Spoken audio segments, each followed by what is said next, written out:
Right,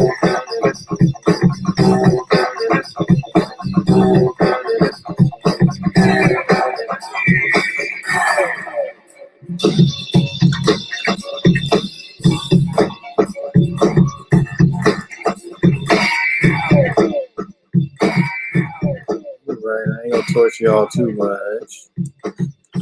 What is going on? What is going on? What is going on here? You have not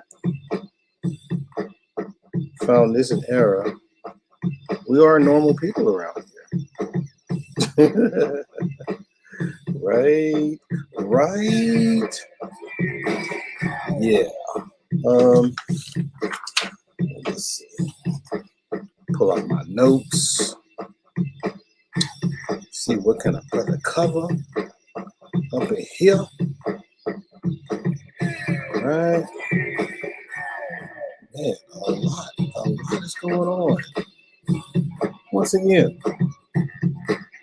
let's see here. I'm over here multitasking. All right. So, let me bam up some people in here. We got I'm listening. Bam. We got Susta Toya, the tutor. Bam. Juan G's. Bam. Sir Obadiah, thanks for the share, fam. Bam. And we got the Artbeats up in here. Artist and MC. Bam. We got AB Media. Bam. Charles Faulkner Jr. Bam. G-Rock. Bam. AO. Bam. Shonda H should be expecting the package pretty soon. We gotta make sure that address is I don't know if you send me the address.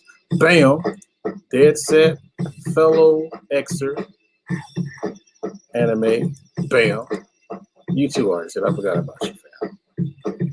Yeah, but shoot.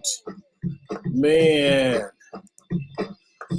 It seems like I gotta give me a panel like high school teachers.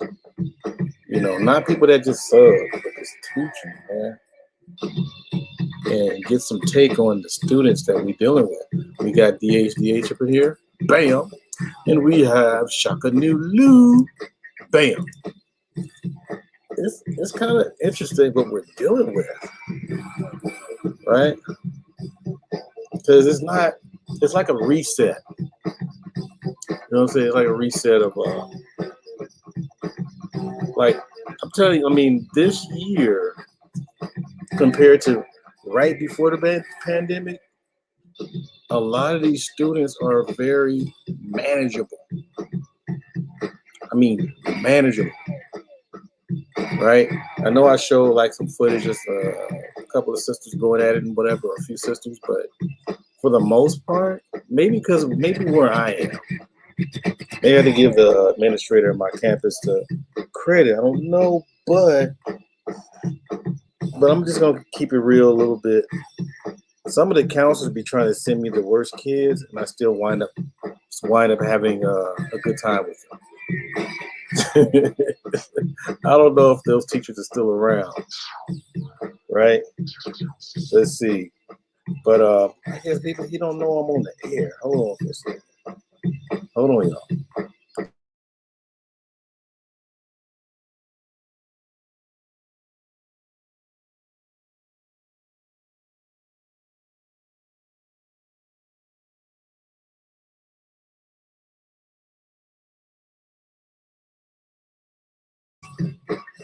Sorry about that, y'all. Little house cleaning.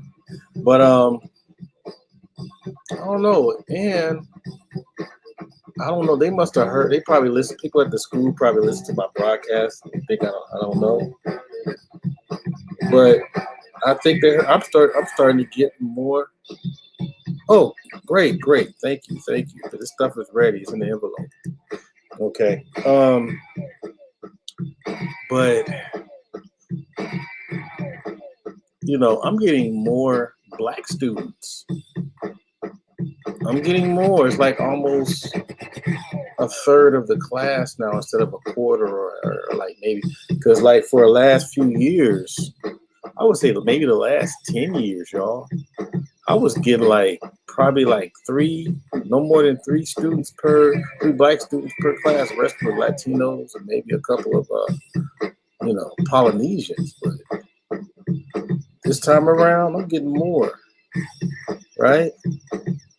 And for the most part, very receptive brothers. There might be one or two, but then again, they got parents on speed dial. So that's one that's kind of fun there too. So I got that. So we'll see what happens for the rest of the year. They still got that whole, I'm gonna leave them alone.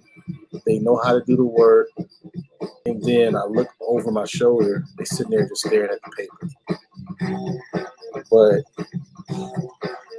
I think mainly, I don't know. I got to be near them.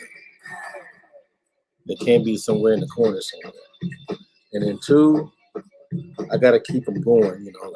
Like race each other, slapping money on the table, saying whoever gets this first, and you get this dollar, and then they start going real fast. So it's a different breed, y'all. It's not something where you can just teach across the board. That's the part that a lot of people are not admitting. But the other part too is we have an election here. We got graded. No, I'm thinking graded. We have Governor Newsom versus most likely Larry Elder, right? Let's see here. Let me type in here governor race, okay? In California. And so far, we got the recall going on. I don't know. So what happened? We got CNN. I can't go with CNN, y'all. CNN be on some stuff because it's quite obviously who they're gonna go for. Especially shout out to Don Pink Lemon. It's kind of interesting. Okay. But for the most part, it looks like it's in Newsom's favor for right now, from what I see. We got Fitness Mom in the building. Bam. Got AP Media in the building. Bam. Man. And then there's some other stuff going on. Well, first, just to remind you, before you start jumping on the Larry Elder train, he did say that Zimmerman was in the right as far as killing Trayvon Martin. And he was trying to he took the Zimmerman route. And he was arguing this against another white dude. So it was like, the white dude was like, hey, man, I have to defend your own against you. That's Piers Morgan, by the way. So that's one thing to take consideration. I wouldn't know what he would do. Now, he claimed that if he won, he's not going to take his personal leanings and stuff when he holds office. How do you not take your personal leanings when you hold office? I don't know how that goes, right? I would be very surprised if this dude wins, but I said that about Arnold Schwarzenegger. They even made fun of him about how he spoke, how he said California, right? And then I have another thing to share with you guys, if you don't mind. Let me show this to you. This is a couple years back. But it speaks to what's happening today. Because I'm not sure if you guys have seen this before. I'm not sure. But let's see. Okay, my stuff here is slow in the mud. Okay.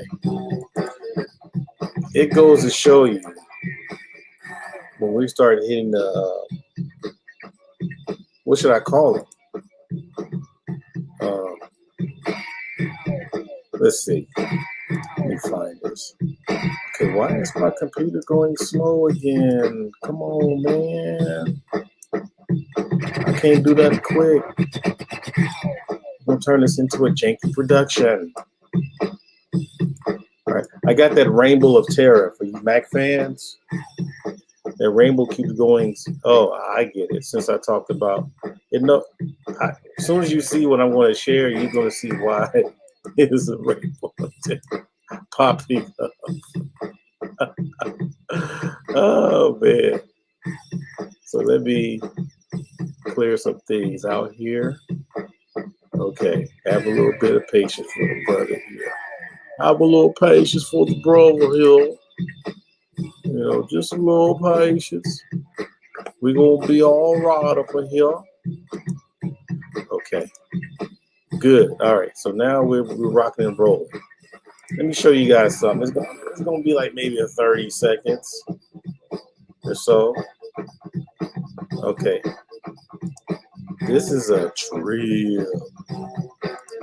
I want to know if you guys have seen this before. And shout out to Brother BNX. Okay. You know, he pretty much showed this.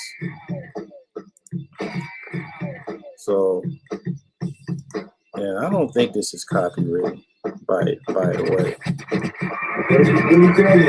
Okay. Here we go. Sharing is caring. Go ahead and share.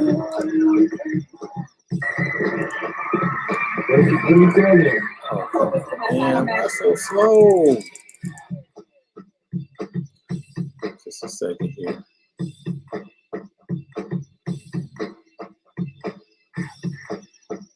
Damn it.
So, let me give a shout out to Monique Hill. Bam, Asada Muhammad, I saw you. Alaikum Salam, Sister LaShawn Jefferson. Bam. And ladies and gentlemen, we have the one and only. Doing better than anybody else. Dr. Randy Short. Yes, sir. Forgive me. Hi, I'm multitasking. I'm trying to complete something, but don't worry. I'm here. How are you? Well, it is what it is. Just going through the motions and trying to make sure I get this whole pattern going with beginning the school, the academic year. Mm-hmm, mm-hmm. Well, you know, all I'm going to tell you is that don't worry. I mean, be happy and don't catch anything. And I'd say to everybody, get yourself something, take something. There are a lot of people out here who aren't taking anything.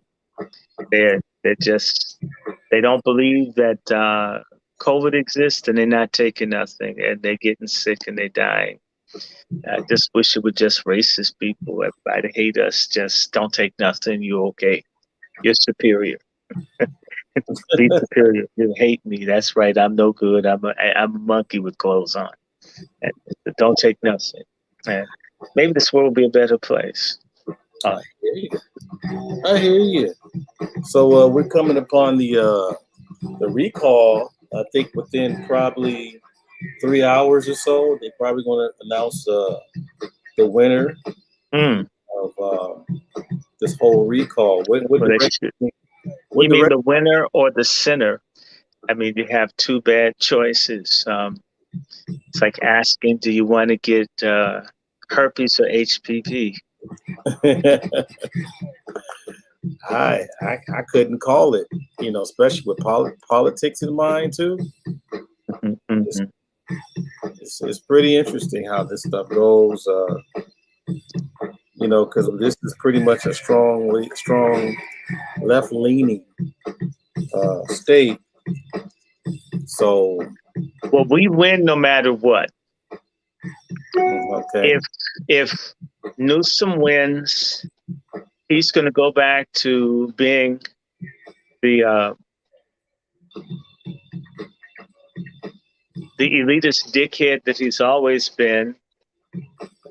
If he loses, then you've got the conservative black dickhead who won't have any power, and people fight him every inch of the way. So I don't know. It's sort of like Trump and Biden. You got a person who gropes. In fact, I may have sent you the article.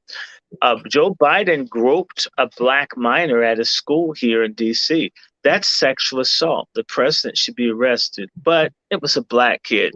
And if it was a white kid, they wouldn't have been important or rich or powerful. So, COVID is making everybody a nigger these days. In fact, one thing I like about COVID, as much as I hate it, is being able to wear a mask. And basically, it must really be hard being white, looking at all these black people with masks since they all think we're crooks, and to see everybody black with a mask. And I told you they was all crooks. So they're like tripping off of their own stupidity. But I also like other people having to follow the rules. I mean, it's like everybody's black now. Did you see the guy who took the cruise down to, I think, Aruba? And they said you had to be vaccinated to go into Aruba.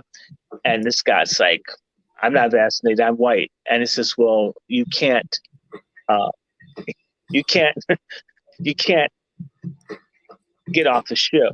What's the word? Disembark? What's the word called? Disembark. Yeah, you can't disembark from this boat, from this ship, if you're not vaccinated. And he had a history. Everybody was told you have to be vaccinated to go to Aruba. And he's watching all these people check and verify, and he figured, I'm white. What does any of this mean? I'm thinking, it's kind of cool to see people have to follow rules, even though the rules are stupid. But they've been stupid for 400 years. It's nice for everybody to be stuck on stupid together. Some people can't handle it. Yeah. What about the restaurants? Well, I can't afford to go to them anyway, and they don't give us good service, so they're going to go out of business. And they don't give black people jobs in a lot of the restaurants anymore like they used to. I remember, 30 some odd years ago, going down trying to get a job at a restaurant that's no longer in business called Gusty's. I'm glad they're not in business. And they said they had a job. I went down there and I waited in like 90-degree weather for 2.5 hours. And I think one of the managers, when he saw me and he recognized I'd been waiting, what are you here for? I says, we had a job announcement. And he basically told me, get the F out of here. And and after that, I prayed, God, shut Gusty's down. I hope they go out of business. And they did. It's wonderful. Pray for folks. Pray for a lot of people. I pray for Newsom. I pray his boyfriend do a kiss and tell deal. Pray for people. And so to me, this is Passover. If you're with God, the angels are going to protect you. If you're against God, you're going to get busted. And by the way, for me, yes, I'm a Christian. I believe in Jesus. I believe being a coon is a type of a sinner. So if you're a traitor to black people, whatever it is, you're a wicked person and you're subject to judgment. And so to me, there's a song my uncle Andy used to sing, I believe I'll run on, see what the end's going to be. Well, I think Corona is going to run on, and I want to see what the end's going to be when the truth comes out on all of this. But, if any really bad black people who are problematic in our community, if they get like buffed off by this, what's that song? It's from California. Andre Crouch is from California. I just want to take some time to thank the Lord. So all the people that mess over, folks that want to make a bowel movement out the window, folks that want to rape kids and all this kind of stuff. If all of them get COVID and, you don't see them, and there's one group of people that they have good, you can have a good person, they've been talking about social distancing. The social distancing that people need to do is from a table, from a plate, from a knife and fork, from an ice cream cone, from an all-you-can-eat restaurant. COVID is like decimating fat people. This is like revenge of the skinny people, where COVID is like bumping off. I keep seeing these things for CNN and other places. They always talk about husband and wife died. And I'm thinking, I'm sorry, the husband and wife died, but they don't want to show you the picture of how big. They only just show you the face so you don't see how fat the person is. Now, so there was this Hispanic family, I think they're in California. They were just going, and they had a picture of the family all together, like 5 of them. And the father was bigger than all of the kids. He was so big, them standing in front of him, he was as wide as the whole family lined up. Wow. But they hid it. They picked a picture for Newsweek, for CNN, so you wouldn't see how big the man was. You see, the big thing that's happened to people, and I've been telling folks, look, when you called me, I was cooking cabbage and I fixed chicken yesterday. I ate something earlier today. I'm trying to think, what did I eat? I had today, what did I eat? I'm trying to think what I ate today. Oh, I had some bacon. I had some bacon 4 hours ago. The day is almost over. That's what I ate today. Now, I'm not that active. I don't exercise. I should do more. But what I ate, and I had a couple of pieces of cucumber. That's what I ate today. I know other people that need to have 2, 3, and 4 meals a day. I love food. I love cooking. I might eat a meal and a half a day. Sometimes I eat a lot, but typically I may eat at the most twice in a day, and often just once. Just eat one meal. And a meal for me, unlike, I have family members, they have to have a full spread. For me, I can eat a cucumber and that's dinner. I could have a cantaloupe and that's dinner. I can have a few bananas and that's dinner. I don't have to have a starch and this and all that. If you go to Africa, you'd be amazed. A lot of Africans don't eat every day. Right. And they're not unhealthy. And so a lot of Negroes here are picking out eating too much. And they made fat beautiful. Fat's never been beautiful. Fat's always been ugly. Well, fat has always been unhealthy. It's always been bad to be fat. Well, Lizzo disagrees with you. Well, what does Lizzo know? When you don't know to cover your buttocks in a public place, why would I trust your opinion for anything else?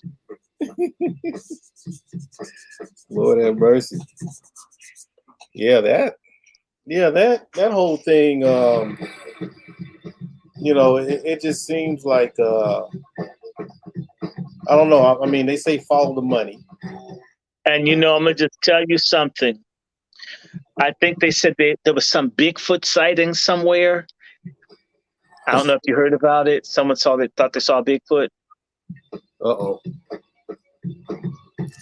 Where is All she? it means is that no, the Bigfoot was Lizzo and some of her friends. They're so heavy, they make heavy indentations in the ground. That's not Bigfoot. That's some people that need to go. They need to be hiking. So she ain't heavy. She's my sister. She ain't heavy. She needs an ICU appointment. Oh my God. Yeah, that whole thing. The industry, boy. I mean, is the industry getting sloppy with their programming and agendas? I think the industry has been sloppy for decades since rap came out. I mean, rap was the beginning of just lowering the standards. Basically, a garbage genre for a garbage generation. Okay. I don't care if Harold Melvin snorted enough cocaine to be the nation of Ecuador. They were presentable when they were on stage. You didn't know that, hey, he's a junkie, she's a slut. I mean, the woman doesn't have a tattoo on her nipple saying "Eat at Joe's." And then you put it up on the camera, put it over it. Probably tried to shoot some cholesterol to block out the camera. This is trash. And people have dressed trashy before Lizzo. Shaka Khan's one of the best at it. Yeah, I got some old pictures. Shaka Khan was trashy, but I mean, this woman makes Lizzo and them make Shaka Khan look like she runs a charm school for nuns. It's dirty, it's nasty, it degrades black women, and for stupid simps who think a woman needs to run around and show her breast or her buttocks for you to be happy. First and foremost, a bunch of y'all have erectile dysfunction. Anyone that looks at a whole bunch of nudity and pornography suffers from erectile dysfunction. The more people get into all this frontal nudity and looking at genitalia, the brain gets overstimulated. Then you can't get it up. Aside from blood flow, it's a psychological thing as well as a blood flow thing. So all the little liar simps out there that claim they need to see raw body parts all day long or they feel cheated, you're liars. The Viagra sales, the Cialis sales and everything else wouldn't be going through the ceiling if folk could get it up. And folks can't be honest that maybe I shouldn't be looking at every other body that I can see. And a lot of these really nasty, trashy, filthy, no good dudes have watched so much porn until they shame the women that they get with because they don't like the way the vagina on a woman looks. They've been looking at women who have surgically altered their vaginas for the cameras, and they get mad if their woman, doesn't have lips that hang down to their knees or something. You call that a vagina? Send it back to the chef. Oh, where did you find this? This is outrageous, right? Do you know that there are women, this has been going on for like the last 7 years, when the big things in plastic surgery is that women having to get their vaginas cosmetically altered to attract their husbands. Yeah, I didn't know that. I thought little nasty simps, little trash coon black men who look at porn and like looking at white women get slapped in the eye with the horse-sized penis. It doesn't make you a lover, it makes you a monster. And a whole bunch of these brothers, if you start looking at the news, are raping and attacking children all over the country. Because you know what? You can't please a woman with erectile dysfunction. You can get by on a baby that doesn't know the difference. These sorry, pathetic. And so I can't stand the cult of pussy, dumbass black men. You are liars, you scum.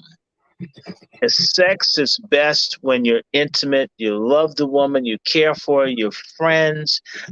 That's the real thing.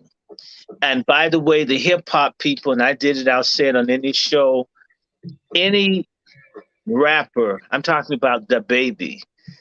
If you have a gay following, let's say you do, you mean you go on stage with tight pants on with your body greased up and then you yell at them? Do you realize he was turning people on? Whoa. And by the way, it's cost him a whole lot of money to dick tease that many of his fans. He should have just sang his song and kept his shirt on. Whoa. So you saying that he killed the fantasy of the alphabet people? No, he didn't. He fulfilled it. If I like looking at male nudity, mm-hmm. and I know that my rapper always performs with his shirt off, I'm going to go to the concert.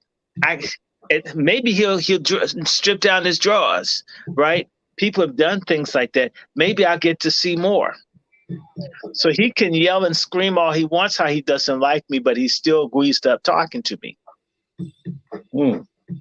You see, if you wanted to punish someone like the people he was criticizing, wear a lot of clothes where they can't see it. They'll get mad. He won't let me see his nipple. Damn, I'll just slide it down just a little bit, babe. Just come on, man, just a little bit, right? But if you just lift it all off so they can see it, you're basically cock teasing them. Wow. You're telling them nah, you can't get it. See, that's not always cool, because you could be around someone at a party and they drop something in your drink and then they help themselves.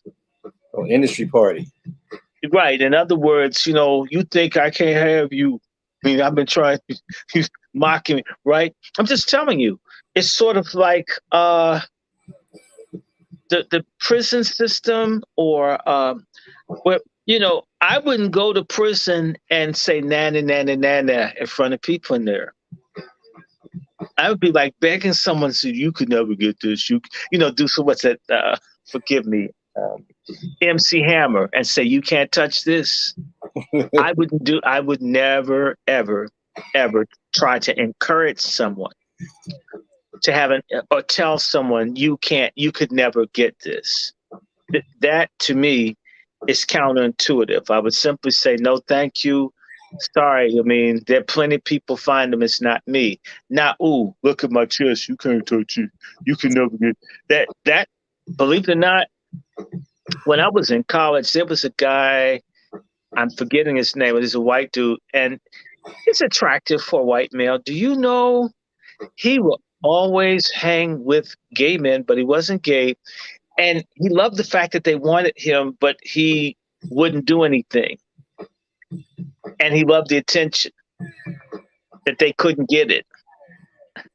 Wow. But then they would get him alcohol. Do you get what I'm saying? Yes, I'm okay. So to me, maybe something's changed since then. But you might get around the wrong person who give you a drink and give you something. Let me give you an example. Real story. One of the people I met who used to was a friend of Hugh Hefner, used to play piano for him. He was telling me about, he's really big into football. And one of his heroes, I mean, they just absolutely, like God, just worshiped the ground this man walked on. And the guy says, man, you're a fan. The guy says, yeah, man, I got your posts, I've seen your games, you just this. And the guy says, man, you're really cool. You should come over. Guy gets to his house and he sits down next to him on the couch and he's looking. The thing that really got is how big the man was. He said the man had a hand like a gorilla and he put it on his leg. And the dude realized, this dude want me. and the guy is huge, like a giant. He wasn't going to talk like the baby did to that audience because um, there's a song they sing in church, "Have Thine Own Way, Lord." Okay. Well, that would be a complete corruption. And so he told me, he smiled and was really nice and helped talk to the dude, was really cool. It's like, God, please give me all this. Because if this guy wanted to help himself, Right. he could have, right? Right. And he said, didn't happen. He said he never, after that, never had any fantasies about how cool some of these athletes are. As this dude was trying. This dude just wanted to right. So the baby and others, please. There's a good video that came out. I tried to show it. I got undermined by the Greeks when I was at Lane, but it's called Hip Hop Beyond Beats and Rhymes.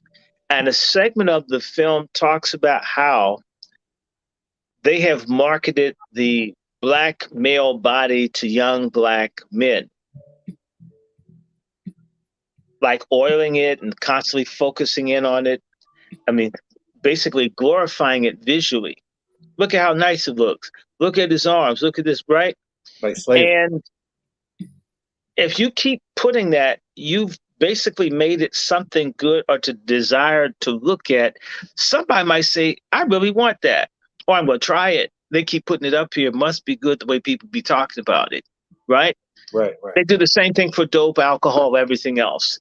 To me, beer looks like piss, but for a lot of people who drink beer, it's an acquired taste. It's nasty at first, but as they continue to drink it, they come to like it.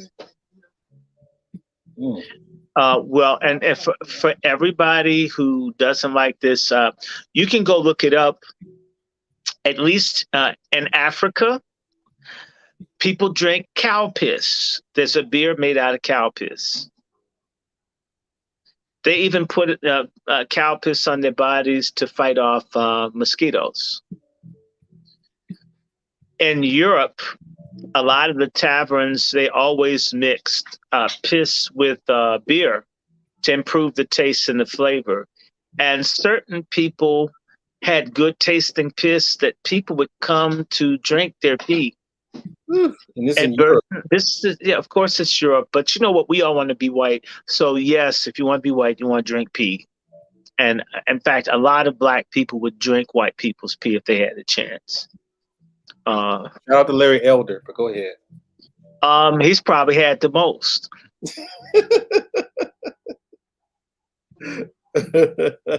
I'm not making up anything that's false. In fact, right here in DC and all over the country, wherever you go, where there are Amish people or these, Pennsylvania Dutch, whatever you want to call them, these people use their own dookie and pee to grow their produce. And you'll always find Black people that love Pennsylvania Dutch produce. Oh, it's so good. Oh, man, look at how big the strawberries and the tomatoes are. And it's because they put white people doo-doo on it. And Black people pay a premium. They don't even hire Black folks. Up in Upper Marlboro in Prince George's County, the richest Black county in America, Prince George's County. They go to the Dutch market in Upper Marlboro to buy fruits and vegetables that were fertilized with white people's doo-doo, and they don't care. But let you or I use our own piss for our vegetables. Man, that's nasty, that's gross, I don't want nothing you got. But if it's white people's piss, Negroes will pay a premium. So that's better than the ice being colder, huh? Their piss being sweeter. Oh my God. I'm glad I already ate, but okay. Well, I mean, my mind doesn't bother me. I could talk about this and eat. I'm amazed at how weak people's minds are. I'm an artist, so I'm there. I could see it. Like as you describing And it, I'm an artist too. I mean, I'm a writer. Look, I remember, I realized I had no idea how weak people's minds are, but we're seeing this with all the fools taking the jab for Corona. In fact, this is a terrible time to be a dumb black person in America. Not that it's ever been like the slave that didn't know to run away. mhm. now, now the slaves that stay on the plantation, these are the ones that line up to get injected. Or like the ones in Tuskegee, man, I believe her. Uh, I don't know why I got this rash, but they came and put something on it. Did it get better? No, but they gonna come again. So, I mean, Yeah, that's what dumb black people are really gonna get screwed. And a part of me, having gone to public schools with dumb people, and they persecute the intelligent folks, it's actually almost been like a sadistic fantasy to see dumb black people finally get what's coming to them. The ones that don't like reading or thinking and don't like anyone that thinks or reads. Mhm. This is going to be, I'm telling you, being a dumb black person in the information age is a liability. I mean, it's a racial occupational hazard to be a stupid black person these days. Okay, millennials, take notes. But go ahead. I don't know, I'm just I messing with don't know. I think that more millennials, the thing I see happening to millennials is with all these guns out here and all these robberies going around, we're going to see a day soon where you hear about maybe 7 or 8 black crooks shot dead in a city in a week, or 10 by police and by everybody else. You're going to see people set up. Folks will take out an insurance policy on somebody black you. and Wow. then shoot them. Folks that are swirling, hey, man, that's a sexy Klanswoman, man. She's sexy. Man, I can hump that swastika off of her, man. I don't want you, your black shit, man. So I they just drunk a want lot some. of Kool-Aid, huh? They drunk that Kool-Aid. No, they ain't drank Kool-Aid. They drunk Kool-Aid. Nothing cool about those fake swirl or bedwench type black folk. And I'm not saying you can't love someone in another group. I'm not even on that page. But I was watching the Thurgood Marshall movie with Chadwick Boseman in it, and there's the one that what's his name, Sterling Brown, and he was accused of raping the white woman, and he was just oozing over her in court and all this, and I said, even if this is a fictional story, I know dudes that stupid to be in Mr. Bobo's house banging his wife. Mm. You get where I'm coming from. There are a Yeah. lot of, I mean, forgive me, a lot of brothers that think with their genitalia, they're going to catch hell. Yeah.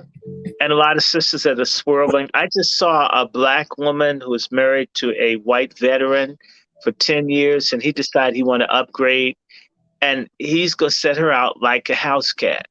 And she can't believe it. I've been a witch. I've been swirling. How can he not want me? So the same way you could never look at a black man, you could never be happy. If he had a 6-figure job, you wouldn't be happy. If he had a 7-figure job, you work too much. If you have a 5-figure job, you don't have enough money, right? She's married to a veteran. Do you really think she's living like a queen? So what can a brother do to be absolved of all those expectations? Well, he can do what you do. We need to outsource the jobs of bitches. And learn another language, right? No, they shouldn't send it. How they say Americans won't work and they don't really want the job, so we got to send it to Mexico. Right. Well, we've got to send the jobs to Brazil and Tanzania and other places, and basically reorient sisters that it's a privilege to be with a good black man versus some obligation. I mean, woman that's a 2-seater on the bus with the bad attitude thinks that she's supposed to have a Denzel Washington millionaire man. I mean, she's got the personality of battery acid, and her friends are negative like her that reinforce. And no, a lot of these sisters, that the only thing that will help them is the school of relationship hard knocks, where you look up one day and You see a lot of couples, and it's a black man actually with a black woman, but she's not from where you know people from. She's from Honduras. Oh, where'd you meet her? Oh, she speaks Spanish. Well, I can't ruin their relationship. Damn. Hmm. Yeah. It's time for black men to declare war on unmanageable sisters. I'm not talking about the good sisters. The good sisters are always going to be wonderful and good. God bless them. But for the arrogant ones, the ones who hide behind education, the ones that hide behind, well, I've been hurt. I've been hurt too, but I don't go out and tear up black women. No, God, no. You don't put your hands in those sisters. You don't disrespect black. You don't curse them or tell them I screw her on the pool table at the at, at the Masonic Lodge, like back in the early '90s, man. And you know what? Her pussy was so bad, the 8 ball kept going in after I played. Yeah. A place where no other's been. Well, actually, we're not talking about Star Trek. We're talking about Bitch Track. Bitch track. Hey, selfish. Go get something to eat, cat. I'm doing something. Or you can go back outside. You know, you've seen this. My cat likes disrupting lives. They don't think I have the right to be on, do anything but pet them. I understand. Yeah. So, What's going on with I think you had some take on the whole Nicki Minaj. Yeah, let's go into Nicki Minaj. What's your take? Oh well, she may have ended her career, which is kind of a good thing because she's always been negative. She's another one of these foreign black people that contributes to the already large pool of black American trash that we've got. In fact, I want to add something. Let me pull this guy's name up. I might not be finished, but I should have it for you by morning. I'm certain I have enough words. I'm writing something for my mother, and I got a call from Senegal, and I was explaining to this nigga about how this COVID and all this stuff was made to like kill Africans. So it's like 1969 or 72 with George H.W. with the AIDS project in Africa. You mean the Special Cancer Project? Oh, that's what it was. Okay. Yeah, that you can look it up. I used to have the chart. They've been removing a lot of information from the internet, so you don't get to prove your point. prove your to dumb black people who don't read or write, who listen to whatever they hear, little stud Rachel Maddow or Don Lemon say. It's amazing. You want to meet the most illogical people in the world are dumb black people, because the black people who read, research, and travel we have to work harder. I'm a person with a harder head than an ignorant black person is a committed white racist. And in fact, the ignorant black person is a white racist who can't be white. Yeah. Because you can prove it. The white racist doesn't admit because you're on the opposite team. He's not supposed to admit anything.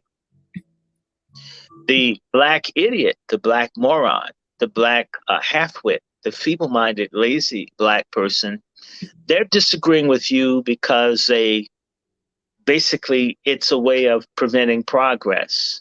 They don't want to know, they don't wish to be informed, and they're comfortable being stupid. That's why it gets back to my point. I want to get this guy's name because it's my point.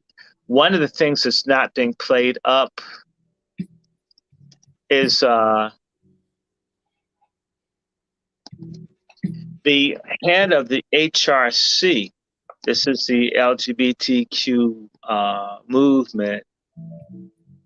Okay.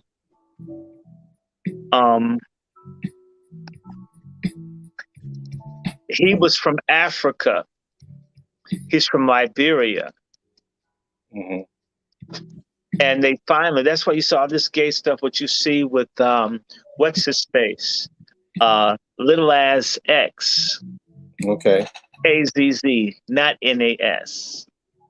Nonsense. His name is Alfonso David. He's been kicked out. They had this Liberian, an African queen, and I'm not talking about the boat Humphrey Bogart was there, Right. and Catherine Hepburn.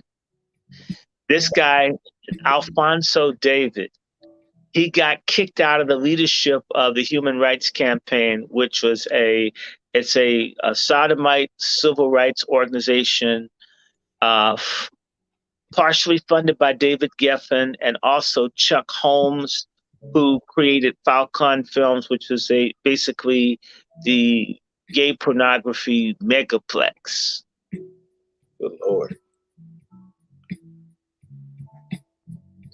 And so Alfonso David got kicked out last week because he's friends with Cuomo. Get out of here.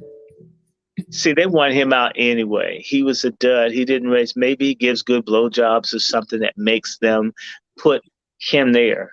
Trust me, when you see little black guys in there, they have to put out. They have to swirl and have little chaps behind hanging out and be available and twerk and prove that they got more inches than the next person. If that's actually true or not. You're in California, and by the way, in San Francisco, for all of the Negroes running after Harvey Milk, do you see the black folk get much from the gay white people? Never. Okay, aren't they living in bowel movement and shit and syringes? Or shit and syringes. That's how they're living in San Francisco. And little sorry black people in San Francisco got behind Harvey Milk, maybe in more ways than one. They got behind Jim Jones in more ways than one, a pedophile deviant who's killing people, and black folks giving their homes to this white man that rapes kids. But you know what? Ask someone, hey, look, give me a donation for what I do. Well, why do you need money? It's funny. Absolutely funny. But let's go back. I'm going to get back to Nikki or Dick or Tricky Dicky or whatever Minaj. But Alfonso, they're trying so hard because the black community, and let me just say, black American men are so damn weak, petty, catty, bitchy, and divided until this movement that's about bowel movement and sexual insanity has taken over our race. Mm-hmm. And nobody comes together around it. And yes, I would say it. If you're a black sodomite and you're not black first, you're a traitor. Notice nobody wants to do a movie on James Baldwin because James Baldwin may have been gay, may have messed with white men, but he was for black people. This newfangled sissy out here is for whites and Asians and illegals, and they're against black people. And black men need to push back against it. In fact, black men need to tell black women to shut the fuck up because these out of line black women support effeminate, emasculated men because they want to bring black men down more than white supremacist males do. And it's time for us to just, I don't brook with it. And brother, you know, when I get through with this thing for my mom, I got to write my letter and I'll send an email to you. I want to set up a new publication, and my publication, I promise you, it won't go out and attack people based on sex, but we're not promoting none of this. Okay, they got magazines. You got Don Lemon. I mean, shoot, they got Biden, and Kamala looks kind of butch. She looks like Joe Morton off of Scandals any damn way. They got everything. They don't need our help. We need to help ourselves. You get me? Right. So, but they are trying to subvert black men, and they're very successful because, you know, there's a type of black man. I call him a 3P. Pussy, pussy, pussy, because that's all he can can do. I'm not knocking the pussy, but there's absolutely nothing else that he can do. So if you said, hey, man, they're teaching kids how to get screwed in the behind school. Well, man, I ain't a sister. I don't care about that. Okay. And everything, well, it's I got pussy, saw a sports game. That's it. I don't fight for nothing. But let that dude get a gay supervisor.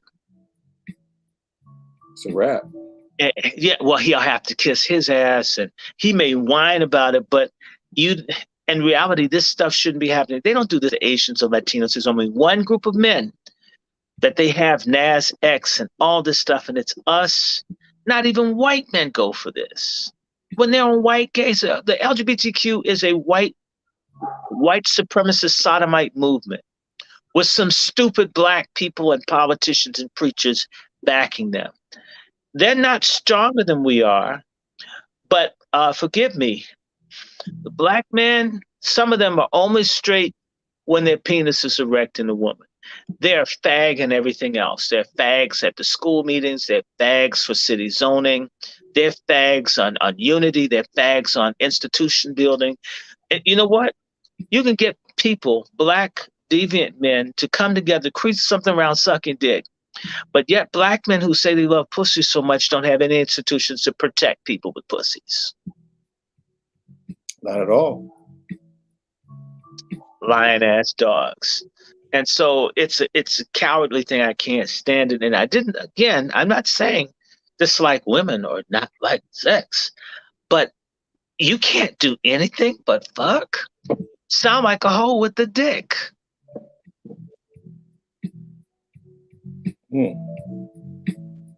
Now, you know the type of guy I'm talking about, and there are a lot of them. And you would think that they Marco Polo because they got some. You should get some. But what else? Chinese men get some. Latino men get some. Everybody, Indian men get some, and they get something aside from the sum. Yeah. And so they make it such a big thing that they get some pussy and tell, I don't have to build up my people. I don't have to stand up to the guy because I got some. And it's sad. It's interesting. The sissy or the gay man, whatever, brother, sexually, whatever, he's going to have something going other than the fact that he's getting hit in his booty. Notice how you be seeing black gay folks in powerful positions and such. They be working it to be in a position. A black dude, I mean, he's smart. He like pussy, but you don't have power. You can't help nobody. You're not doing nothing. You don't get your own business. And then the women, plural, that you fuck, they don't like you either. And they're aborting the kids you have. So what's it really? What's it all about, bruh?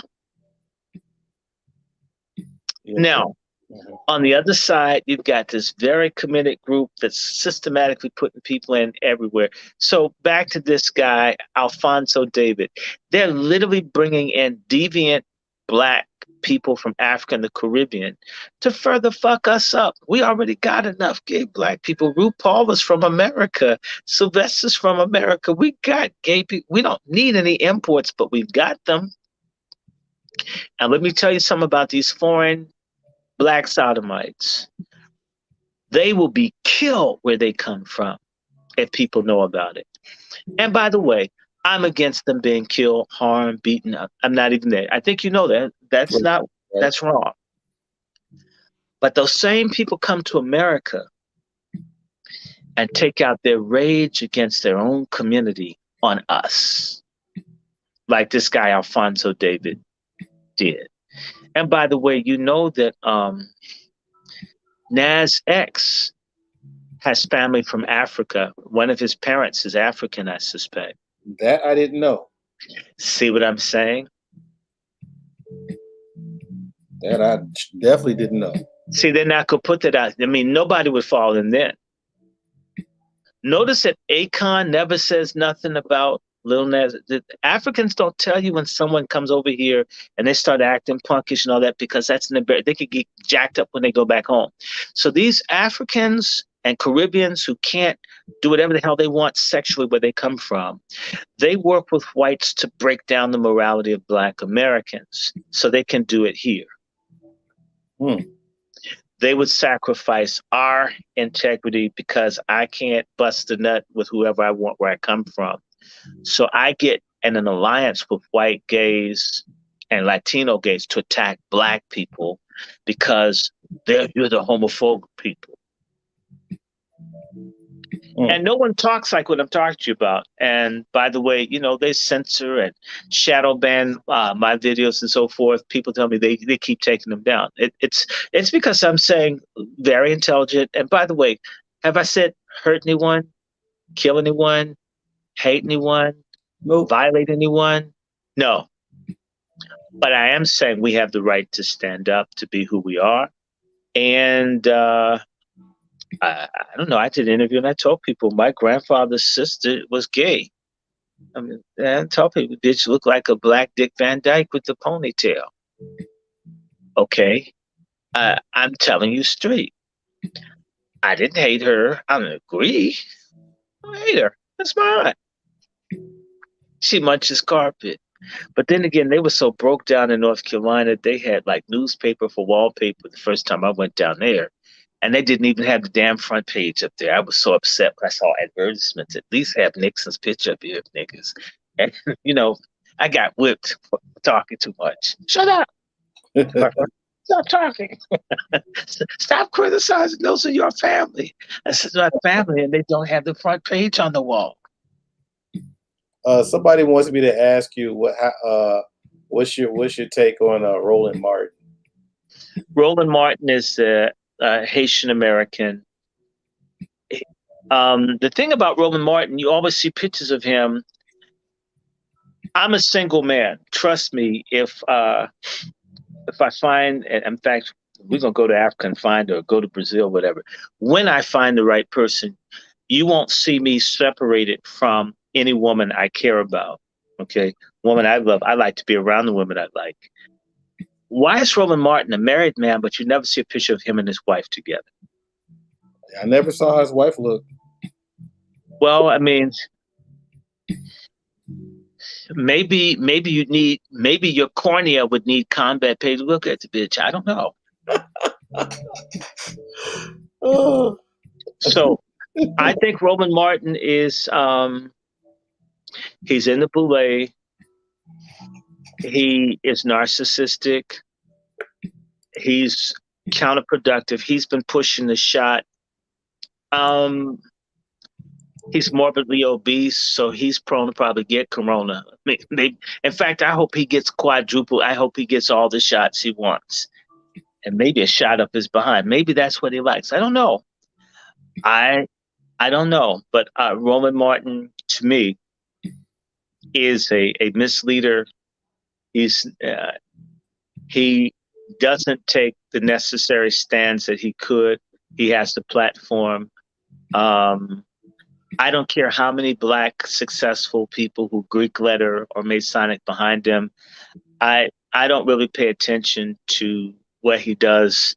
Again, he's an exhibitionist. He always wears weird clothes, and he's trying to be seen. He's like a chubby Bruce Wayne or something.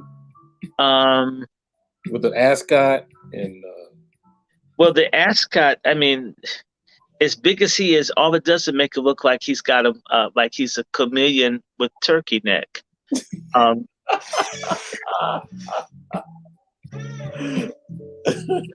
about him, and the only reason people are watching Roland Martin now to show you that he's some kind of an agent is that they purged all the honest black people off of the internet to give him a captive audience. His stuff was falling. People were watching, like people like me. Folks claim I'm interesting or I have something to say. If I'm getting 20,000 views on my unadvertised YouTube channel with that I'm not even right, and he's got like a few hundred watching him, that's astounding. They've destroyed all of the real voices through these white platforms, YouTube, all the others. You can't. And so there's certain people that get a monopoly. It's not natural. He's not interesting. He's boring. He sounds like, like a cartoon character has been on crystal meth. I don't like hearing his voice. Well, And, you know, and he probably, let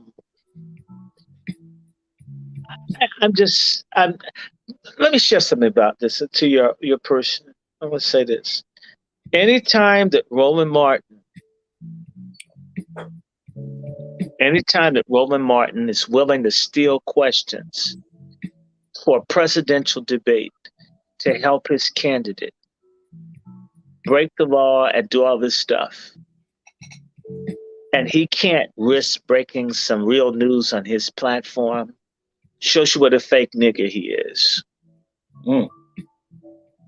You would do that for white people, for the white team, but you wouldn't make the same risk for the black team. I'm unimpressed.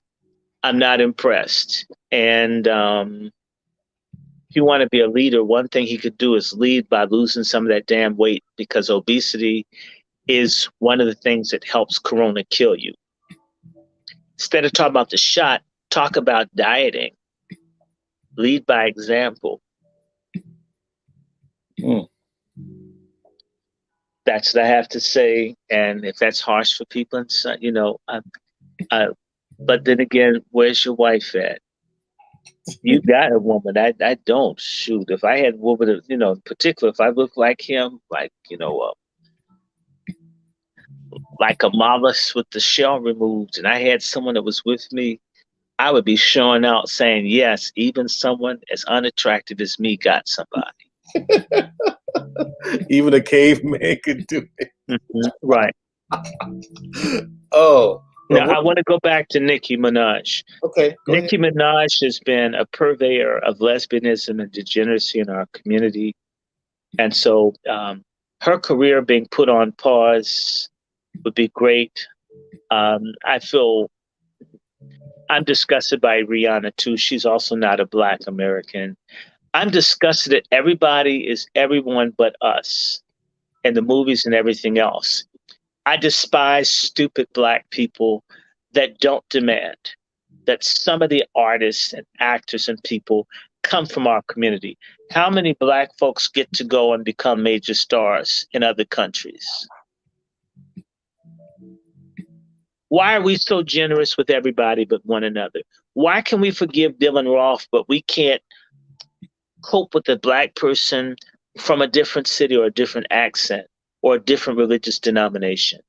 I've never seen a more fucked up, stupid, contradictory group of hypocrites than Black people. Nicki Minaj walking around for Girls Rock with a penis on. And by the way, Black men are so damn sorry.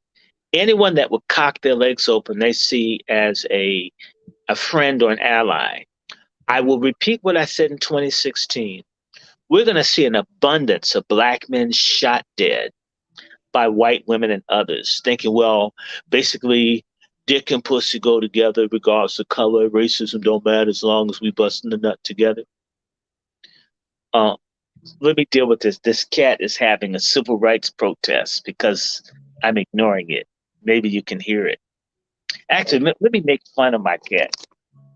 Do some cruelty to animals on here. Maybe they'll shut your channel down. Oh, animal cruelty? Yes. Hi, animal. I hear you want to be Whitney Houston and cry and shit and make all this noise when you see me doing my live. You know I'm doing live, right? Say hi to everybody, selfish.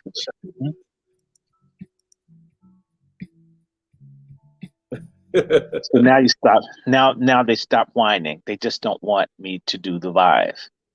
I think this cat works for the CIA. Well, yeah, show him this. Show him this, Dr. Randy. Show him this.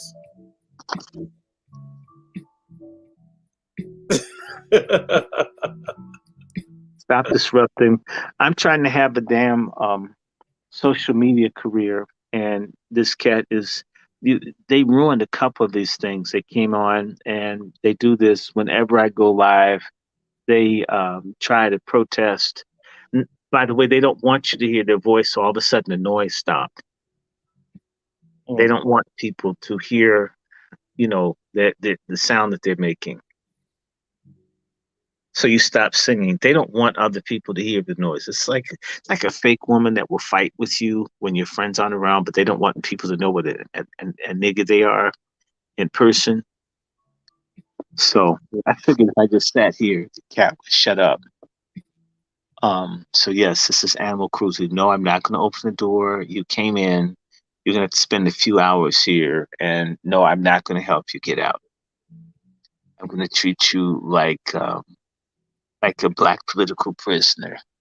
Now that I was rudely and crudely interrupted by Selfish, my cat, this is, and I could care less what the cat wants.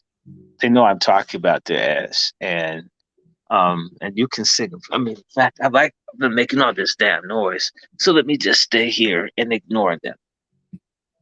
Nicki Minaj has just been a disgrace all along. The occult, the demonic stuff. I mean, there are a lot of these so-called black. They should be called entertainments because all they're doing is guiding people to hell.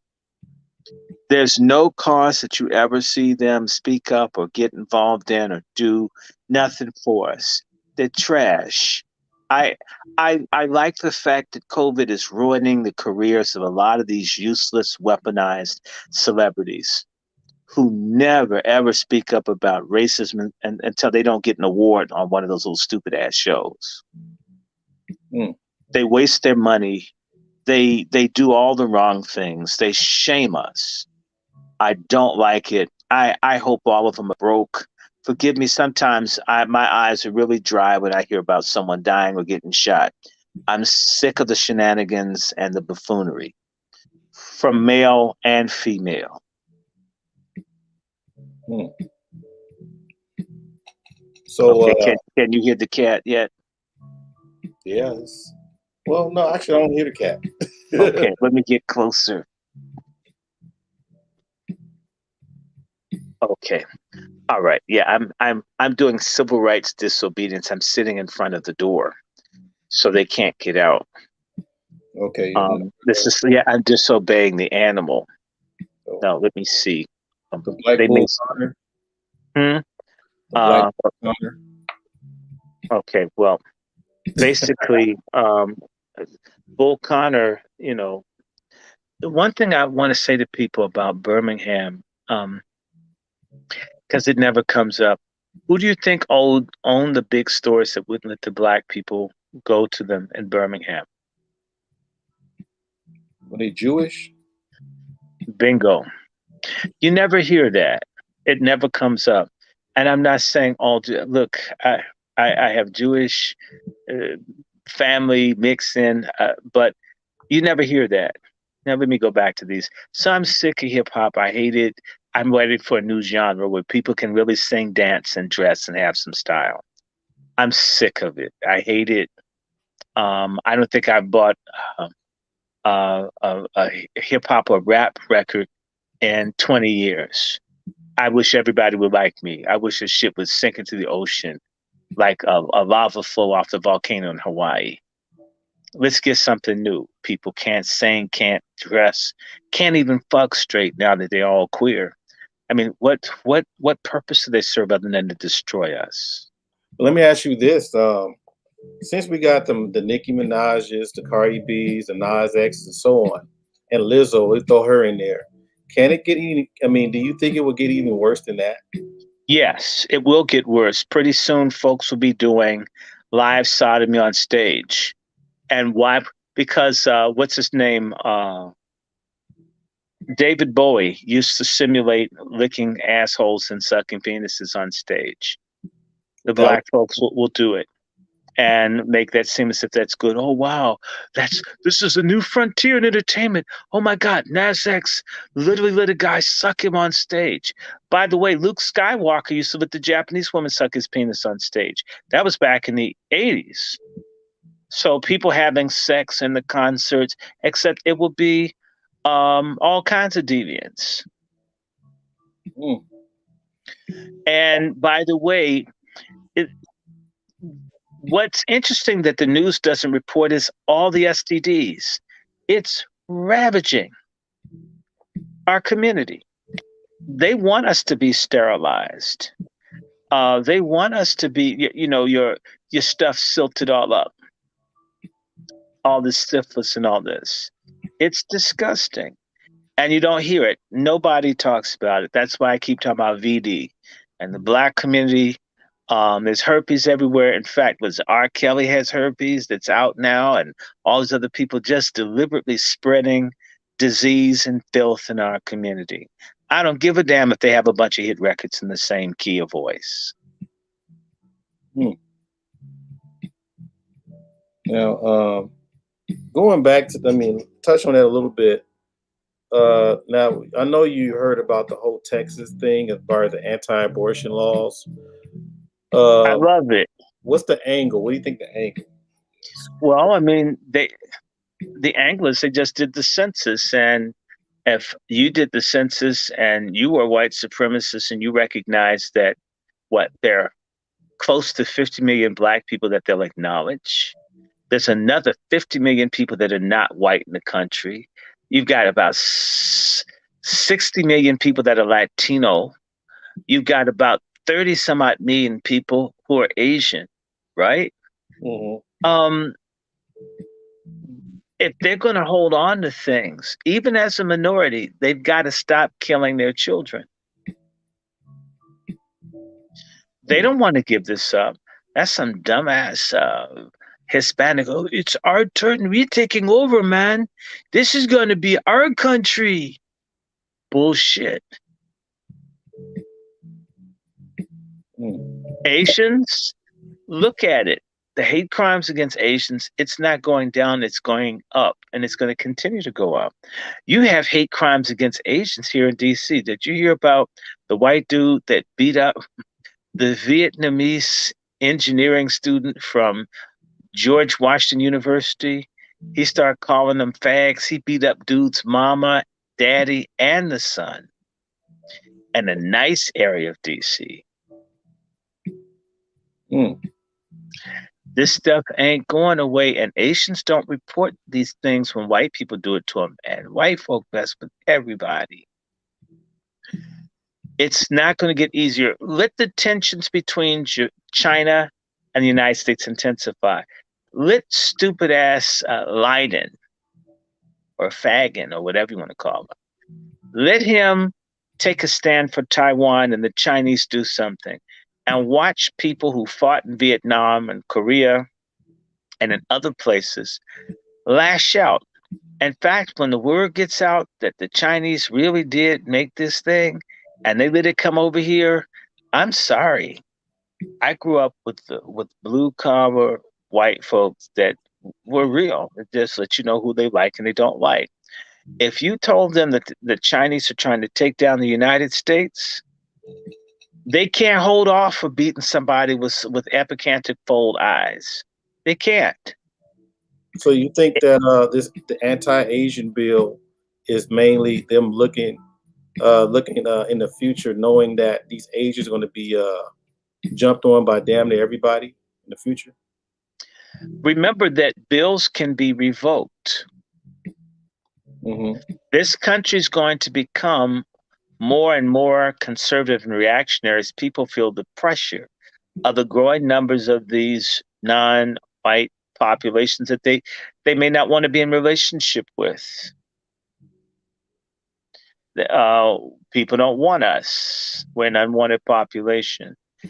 They thought that they wanted the other people, but they don't want to be competed with. They don't want to be challenged. Let folks start challenging. In California, the reason that they put up with the Latinos being there is that they're not challenging white Californians for power. Not really. Let them step up. Do something other than set Black apartment buildings on fire or kill Black folks behind bars or set them up at jobs, whatever. Let them go head to head and try to take something from white Californians or white folk anywhere and see how quickly folks start saying English only and stuff like this. You'll see it. See, they don't mind giving up some things. Maybe they can give up some jobs and some communities. They're not giving up America.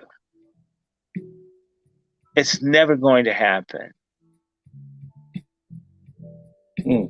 See, you forget San Ysidro, where the white dude shot like 25, 26 Latinos.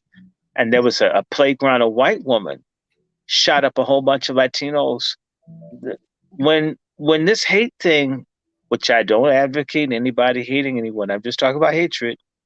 When you hate everyone that doesn't look like you, but you have a priority. I'm angry at blacks. I hate them the most, which is a fact. But what about when you can't get to black people, like the guy who shot up all the Latinos in Texas? Of course he hates black people, but he saw another. They're not white either. Why not, man? My what's that thing? My cartridge is full, and I'm gonna just kill some non-white people. Just take them out because all of them are bad. You see, what's happened in America? We've been the focus of all the hate, black people. But the more you put people on TV and say, "Oh yes, the new majority minority," it's an overrated position in America to be the number one minority group because that means you get the most bullshit, violence, and abuse. Now that they're the number one minority group, some people are looking at targeting them. Now, so in reality, you're going to see more pressure. And I'll tell you, the day that someone Asian shoots and kills a couple white people in self-defense or something like that, it's going to be on. How dare that gook stand up to me? Now, do they have a chance? Like, besides the anti-Asian hate bill or whatever, do they have a chance to protect themselves? I think they do. I mean, they've got guns. They shoot black people next doors. Now shoot some white people. If that's what you're going to do. I'm not saying shoot white people, but if they're attacked, don't they have the right to defend themselves? Let me give you an example of something that happened about 20 years ago that was in the news for a day, but the white media lies about everything. In Minnesota, a Hmong from Laos went hunting with some white guys, and I think they got rogue with him. And you know what happened? They were hunting, and I guess they tried to play the game. If you know anything about going to the woods with white kids growing up, folk will show you what they really think when you're out and it's their word versus yours, and it's a bunch of them and there's one you, right? And they know how to go, well, of course they wouldn't do that. Oh, they would do it, right? They understand how it works. This Hmong dude shot about 6 white guys in the woods. And you didn't hear about it much. It was out and then it disappeared because that would have inflamed the white people about Asians shooting white folks. See how they cover for people? And you don't have to be Asian. Back in 2018, a African from Sudan went into a church in Tennessee and shot 18 white people, killing 3 or 4. You didn't hear about it because that would have put Muslims and Arabs. They want folks mad just at Black Americans. And they let other people get away with stuff. You hear about all the rapes in California? Now, there's in Juarez City, or Juarez, they have a place where they've killed 20, 30, 40,000 women have been raped and killed. Not one conviction. A lot of psycho, rapist, killer Mexicans come here, do whatever they want. And by the way, they prefer white women. When these white women disappear in Colorado and they get killed, trust me, if they thought it was black people, they do something, which means they hate us so much. They're willing to sacrifice marginal white folks to be inconvenienced by these folks. to not take their eye off the ball that the number one group of people they have to keep down is us. The problem is, while you're pressing on us so hard, there's been so much you could do to us. These other groups are growing, getting stronger and aggressive and more outspoken. There's going to be a showdown for power when these people really believe, I believe in the American dream, and this is a country of opportunity and freedom for everyone. And I'm not like the Black Americans who do not believe. I have experienced America, and I want up, right? Those people, third generation, that don't want to cut lawns, that don't want to wash dishes or work in construction, that want to compete head to head. If you think these folks will give up privilege without a fight, you didn't see the news where the Harvard and the other elite schools said no matter whether Asian students are qualified or smarter or not, we're saving positions in these elite schools for white kids. Fuck you, fuck your kids' physics, biochemistry, fuck your SAT scores. These are white schools, the majority will be white. We will not let you have these schools. We're not like coon-ass niggas like Roland Martin and others who allow other people to take over HBCUs. After going to one. He didn't go to an HBCU. Didn't he go to Texas Southern? Okay, he went to divinity school at a white supremacist seminary in Louisiana. I stand to be corrected. It doesn't mean anything. I met as many coons at HBCUs as I met at predominantly white schools, maybe more. Mm-hmm. Where you go to school doesn't say where you're committed to Black people or not. By the way, how much money do you think they pay the foreign Negro, the Trinidadian president of Howard University? What do you think his salary is? I give him about $150. 150. Mm-hmm. Try $1.7 million. Wow. Okay. They never paid the Black American folks that much. That shows you what a crook his ass is. And or whatever, or he's bought. His mission is probably to destroy Howard as an institution that's for everybody, but Black folks have been the majority of the students. It's changing. See what I'm saying? These foreign Negroes come over. This has to stop. Back to Nicki Minaj. So she's talking about COVID dick. COVID dick or COVID penis or COVID cock. I like that better with the C. COVID cock. CC. Yes, CC. COVID dick or COVID cock comes from the spike proteins blocking blood flow in the veins and vesicles in your penis. And so a lot of people have erectile dysfunction from getting the shot. Why do you think they're pushing the Black men so hard? And dumbass Black men. In fact, almost like COVID dick. You know why, brother? When these guys can't fuck and run away from reality, there gonna be some sorry. You broke, dick don't get hard. You might discover racism, you sorry motherfuckers, who leave a handful of Black folks to do all the fighting, a handful of Black men do all the standing up, and most of you are sorry ass free riders that don't do a fucking thing. I would like all the coons to get COVID dick. You don't deserve no pussy. Oh, so yeah, the spike protein block the blood flow in your dick and you don't get erection. In fact, one of these little niggas called me and I guess they want to mock me or ask me if I was supporting one of these stupid Republican bedwenches. And I cursed him out. I normally don't talk to people like, I just wonder how dumb your ass is. Why would I support someone with no education, no public record of service? Who the fuck are you talking to? You get where I'm coming from. Right. And then they start talking about vaccine and you're an anti-vaxxer. Have you ever heard me say all vaccines don't work? No, I never heard you say that. I said, this one isn't a vaccine. This is experimental medication that has no FDA approval to this day. Okay, it's killing people by the tens of thousands. This is a fact. I mean, is that okay if I have a problem with something that kills people? Do you know how many people died from the swine flu shots in the 70s, brother? I never got that number. 8. and they canceled it because 8 people died. This has killed a minimum of 45,000, and they're still pushing it. Why? So let me share with you. When I told this nigga all the stuff and he wasn't listening, I says, "Oh, why am I doing this? Why am I talking about all the side effects? Nothing will matter except for his dick." Dumbass black man. Don't even care about his kids. You're talking about Texas.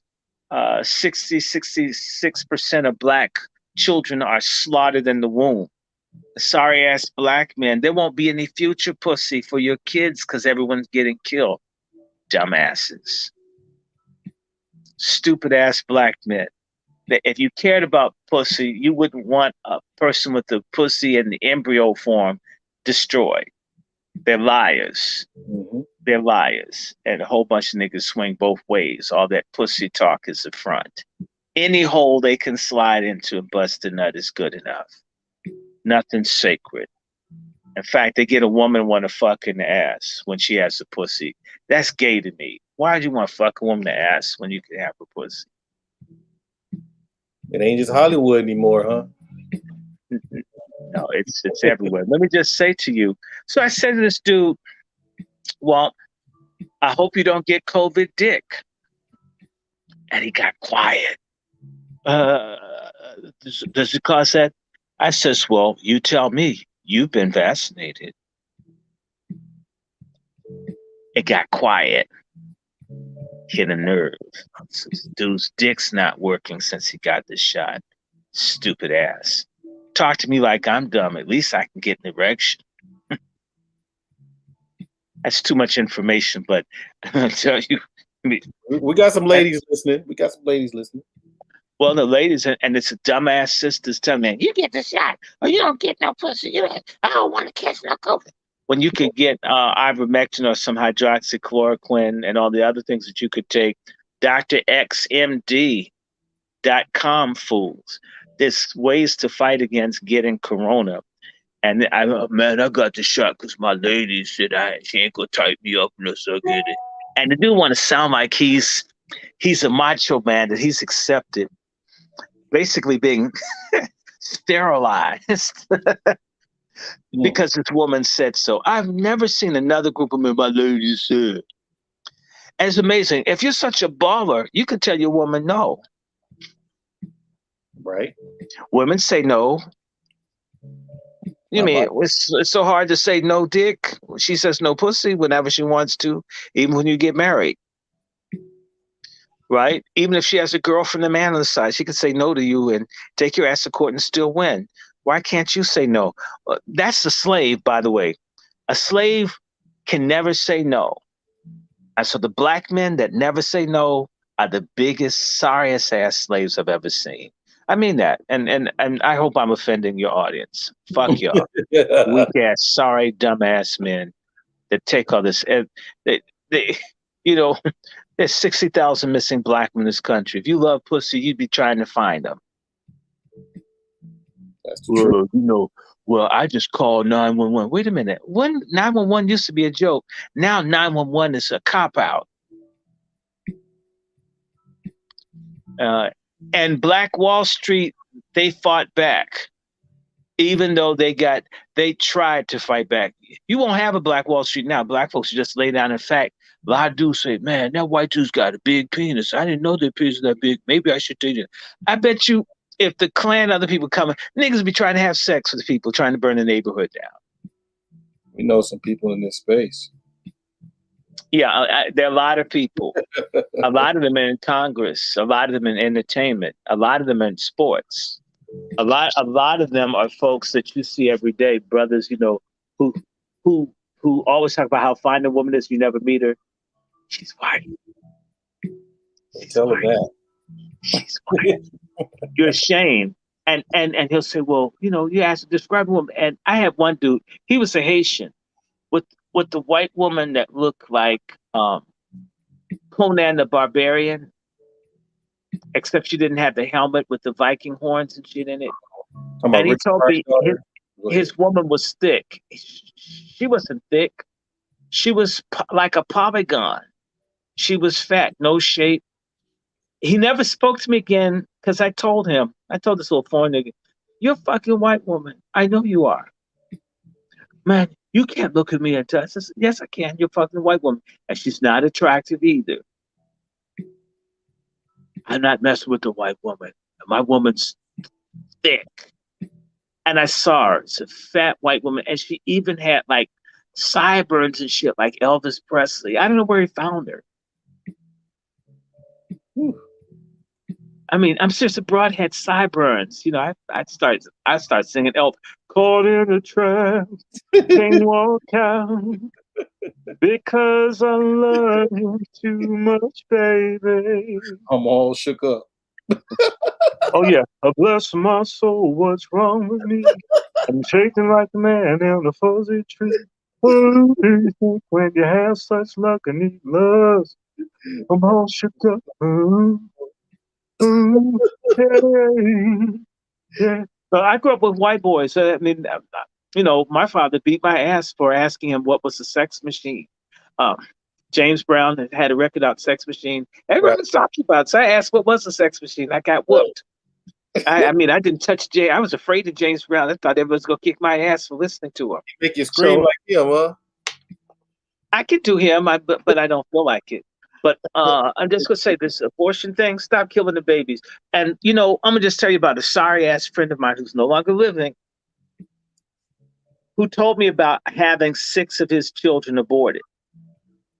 6. Their brothers out here with 10 and 12 and 15 and 20 of their children murdered. And they're cool with that. That's why they're cold-ass people. That's why ultimately they can shoot a woman in the head or shoot a woman when she's pregnant or shoot a black man, because a lot of black folks and a lot of black women are killers. They've had 5 and 6 and 7 abortions. I mean, they treat that shit like it's getting a tummy tuck or a nail appointment. You fucking kill a black person. You're a murderous bitch. And y'all, Bonnie and Clyde and black auto genocide. I don't give a damn. There's no excuse. And don't come to me with no fucking rape. Okay? My mother's sister was raped. She had the child. My father's sisters were raped. They had the children. My ancestors that were raped, I'm here because rape people had the children. I don't want to hear the rape shit. Don't slaughter the baby. My cousin, who got raped in 1968, had the damn baby. And in fact, they sterilized her. The only thing she loves most in this world is a child that she did not kill over the rapist. I don't want to hear that shit. Stop coming to me with bullshit, radical white lesbian feminist bullshit. There's nothing I hate more than a dumbass black woman talking like a cracker with a bubble ass. Your ass should let you know you're not a white woman. Right. Something else. So Nicki Minaj was talking about this COVID cock, and the pharmaceutical people, they're going to punish her. She's going to probably say it was a hoax to get views. She's going to denounce it, or if she stands by it, she's going to get into trouble. They may have a scandal on her, or you might find her having an overdose someplace. They're going to punish her. You think they're going to make an example out of her for the rest of the people that may want to speak out? She's done so much evil to our community. I hope they do make her an example. I'd like for Cardi B to be made an example. I'd like almost all the black entertainers to be an example. The best ones we have are, for the most part, dead. I mean, maybe Gladys Knight's still around, and but these other ones, that shit. Yeah, and Jennifer Hudson, she can sing, but did she? I'm serious. Did she do the gunfight of the OK Corral on her own family? I don't know. People say it. I don't know. Her story is weird, but maybe well, she's weird. And is she still with the man? I mean, he looks sweeter than Cuba, man. I don't know. But maybe she should do her own biopic instead of Aretha Franklin. So she would be better at that, because I didn't see the movie. I had a friend that went to see it, and he said there was 6 people in the theater. Dang. Okay. And it's a deviant. What's his name? The one that had Whitney bumped off. Come on, help me out. Clive Davis. Oh, Clive. Okay. The Grim Reaper. He's the one behind her. And if they can't get her a star, she might get sacrificed. They may get some back at you. Oh, Your mom told me to give you this package. Pat, pat, pat. I hope not. I like Jennifer Hudson. I'm gonna age myself, but every time I Uh, see Clive Davis, I think of Dress to Kill. well, what was it that? Remember her in Dreamgirls? There's no way I Yeah. will tell you I'm not going. You're the best man I ever know, and there's no way I can ever know. Darling, there's no way. No, no, no. Okay, She right. shot that. Without you, Yeah, I'm she shot that. nothing without you. I don't wanna be free. I'm staying. I'm staying. And you, right? Yeah. To me, that song is a low esteem song. If I were a black woman, I would be offended. A woman begging to be loved, love me, Actually, that love was demanding. me. Right. Anyway, Lost breath, lost wind in between the and you part. Like, you but know. you know what happened, don't you? The whole way that the Dream Girl play got put together is Jennifer Holliday being at that point morbidly overweight and depressed all the time. A theater group came up with the play. The reason I'm saying this is that one of my friend's brother's wife was in the theater group with Jennifer Holliday. Okay. And so Jennifer Holliday was depressed about being fat, black, and they made this thing, to help build up her esteem. But a woman begging, if you're a woman worth having, you don't have to beg. You'd be forcing the sex and well, boy. You think Lizzo will ever try to hit that kind of song? Would that be for her? If she's singing to a woman.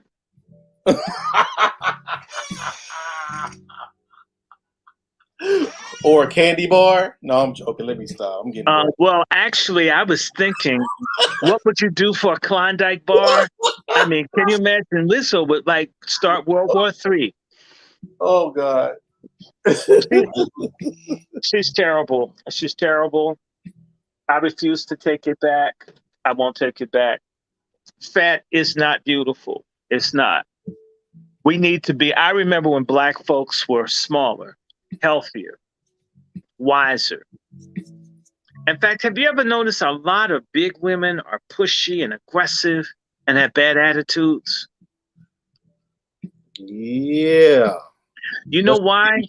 When you eat too much, ladies, when you're fat, ladies, your body begins to produce testosterone. It makes you more man-like.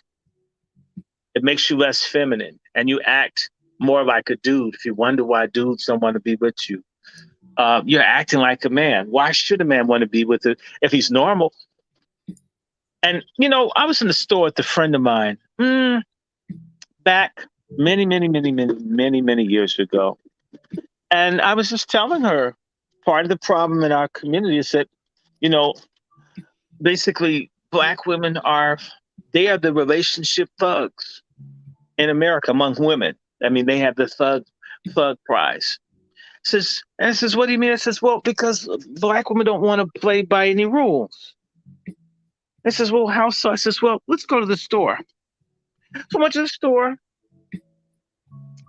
and I said, look at the different people in the store, the different couples, and you'll see an order. The Asians have an order. The Latinos have an order. Even the homosexuals have an order. You know which couples are out of order everywhere in the store, if you notice? The black one. The black man may be holding the baby and the damn grocery basket, trying to keep the black woman happy, who feels like she's underserved. You don't see another man of another race pushing the fucking grocery basket and touching the children. The black woman is visibly unhappy he's not doing enough.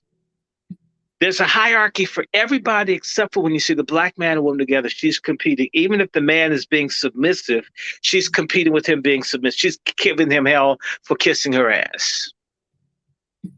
Mm. Even with the gays, tops and bottoms, butch and femme, studs, and the pretty girls.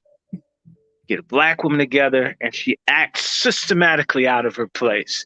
And it's a lie that they don't meet fucking upright black men. When they get with an upright black man, they still give him pushback to doing what he's supposed to do. And the excuse is, well, I haven't met anybody. Well, fuck. If I haven't met a good black woman, it doesn't mean I have the right when I meet one to mess over her. Right. It's no. I'm sorry, brother. I'm in rebellion. I'm in rebellion against feminism. It must be destroyed, and you're my lifetime. In fact, I love this anti-abortion law. Look at all the people who care about babies being killed. But do you know, 60% of the babies being killed in America are black and Latino. And God knows Asians get it too. So the majority of the babies being killed are not white. That's why they're fighting to kill the babies. They want us to die. They just don't want them to die. Back when black women weren't stupid like they are today, and most black women are dumb as fuck. They're dumber than a bunch of busted condoms in the dumpster. Black women used to do the abortions on the white women and make some side money. Now, remember we used to have black business. Now we pay them to kill our babies. And I don't think it was cool to kill white babies. I'm anti-abortion for everyone. I'm across the board. I'm not a hypocrite. Abortion is murder. But black women used to do the abortions to make money. Now, black women have reallocated that money and said, no, I need an abortion. So the black man gives the money to her to kill the baby for a white business.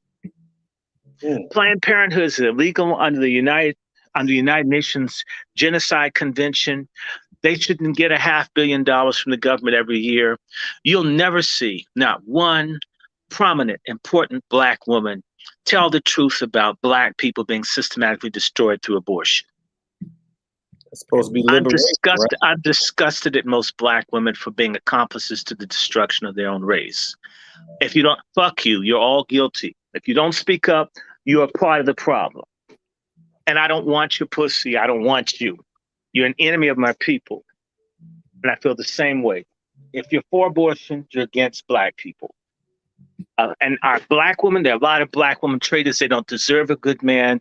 I wish they all would get with some Jeffrey Dahmer white dude, have a good time. Leave us alone. You hate the unborn. You hate the future. They want to be a queen or a goddess. A goddess creates. They don't destroy. A monster destroys. A bitch destroys. These are the kind of conversations we need to have. Whether I have a child or not, if I tell you that my friend who was dying that has 2 daughters, I helped save his life, I could show you the text, but at least I helped someone with kids. Everybody may not have them, but I don't hate children. I love children. Children should be treasured, right? And by the way, you have to have a good person to have it. I mean, all of these abortions, we've killed black people would be 100 million people if dumbass black feminists hadn't tricked the other stupid ass black women into listening to the same white women that owned them and enslaved to tell them kill your children because black men ain't shit. And by the way, I don't see a goddamn improvement in our community with 20 or 20 some odd million dead black babies. We have nothing to show for the murder. In fact, the women are more fucked up today, killing all their babies than the ones that had, did the old mother in the shoe that had so many kids she didn't know what to do. And I wouldn't wish that on anybody. And by the way, notice this, because little dumbass folks who respond to this, did I ever say birth control shouldn't be used? No. They like to pick this like the gay person. I don't think that men can't. I like you, brother. I ain't trying to screw you. I think men should like and help and be cool, hang out. That's cool. We just shouldn't try to corn dog each other. It's just not. It's not gonna work. Are you feeling me? Right. I know certain people. So you're saying we can't have sex? Says that's the only thing I said you shouldn't do. Hang out, sing together, hug, whatever. But don't try to replace a woman with the man. You're taking sex from us. Because I've had this conversation again. I'm not taking sex from you. You're going to do whatever you want to do. I'm going to tell you what's best. Then when the motherfucker's in the hospital, right? Because I used to go and visit people with AIDS and they're dying and they're groaning and shit and all their butt fucking and stuff and they're dying. And they're dying right now. Talk to some people that are nurses and they tell you how jacked up people are after all this pushing and my right, it's my body. And I was born this way, right? Well, who's going to put the fucking Corel on your crusty feet when you burned all the bridges with all the people that you screwed and left, or they've left you or whatever, or you've alienated your family, everybody else said, fuck you, mama. I'm a girl, whether you think I'm one, right? After you've done all that, where are you going to end up when you're sick? When you got septicemia from the bowel movement in your bloodstream, or the nut in your, or the nonoxynol 9, or whatever's in the stuff. What's going to happen? And by the way, Black lesbians commit suicide, so don't pretend with two pussies rubbing together, it's not as bad as a dick in the ass. Nope. They die too. They're on drugs. They commit suicide. They have mental problems. A lot of this mental meltdown you see in the Black community, it's around this degeneracy. It is. We got a mental health problem, and some of the craziest motherfuckers in the country are folk, they have good pussy and bad minds. So what's the plan? And they're a match for folks who have big dicks and no mind. So what's the plans for? I mean, what do you think the target? I mean, we can always come up with things, but what do you think the goal is for implanting a little Nas X around children? Besides, is it the obvious? It's Nas X isn't the person that worries me. Who worries me is the one that everybody already likes. That's Obama. Obama's making a movie to celebrate a Black pedophile by the name of Bayard Rustin. They're looking for models right here in D.C. where I live. They're going to glorify. See, when I went to school same time as Obama, the people let the cat out the bag for us that they were going to replace Martin Luther King with Bayard Rustin. I heard this 32 years ago, that the real leader of Black people was Bayard Rustin, and they were going to bring about a day where more people knew who Bayard Rustin was than Martin Luther King. That's interesting. Your governor, I call him Old Cum because there's nothing new about that bitch nigga. He just pardoned Bayard Rustin for having sex with 3 white boys in Pasadena in 1951, 70 years ago. Okay, he did that in 2019 or the beginning of 2020, one of the two. It's recent. It's been the last 2 years. And so Newsom and all of them are working together to make the leader of Black people a Black man that was a molester of white men, as well as a person who was a bedwench to white men. He could never get enough sex with young white men. That's the leader. All the while they vilified Martin Luther King for loving pussy. See how crazy? Isn't this world crazy? Martin Luther King's bad for liking pussy. Can you imagine, Dr. King? Yeah. Well, Byron, I feel very, very good today to go and see the fine women in Montgomery. They're much to be admired, especially when I unzip my pants and caress them, should I say. Right? You're going to make Martin Luther King a monster for liking pussy. And you're going to make a dude that would rape a little boy in the ass our leader. And by the way, I have to say it again, sorry ass Black feminists are going to help this. Like the sorry ass lesbian feminists in Black Lives Matter. I want all those hoes to get an IRS investigation. The rest, all of them, they ain't done nothing for us. We haven't heard much from them in a while. Well, that's because they're counting the money and shit. But don't worry, you're going to hear from them next year. See, this is September. The election season started this month. They're going to bring Black Lives Matter back.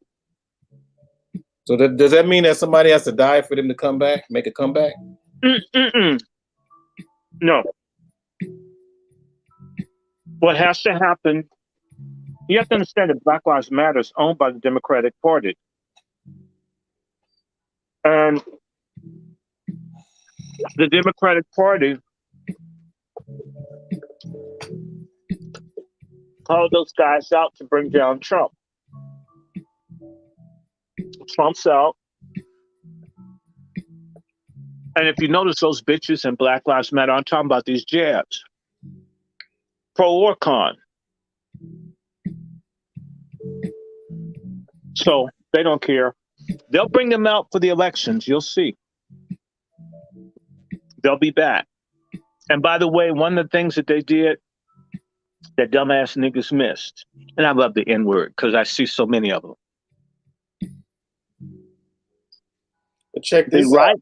The riots that took place, so-called riots, happened in the the opportunity zones where Trump was trying to get money put in black communities. That's what they burnt down. That's why they let them do it.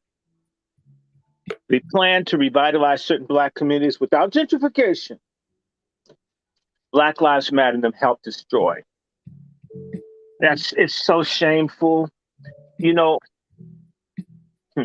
I'm just disgusted. In fact, they're going to bring Black Lives Matter out probably next week. Why? There's supposed to be some fake ass Trump march protest here in DC, right? Mm-hmm. And I don't know who's behind it, but they're gonna get some dumbass yahoos, and they're gonna have their agents and all that, and they're gonna really mess it up here, and they'll blame that on all Trump people, right? As a means to crack down and jail and go after folks. And they're going to do stuff. Look, I was there on January 6th. There were people who were not Trump people spying, wearing gas masks and shit. We saw them. They went in, started shit, and then they moved out as a group. It was organized. This is why they don't want to have these hearings, because I'm not trying to make the crazy people that did stuff innocent. I'm trying to say to you that it was more going on than what they're going to tell you. And if they will lock up and mess over white folk, what would they do to us if we have to stand up and stuff starts getting desperate? I'm not saying support anybody. I'm only saying to you, there's more going on than what we know. People that I know who had nothing to do with the going into the Capitol, they're being blamed for it. People that weren't even there. People that didn't want to be there. They're after. Why are they trying to they want to have this national security stunt so Biden can be dictator as long as he wants to be. He can't fight no damn war. Oh, by the way, I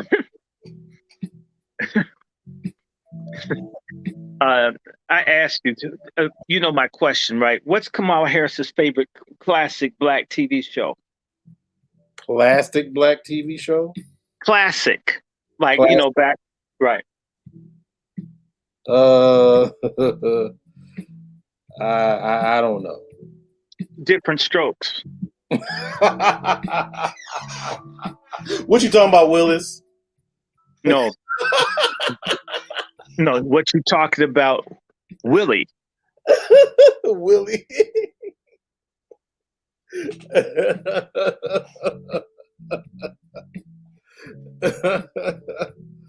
Oh man. Yeah, I can see that. I mean, so what stroke is she engaging in this time in the White House? I said the only skill she has to be in the White House is dictation and licking envelopes. That could make someone cranky. That's probably why they say she's hard to deal with. Right. She's hard to deal with? Well, that's because she likes things that are hard. Yeah, she got that credibility. Well, she's earned it. Shout out to Big Willie style, right? Well, she's got more miles than United, man. I'm serious, the mileage, damn. all I can say to you is that I don't know what Kamala's doing, but I do know. Let me clarify. What I do know about Kamala is she's made her staff hates her ass, and they've been covering it up and doing stuff to protect her, right? But in reality, what's happening is that Kamala, if I can call her by her real name, Kamala is just, she's a tramp, man. She's never, ever going to be more than a tramp. And it's just time for Black folk to understand something. The thing that we need to understand most about Kamala is that, by the way, so let's talk about Kamala for a second. Did you hear about the little Indian girl that got raped? No. You didn't hear about the 9-year-old girl that got fucked to death in India? No. You didn't hear about the woman that got killed the other day in India, raped, she died too? No, I haven't. No. Isn't it interesting to have all these high profile deaths and rapes of women in India? And you'll never hear anything from Kamala about it. Why not? Why not? Because Kamala's in the caste of Indians that support the raping of the untouchables or the Dalits. Kamala comes from a group of Indians that supported the Nazis in World War II. I'm just telling you. Kamala isn't what you think she is. So she's not just some Asian babe that like black dick. There are a lot of folks that like black dick that hate black people. And the thing proves to me that she probably didn't really like it, and she didn't stay with it. I mean, she traded Willie Brown's ass in for a Jewish dude with some real money. And she probably doesn't have to fuck them. I mean, who kisses another person with a fucking mask on? There's like married people wearing condoms and shit.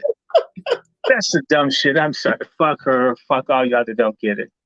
Now, her reputation, most people do know about her reputation. Some people kind of like get quiet or whatever. But through the rest of this whole administration, what could she do to clean her image up? That's like asking me, how can she get her virginity back? Okay. It's not a damn thing. Look, she's a hoe. That's how it is. She may be a powerful hoe. In fact, I know she knows me because, I was doing Kamala jokes and shit. Do you know that Kamala's main thing that she's been doing to protect her reputation is going after anyone that criticizes her in social media? Oh, wow. Okay. I didn't know that. Yeah, that's probably why your videos with me and it ain't gonna go far. I know Kamala knows me, little lying hole.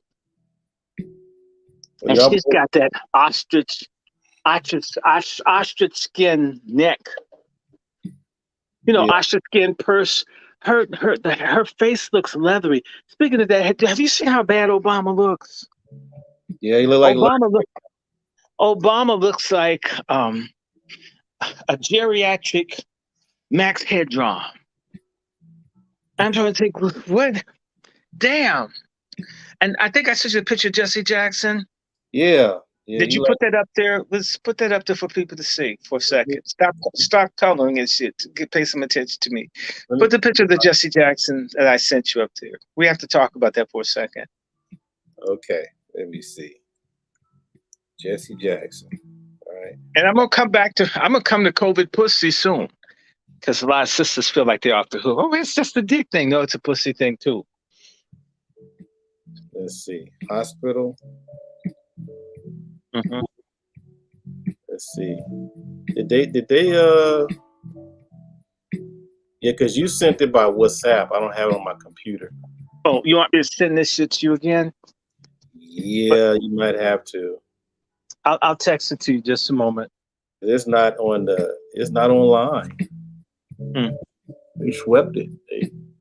No, they didn't. I'll send it to you. What's it? I may not change my depends, but I am somebody. I'm trying to find. Yeah, I don't see it. No, I'm sending it to you now. You'll have it. Okay. I just texted you. I may not change my depends, but I am somebody. Wow. Yeah, let me and by the way, the recall is going more towards what's that guy's name? The high tech guy? Yeah, Newsom. He's going more towards Newsom's favor, but Larry Elder did get like 1.5 million votes. So that's something to consider. Let's see, save the gallery. Yeah, that's something to consider. Every time I see the whole Larry Elder thing, I think of the song Hello Larry. I'm aging myself again, of course. But yeah, he's up like 60-something%, where it says no on the recall. As far as Newsom, this does not look like Jesse. You think they cloned him? Uh-oh. He got frozen. Okay, he'll be back, y'all.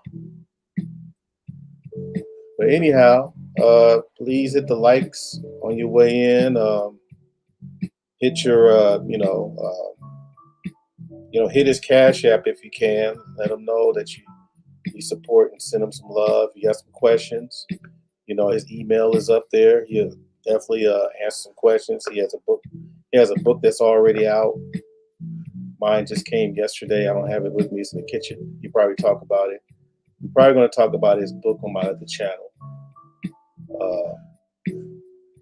But yeah, I appreciate you guys coming through. But he'll be back. He's coming back. There's always that freeze thing going on with online or online stuff here.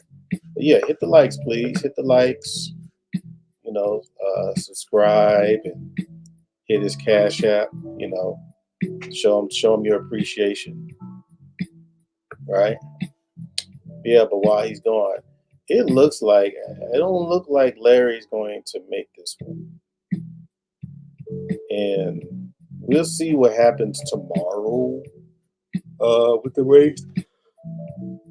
Because you never know. There might be some kind of like weird surprise coming up, But for the most part, this dude, oof. I don't think Larry's going to make it. But again, I'm quite sure he's going to probably say that it's voter fraud and they rigged the race. And I'll just remind you, the dude said slave owners should get reparations. That's what he said. He said that Zimmerman, let me see if he came back. Okay, he's still working on coming. His phone probably died. I think he'll be back though. He said that, what else did Larry? He said a whole bunch of stuff. He said that, I guess the one that everybody keeps talking about is the one about Zimmerman was defending himself. But he was defending himself to, and that neighborhood was like very bad, right? Let me read Shonda's thing. It says, I'm not an Elder supporter by why is there a video out in the manosphere about Elder conceding to, Larry Elder conceding to recall election. Where else has this been reported? I can't find it.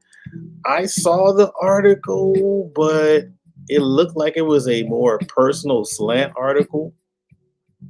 I couldn't say per se if there was some kind of, I don't know, some kind of, what's the word I'm looking for?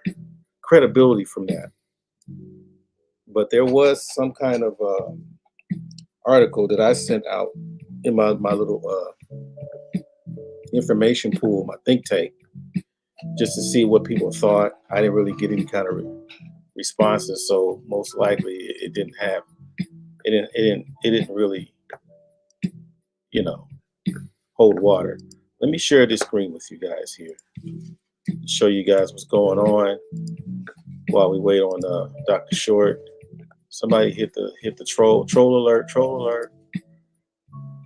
When you see a troll, just report them. Okay, so now you see here, so far, this is let's see, no about 67%, and yes about 32%, 32.5, whatever. So this is where we're looking at right now, but you only got about 61% in. So when you hit up that rest of that 39%, that's when you start getting a understanding what direction we're getting into. So like I said before, we'll probably get a more accurate, but I mean this is more than double. So we'll see. But a lot of people around the nation is talking about Larry Elder, right? Let's see.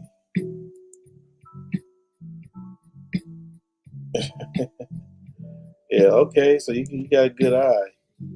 Yeah, that's my sister. This is the queen of rhythm, huh? They say the queen of salsa. Yeah, but let me see if he sent me a text. No. Yeah, so I think his phone died, but he'll be back. So I'm gonna give him a few minutes.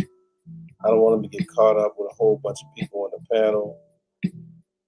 Every time I have him mix up with people on the panel, I get kind of cringy because some people just don't know how to treat like special guests. So I'm kind of like, I'm waiting here. Uh-oh. Unless you got a cut right there. Let me give you a little healing right there. But yeah, I appreciate you guys like showing me love and stuff on my Tuesday nights. For most of the time, that's the slow night for some reason. Because I think a lot of people have to go to sleep and go to work the next day. So I understand that. I'm not tripping, right? I'm not tripping. We got Brother X up in the building. Yeah, I'm not tripping, man. But yeah, please hit those likes. Because usually, for some reason, Tuesdays is like chilling circuit. Everybody want to go on Tuesdays. Everybody. And I'm like, why Tuesdays? But it's all good, man. I appreciate the respect. But what I'll do is I'll go ahead and release the hounds. You know, I'm gonna go ahead and do that. And if he comes back, you know, hopefully, you know, people show some respect. You know, with distinguished guests, because distinguished guests knows other distinguished guests. Wink, wink. So we want to be able to bring more people in this space. You know what I'm saying? Bring more people in this space that can probably expand even more to some of the messages that some of the brothers are trying to say around here. It's very important, man. And I really respect a lot of brothers in the space. That's why I try to bring certain things up here. You know, it may not be the biggest thing ever, but you know, I try to do my little part because everybody got their own little part. I try to do my part. Oh dang, people just left. Okay, so I released the hounds. So I gave him a little time. He'll probably pop up at the last minute. But check your emails, people. And then we'll do a little discussion based on what you guys heard. Right? If you want to. Right? And then again,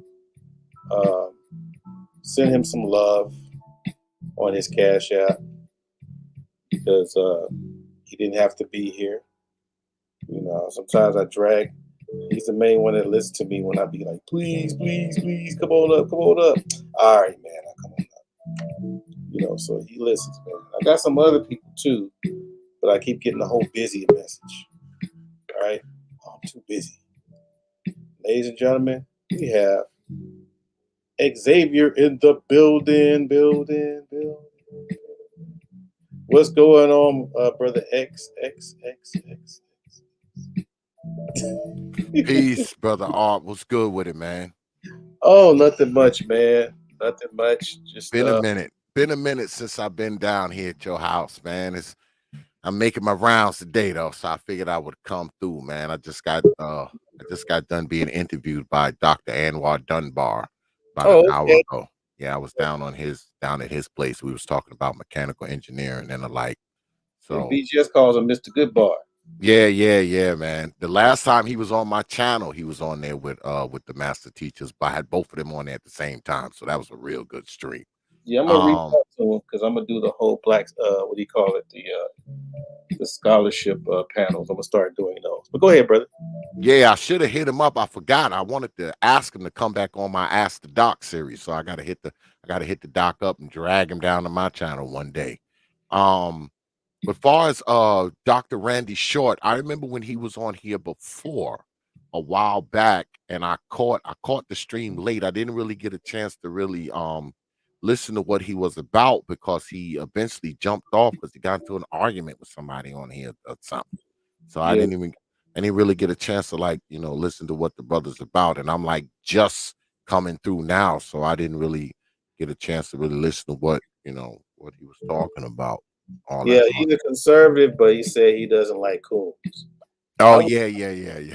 I would say he's more of a BMT type person. You know Okay. Hey, what's going on, y'all? what's going Brother on? BMT, Hey, how y'all brothers doing? what's We good doing? with it, We man? doing, brother? We I just bringing my sons back from the island. I dropped them off there, and now I took them off the island, so that way they went through their trial by fire. So we now have two young men that are now of age of being men now. So I'm Right. That's what very I proud, want to hear. That's what I very want proud to of them. hear. They learn how to hunt, fish, and learn that of being a man from elders. So you didn't do the thing from Roots, did you? no, not. But I was very proud of them when they killed their first hog and they killed their first animal and they understood life. And Mm, I was very proud of them when they had to make certain decisions and had to accept responsibilities. And when they messed up, they got popped and got the switch. But nevertheless, they were like, you know what I'm saying? Sometimes their mama was like, we should go get them. I said, no, you can't run from life. So they can't run home. They have to face whatever they're doing. And I was very proud of them. Because my son, he showed me his cut and his scars. And I said, you'll be having many, many, many more of them in life. I oh said, yeah. and I showed him my scars. And I think we had a moment as men.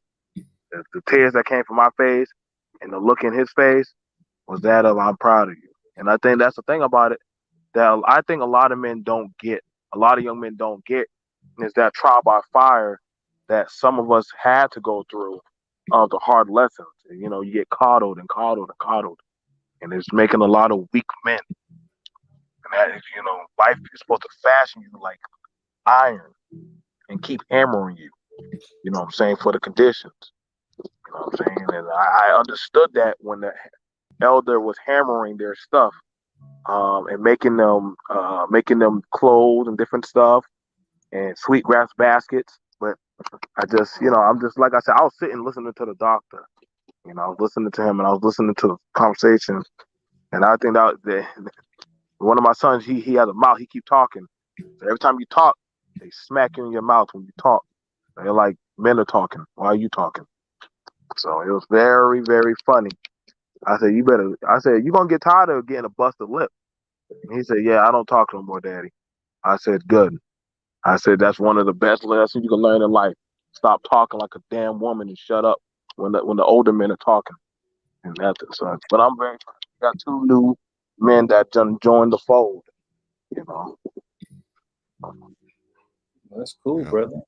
Yeah, man. That's the shit we like to hear. And I see my man Semper Fi out there in the chat. What's good with it, brother? Yeah, I Brother call him Eric Quincy Ingram. Jones. I call him Good Quincy with it. Jones, and I call him also Sugar Ray Leonard. He has that type of voice, man, that smooth, type of voice where it sounds like when he describes music, he sounds like Quincy Jones. Like, damn, Mm. that's crazy. He said, "Hey, man, that music, cat. It's swinging, man. It's the end thing, man. That's the way it is, man. It's life, baby. You know." I see Lady Shonda out there as well. What's good with it, Lady Shonda? Lady Shonda was down at the she was down at the Good Doctors while I was down there getting interviewed as well. So Oh, that's cool. yeah, Yeah. she was there. She was there. There's quite a few familiar faces there. I appreciate y'all coming through. Well, they probably was just there to see the doctor anyway, but I saw a few familiar names. So, Yeah, I in my own mind, I was saying, damn, they're here because I'm here.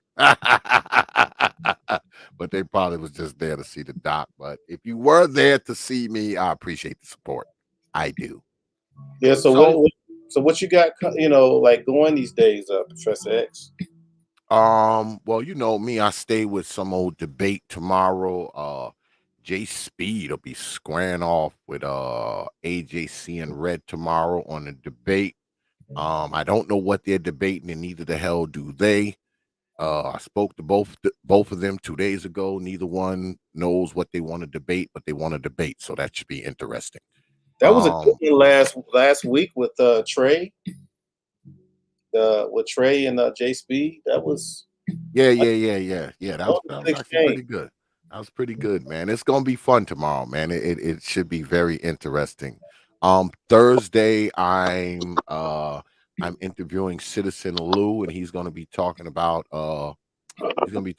expatriating and travel options for brothers. So that's what I got on the docket for the next couple of days. Next week, I know we have a big debate coming up on the 22nd. We're gonna have it's a political debate, and what we're going to be asking is, has Joe Biden has Joe Biden's presidency been a success or a failure? It's going to be an open debate. Anybody can join. We got a pool of people who we thinking about bringing through, and we letting anybody jump on who want to jump on and challenge. So it should be good. The promo should be up in the next day or two, so y'all kind of get an idea of what we got going on. So it should be good next week. I'm supposed to be getting interviewed on the 23rd. I haven't got any confirmation about that yet, but that's kind of what I got going on. I've been getting interviewed. I'm doing interviews like this whole month. Last week I got interviewed by Red Sings the Blues. I got interviewed by Dr. Dunbar today, and I'm supposed to get interviewed by somebody next week. So we'll see what happens. That's cool. Why they want to talk to me, I don't know, Art. I don't know why they want to talk to me. You're the voice of God, I don't know. I don't know. But yeah, I haven't heard anybody in this space. Not too many people really defend Biden. Yeah. I have. Hey, salute, brethren. Hey, what's going on, brother Eric? So now what's good with it, man? You talking about somebody who's got one of those soothing voices, man. Listen to Brother X, man. That's one of those soothing voices, man. I know, seriously, man. When I listened to Brother X the first time, I'm like, damn, man. And especially what he was talking about. I don't remember what the topic was that time when I first came in to see Brother X on TPOT YouTube page. Well, this voice comes from all them damn cigars I smoke, man. I'm like, what's the old guy who was George Burns? Yeah, like George Burns. Man. Yeah. That's where it comes from, man. It's a cigar voice, man. Cigar voice. I think George Burns started smoking cigars when he was like 12. That motherfucker smoked cigars for like 80 years and still lived to be over 90. Yeah, man. And he played God too, didn't he, with John Denver? Yeah. Mhm. Those were some good movies. Yeah. Did you The see voice the? has served me well. Did you see the movie God with Morgan Freeman? You mean Almighty? Yeah, with Jim Carrey. The one with Jim Carrey. Yeah, that was hilarious, man. It was, man. That was crazy, man. Because he's dressed up like a janitor, you know, and they got him like mopping halls and shit and whatnot, and he's giving advice, to Jim Carrey and whatnot. He said, "Who are you?" And he's mopping along. He's like, "I'm God." What? Yeah. I was trying to figure that out. Like, what was the angle of making a black man God in white Hollywood? That's what I was really trying to figure out. I was like, okay, but they got what was the whole angle?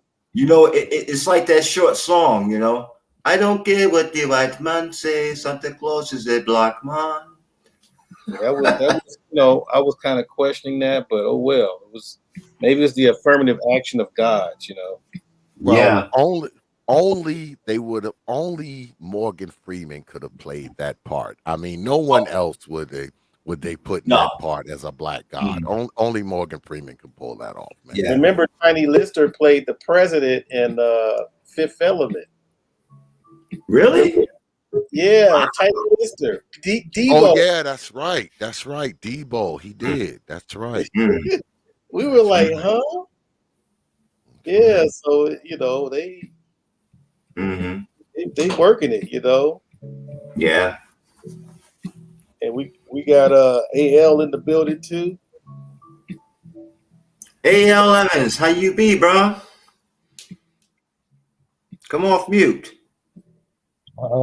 I'm straight, sir. I'm straight, sir. I'm just a little dejected over what I watched this morning. That sister put out about these black women. We had a black woman in Chicago just this past weekend kill her 11-year-old child for a goddamn SD memory card from the freaking 90s. Yeah, man. Oh, told her little 11-year-old son, where's my SD card? If you don't give me my SD card, I'm gonna shoot you. And he literally said, Mama, I don't have it. Shot that poor boy. And he lived through the first shot. He was bleeding and crying and everything.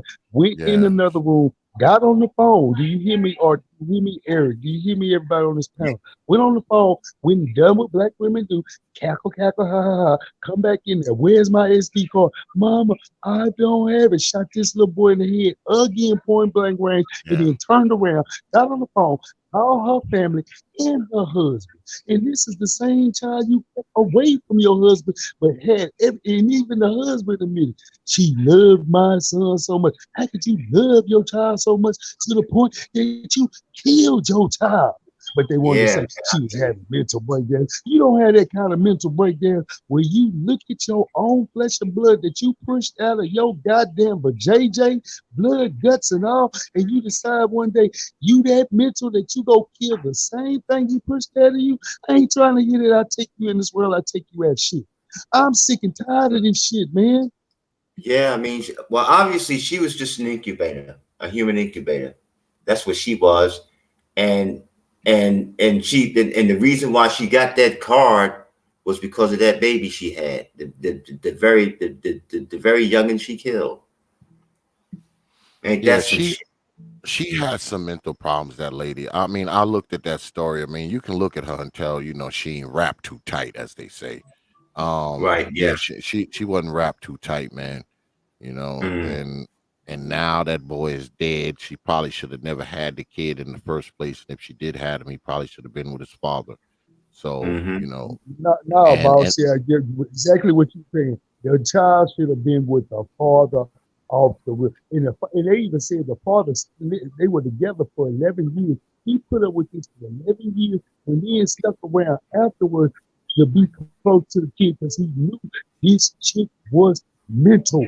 Told the family, told the in-laws and everything. But you know how in-laws and family do it. We know we got one of them type of gynocracy type too.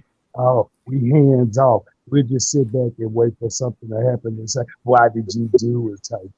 You knew good and well Yeah. this goddamn woman has been off everybody. So Mhm. Yeah. the community But, Well, was off. But just but recently, they said up until past Friday, she finally went to see a psychiatrist for one yeah. day. Then you come back and pull this stuff, this Hmm. stuff. Yeah. Somebody well, got to make some sense out of this before I the lose my hus mind. the hus the husband was saying that, her mental health, he said he had been concerned about, her mental health for a while. But the crazy thing is that, he's now defending her, saying that, oh, mental health, mental illness is real. He's defending her, and he's been saying that, I don't think she realizes, what she did, and all that kind of stuff. So I I mean, mean, it's nuts. it can very well be, man. Brother X, the husband can be telling the truth, but you know what though? If you know you married with this woman for 11 years, you got a child, you see that her mental health is deteriorating. You know this. Why haven't you sought counseling for your wife? She's your lady fair. She's the love of your life. You got a kid with her. You don't Some care about Yeah, her to help her get counseling, to try to deal with this mental illness. yeah, some people don't do that. They feel a lot of people. I'll keep it in the black area. A lot of Okay. black people don't believe in going to therapy, counseling, or mental health, or literally taking them to get the proper treatment. They think that I can do self fixing, and that shit be fucking up. Like I Yeah. see this full time since I've been in my field, or literally, like I said, that I do X in private security, and I've seen a lot of hmm these guys tell me about what's going on in their home, and I listen, man, take some time off, and y'all need to go to family practice or something like that, and y'all need to Hmm. start doing some stuff. Things happen. Sometimes But, when you start as a man, for those of us in the home, you get hmm. into a flow mode of work and providing where you ain't the same 19, 20-year old that lovey dovey. Now you're in, damn, I got to be in all time providing mode if you're doing what you're supposed to be doing. Woman, she's supposed Right. to be maintaining, and she starts forgetting the affectionate mode. Like sometimes it happens. So you have to go get a tune up. You have to Hmm. go do tune ups and stuff, and sometimes have to have reconnection. Hey, take the kids if you have take the kids, go get a sitter or grandma or whoever, and let Hmm. them take care of the kids while y'all go have some time to retune up the relationship. And sometimes you do get it hurts because I see a lot of relationships. I don't know why women be jumping on social media and pretend like Facebook is the goddamn Doctor Who or some shit. They start taking Yeah. advice, and then you'll have it where men they'll jump online. There's literally a group for people, so to the Black Fathers group, but I'm like, Hmm. some things, brothers, y'all got to keep in house. That's one Yeah. thing I can shout out to say to my granddaddy. You will never Hmm. know what was going on with him or my father. You never know what's going on with him. He didn't tell no damn pastor. He didn't tell his friends. That was in-house situation. He, as a man, he had to deal with. That's why I said you can't run away from your situation. You know what I'm saying? You can't just run down to the bar and start telling the bartender. At the end of the day, that woman in that household is still going to be there. And how But you know you what? go ahead. Some men don't have that stoicism about them, that practical stoicism about them to keep shit quiet about your family, but deal with the situation in house where you're Well, looking at face to face, eye to eye. right. And that's true. Like, so, listen, I listen. That is a dying. That's sadly that is a dying era of Yeah. masculinity. Like how you suffer in silence, but Yeah. you take care of the problem. Listen, we all had that day with shit. You Hmm. just knocked out all. You just got your paycheck, and all of a sudden all the bills hit you, and the woman and the kids got a 99 problem. You're like, damn, you ain't got nobody Yeah. to run to. You got to handle that your own stuff as a man. But Yeah. nowadays, you got to where some of these boys run the mama, and as the Yeah. bailout, at the bailout plan, and some of these goddamn women run to goddamn other people, other men for their problem. No, and that you got to check that right in the box. Am I your man? If I ain't your man, if the streets is your man, or that's your mama's your man, you need to kick your ass and take your clothes and shit over to her. If I'm your man, then the sword falls on me. But Yeah, it falls down to family accountability, all hands on deck. I mean, like I said, indeed. that's what Yes. it's one of those types of things. I'm very passionate about that. That a lot of people are afraid of failure, and there's no shame in admitting that. Hey, man, I fucked up. I mean, it happens when, especially when you come in first time raising a household, building a household. If I've had this talk with X, Art has talked Mhm. about it. Different men, I'm sure, men of brothers who've been in the home. You're going to have times where you fall down on the battlefield, but it's not what you do when you fall, but how you get back up to fight. Indeed. Well, I mean, listen, MLK Jr. said it best. It's not in the times of how can I say, of tranquility, but it's a time of adversity when your character is being tested. Yeah. Yeah. You know, I I mean, mean, it is what it is. You know. yeah, well, I'm a true believer that adversity, people say adversity builds character, but I don't believe that. Adversity reveals it. Um, Yeah. at adverse times, that's when the real you is going to show up. You can't pretend anymore. When adversity hits, the pretending is over. The real you will show up, and it'll show up quickly.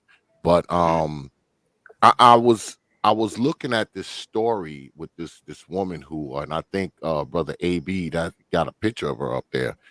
I thought when I first read the story, when I first heard about the story and read about it, I thought she was just some Chicago ratchet, but this lady was no Chicago ratchet, man. She worked for the Chicago Department of Transportation. She had a $45 an hour job.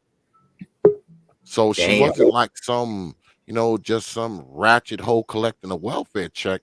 I mean, shit, $45 an hour, that's more than what I pay my guys. I mean, Yeah. so But you know she what, she brother X?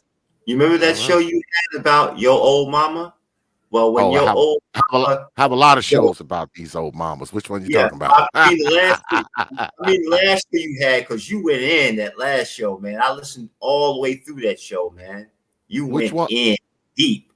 Um, you were talking, you basically talking about mothers, and you were talking about, how they treat their sons, how they mistreat their sons, um, um, about how mothers find it easy to physically beat their sons, Oh yeah. corporal Oh yeah. harsh Oh corporal yeah. punishment. You remember that one? That's the one Oh I'm yeah. talking about. And you Okay. went in, man. But as you said, when your old mama don't teach her daughter how to be a mama and how to be a wife, she ain't learning that no matter what kind of job she's got. That's The true. job is just a mask. That's true. Yeah, but I did think she was just some Chicago ratchet, but Yeah. obviously she wasn't. She was just a Chicago mental case, you know. Yeah. But they said she was having mental problems for a while, and they was trying to get her to get help, and Uh-huh. she just never managed to do it. She never managed to get that mind right, and because of Mhm. that, a young man is now dead because she never got her mind right. So. What's up, Mhm. fellas? What's going on? Hey, how Brother you What's going Foster, on, be? what's good with it, Charles? man? Officer of the Well, motherfucking law. Yes, Officer sir. woo! Foster, how you be? Woo! So I'm being good. I was just painting. I've been painting my living room walls, so I'll uh, hit the other. I'll hit some more wall. Well, pause. I'll hit some maybe, but I'll hit some more walls later. Later tomorrow. okay. But Okay. and I do have to say something about that bitch who killed her 12-year-old son. I don't blame it on mental illness. Fuck all that shit. I don't either. This is what the behavior of so many black women is. Like I said in my live stream, call it a quick plug or a cheap plug if you want. Go back and look at it when I asked where the good women are. Why don't we Yeah. talk about the good women? They don't fucking exist. They're so Yeah. fucking rare. They're like diamonds from off a fucking Titan, like Saturn's one of Saturn's moons. Yeah, these child homicides by mothers tend to be trending, man. The trending, you're 5 times more likely by FBI statistics to be sexually or physically abused than a single mother holding a single father. But because you're so programmed that mama knows best, mama can do no harm. Mama. You know why little boys like to go to their mama? Because daddy's too strict for you. Your mama will accept your mediocrity. Daddy will only accept your excellence. But you know what though? Mama will also pretend that a teenage son is her man too. What you may pretend. Yeah. But guess what? But guess what? Here's how fiendish the average black mother is, and it took me a while to actually put this in my mind. Mm-hmm. You'll yell and cuss out your boy, but you'll call your daughter a slut, but yet you're the first person to put a price tag on her vagina. Just slut. You'll call her a bitch and everything else. Wait for it. She's the first. Remember, Mama's the first person to put a price tag on her pussy. Yeah. Think about it. If you ain't shit, if he do this, he ain't shit. If he doesn't make this amount of money, like she could get a man. Mm-hmm. Look at the shit she's telling you. Yeah. Then you shoot a 12-year-old boy over an SD card. I've seen women beat their kids over a bus pass that expired over the weekend. Over a bus pass. A bus pass? It's bigger than the wired hanger. You ever notice they gotta be creative on how to beat you? They remember, they can't teach you shit because they're so educated, but they could beat the hell out of you. Yeah. Mm-hmm. But when they too big and strong, why do you think they didn't want you to wrestle, box, or do any type of martial art? Because now they can't beat on you. You know what though? I gotta say, Officer Faulkner, that was exactly my situation. Of course, I was asthmatic since I was a baby, but I remember I asked my mother. I saw the advertisement in the 70s for Jerome Mackey, right? Learning martial arts, karate, right? Learning the basics, and as soon as I saw that, I said to my mom that same day, "Hey, Mom, I want to go to Jerome Mackey. I want to learn karate." You know, and she's like, "No, you're too small. You're too young. You'll hurt yourself." Then I said, "Well, what about if I, go to the gym and do a little bit of lightweight training?" "No, you're too young, Eric. You'll hurt yourself."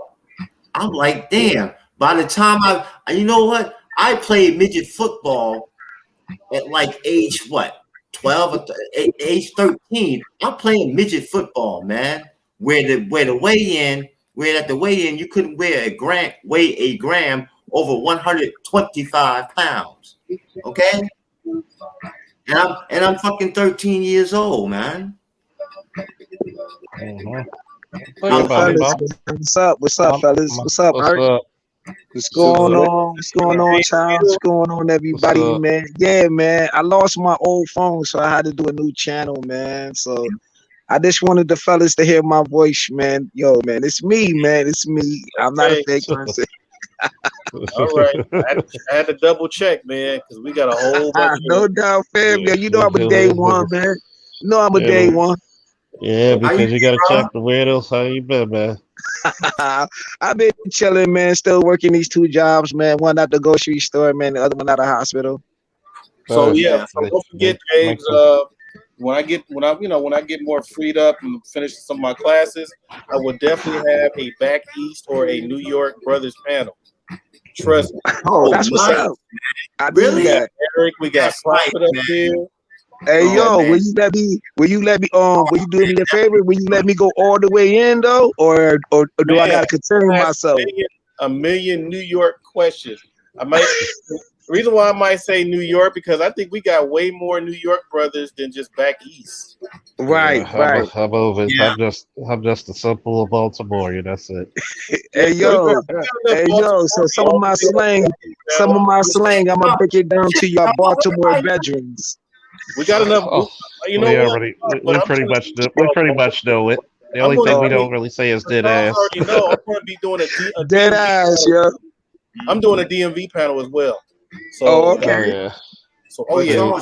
The Charles, the DM. last Go time I ahead, was Art.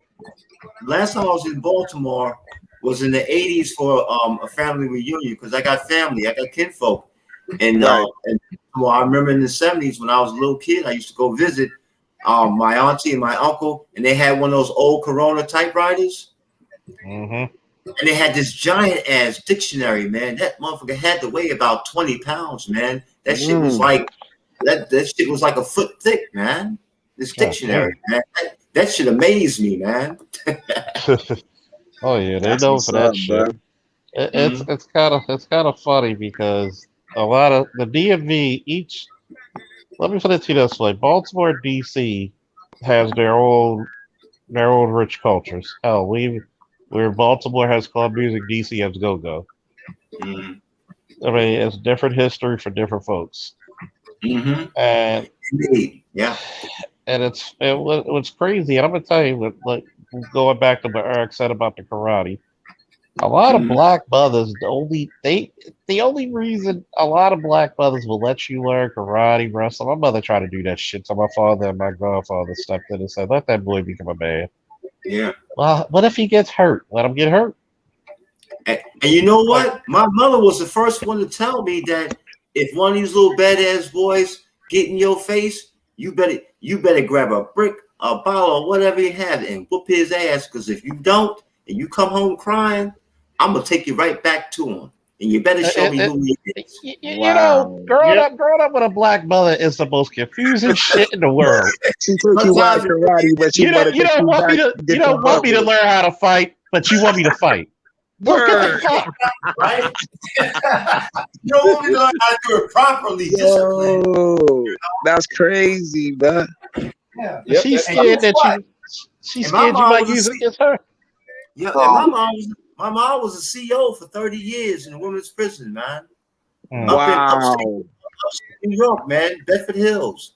You could have Yeah. learned all types of stuff just by her. Mm-hmm. She could have showed you how to use a gun at a young age. White folks do it.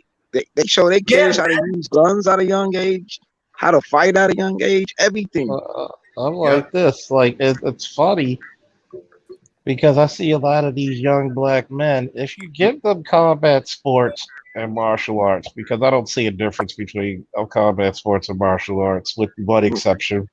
Mm-hmm. One is within the rules, and one is when you go no holds barred. Yeah, You know, true. and Mhm.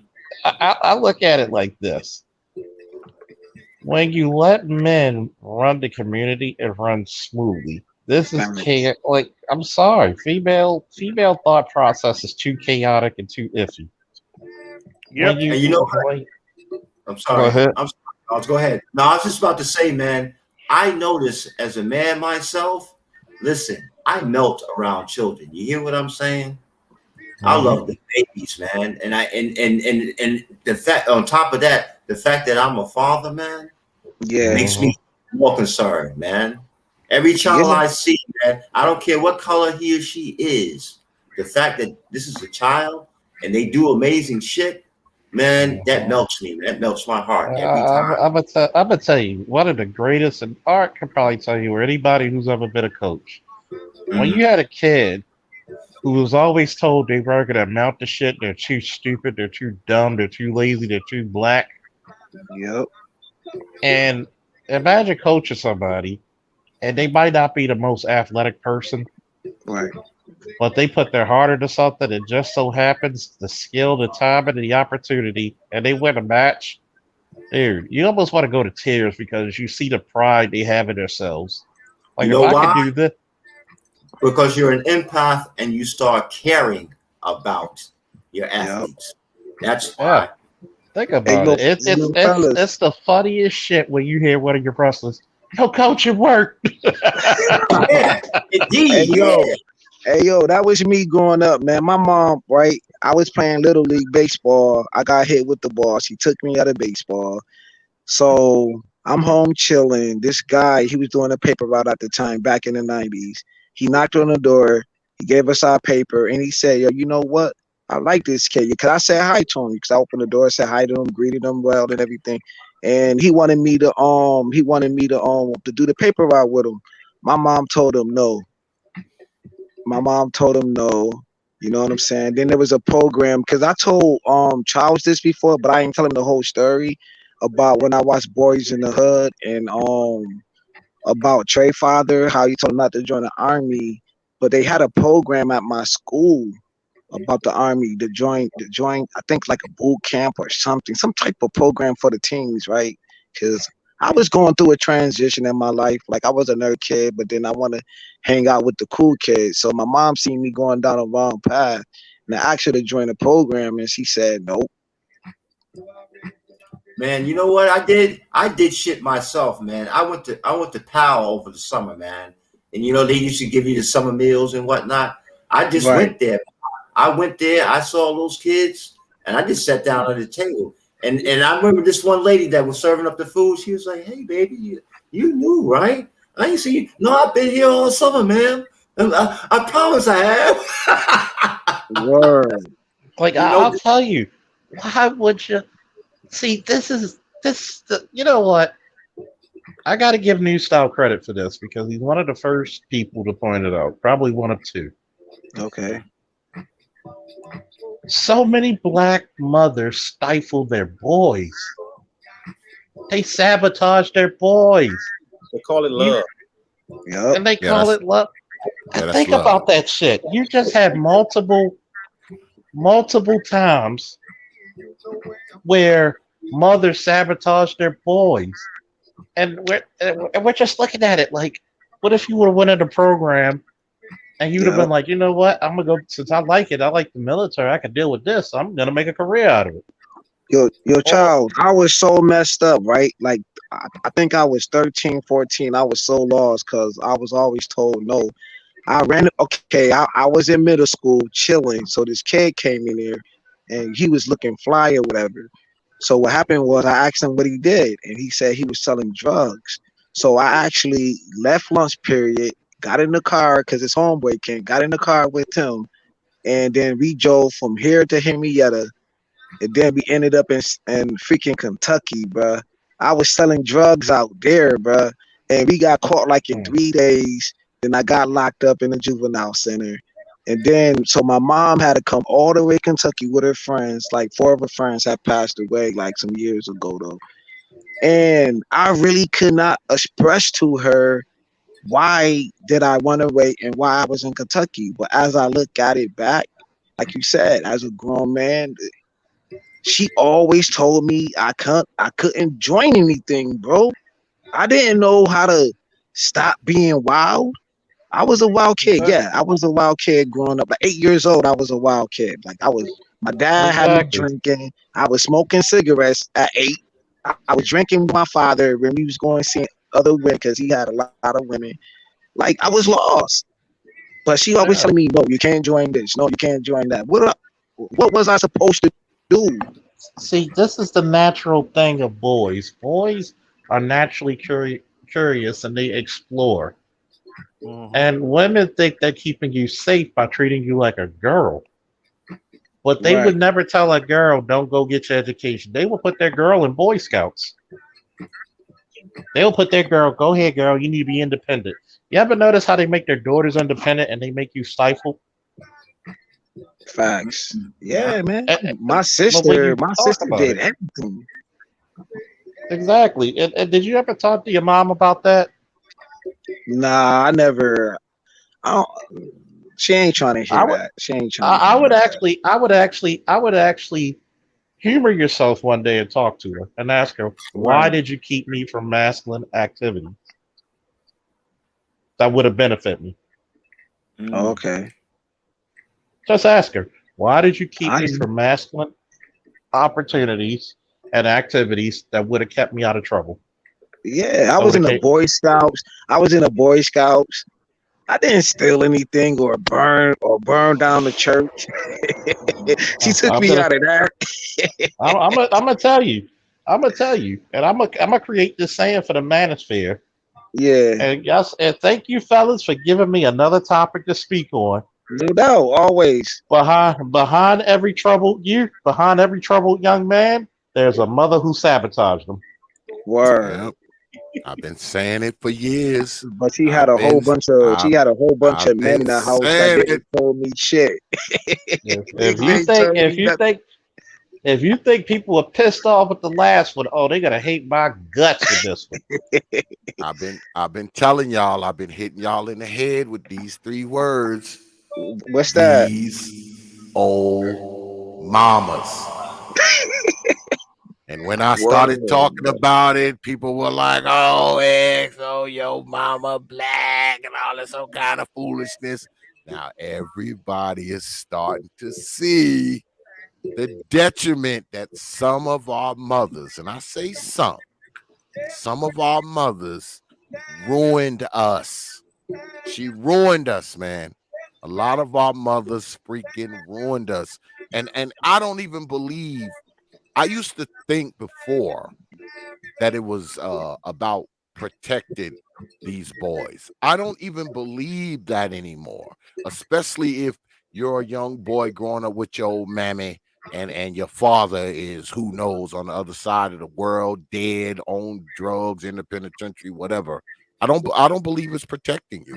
What I think it is trying to keep you from turning out to be somebody that's going to be away from her. I think your mother relies on you because see you're the only male in her life or males in her life, that don't go away. Especially if she's one of them old hoes who got dudes in and out, in and out, in and out. You're the one male person that's in her life that is not going to go away. You're Yo, there, that's what I at least till noticed you're old because enough to she get didn't out of there. right because like she didn't regulate dumb niggas, but when it came to me when I was young, oh you look like your daddy, you ain't shit, you will never like how y'all was talking about like you ain't shit, you know what I'm saying? I wish you was dead. Like I heard all of that growing up, bro. Like she used to do me She dirty. she is but she is but she counting never checked on the them niggas fact, though. She never checked them niggas. yeah, she's counting on the fact that you're going to be relying on her for a very long time. Do you ever notice Right. this? If if you have boys and girls in your family, right? Mm-hmm. And your brother, your sisters, her daughters, she'll go ahead and kick them out, especially if they get to be 16, 17, or they fuck around and get pregnant when they probably need her the most. They'll go ahead and kick her the fuck out. But the son, he can live in the basement till he's 45 That's a because fact. mom wants him there. That's the only swinging dick she can actually control. Okay, she Word. could she couldn't control none of them other men. She Nope. couldn't keep none of those other men around.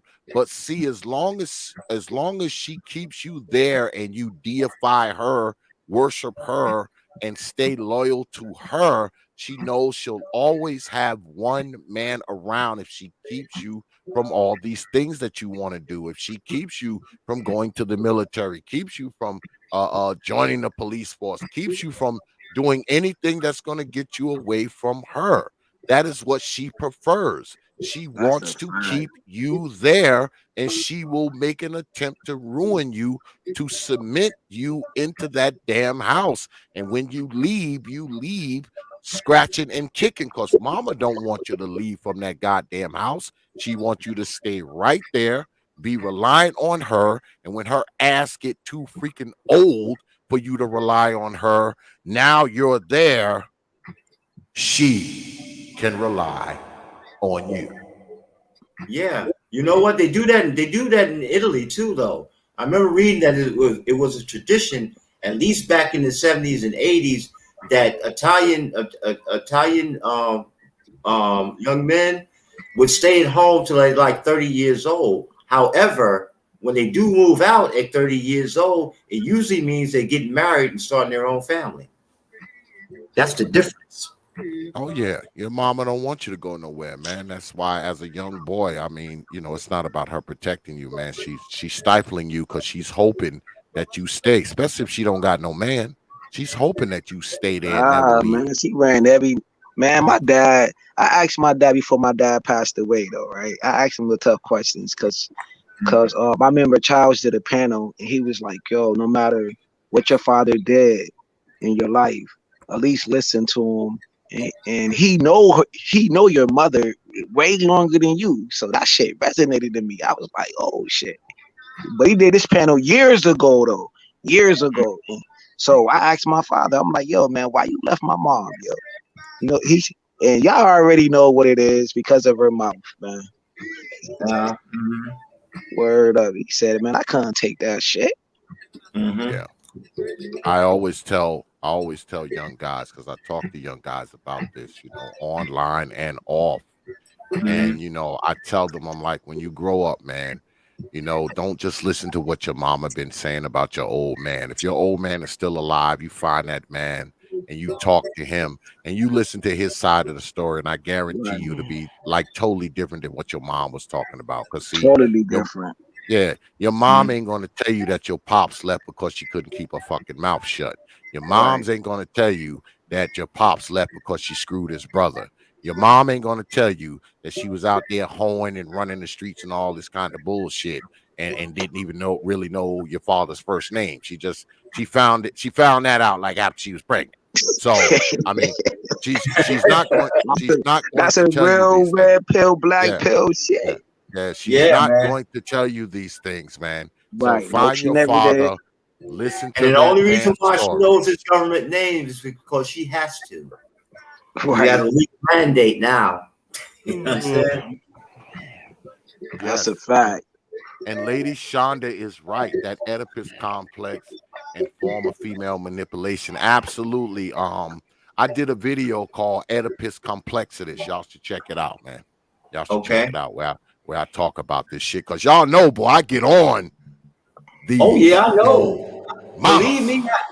Believe me, I know, Brother X. I've heard you. I get on them, boy. They get no wiggle room with me. There is That's no what's up. wiggle room. That's They what's get Hey, up. no but, wiggle room. but Brother X, while you here, man, listen, man. I want to give a full-throated apology, man, to you when you did the interview with me, man. How my my computer was, my mic was all fucked up. Oh, the Japanese I man. Ain't no big deal, man. I don't even really know what you're talking about, to be honest. I'd have to go back and check it out, but I don't remember it. But I have fun with that when I call it the Japanese DMX. Yeah. oh, okay. Okay. I have to go back and check it out to see what you're talking Japanese about. Man. I have to DMX. check it out. Yeah. That's that shit crazy. tripped me out with Art said that. When Yo, Art man, was what my dog the first time to me, yeah, I was like, what? Japanese DMX? Damn. Hey, yo, y'all know I'm reading his book. I'm almost done with DMX book. I'm almost done with it. What's your take on the Wu-Tang series? Oh, I haven't watched it yet. It was Yeah, pretty I saw a couple of them. It was pretty interesting, man. It was pretty interesting. I didn't watch them all. You know, my wife, she likes to watch that kind of stuff, and I watched a couple episodes with her. Oh, that's what's up. I guess it was all right, man. I guess it was all right. I wasn't really into Wu-Tang, but I just kind of curious about their upbringings and how they came together. I mean, we already knew it was like based on what the kung fu and street life. Right. Yeah. But they Yeah, went because A Young was talking about how RZA, you know what I'm saying? I think he shot somebody or something like that. And so the lawyer, his mom got the lawyer to represent him. So the lawyer came to the house but they didn't want to represent him. You know what I'm saying? Was like, nah, man, he probably gonna do the same thing over again if I do get him off the case. But he did ask, like, let me go see his room. Let me go see his room. And he looked in his records and found I don't know the name of the white dude that he looked at. And then he just looked at him and just walked away. I don't know the extent of the movie, but the way that A.M. was explaining it, man, like that was profound or whatever. You know what I'm saying? Yeah. I remember my son, but it's been about 5 years ago. My son took me to Kings of Rap concert, man, for my birthday, man. Man, you should have saw me, man. I was so fucking silly, man, dancing and shit, man. Especially when Wu-Tang came, because Wu-Tang, De La Soul, DJ Premier was DJing. I forgot who else was there, man. But when Wu-Tang came there, man, I threw up the Wu-Tang sign, Right. and they did Cream, man. Shit, man, I was silly. I know that building was off the hook, bro. Because I went to a Wu-Tang concert. As composed as Eric Ingram is, you can hear him in the crowd singing, Wu-Tang Clan ain't nothing to fuck with. Word. Yeah, exactly, man. Because when they said that, I said, oh shit, I said, son, I'm about to get silly now, okay? I'm warning you. Hey, yo, besides the Wu-Tang concert, I think one of the best concerts that I only paid $1 for, man, was seeing Boosie Collins live, man. Yeah, I can imagine what that was like, man. $1 ticket, and I had the best time of my life, yo. And I still got the ticket to this day. Mm-hmm. Yeah, my mom took me to see the Jackson 5, man, back in the day too. Wow. Yeah, man. Jackson 5, okay. My birthday, man. But we were so far back in the nosebleed seats, you could barely see him. But when I heard him singing, that was enough, man. You know? Right. My man was like, "Is that an afro or a microphone?" Right. God damn. Then I've been to a Cash Money concert too. I've been to a Cash Money concert. I've been to a Lil Wayne concert. Been to Slick Rick. Oh wow. Slick Rick, Houdini. Yep. Houdini and a Kumo D. Yeah, but you know what though? You know what? Kumo D, check this out, man. Kumo D lived in my neighborhood when I lived in Harlem, man. He lived on West 130th Street and Convent Avenue. I lived on West 129th Street and St. Nicholas Terrace. I used to see him in his car when he was getting his bars together and whatnot, because he was doing it on the low, so nobody would come and bug him, while he's trying to do his thing, man. Yeah, man, it was wild, man. And when I seen him blow up like that, man, I was really happy for him, man. And LA Sunshine, he also lived in the same neighborhood. I used to see them every day, man. I even played basketball with him a little bit. Yeah, Kumo D when he was younger. Yeah. Life's amazing, man. I had him on this show. Almost did. Really? Yeah. Wow. That's Zoe Williams' friend. I'm not surprised. Goddamn, brother Art knows everybody. Goddamn it. He gets mad when I tell you that. So wait a minute. What was his excuse for not coming? He had to go to work. Well, that reason. I mean, it's just hard to get people like him just to come up for a few minutes. These people, man. I gotta raid brother Art's Rolodex, man, because I know it's some good names up in there, boy. I need to raid that joke, boy. I know it's some good names up in there. But Kumo D got fat now, man. You know that? Yeah, man. I ain't see Kumo D in the interview, or I don't even know if he do interviews. Mm-hmm. But the last time I saw him, man, he got kind of chubby, man. Eating too well. Right. Them old checks still coming in, though. You know what I'm saying? Oh yeah, for sure. So is he sloppy like Bobby Brown? Bobby Brown kind of sloppy right now. I mean, he said he's sloppy. Yeah, because he did the verses. Bobby Brown did the verses, man. He did the verses. Brown had a stroke. Wow. Really? Yeah. Wow. Yeah. I ain't surprised though. He did too well. Let me stop talking about Bobby Brown, man, because that's angry man. That's angry man boy right there. Yeah, but see, Bobby Brown like riding that white horse though. Right. Yeah, yo, you remember when he did live performance that coke fell out. Yeah. Oops. There it is. Where did that coke go? Where Man, that who had coke? this coke? He kept dancing though. He made it through the performance. Yeah, that guy, man. That's a hell. That was a hell of a documentary they did on him, man. That was. I think that probably you could probably use that as a college class. Right. Know how the Because industry is. they lied on him, man. They was like he introduced that to her, but come on, man. You know it was the other way around, man. Like Come to really. find out, it was her brother who introduced her to drugs. Oh, okay. And let me give some shout outs to my contributors. Let's see, we have Millset Road. He gave chat a while ago. Appreciate you, fam. Let me see. Uh-oh. It's tripping on me again, but I'm gonna make it work. I'm gonna make it work, dog. Uh-oh. Anyhow.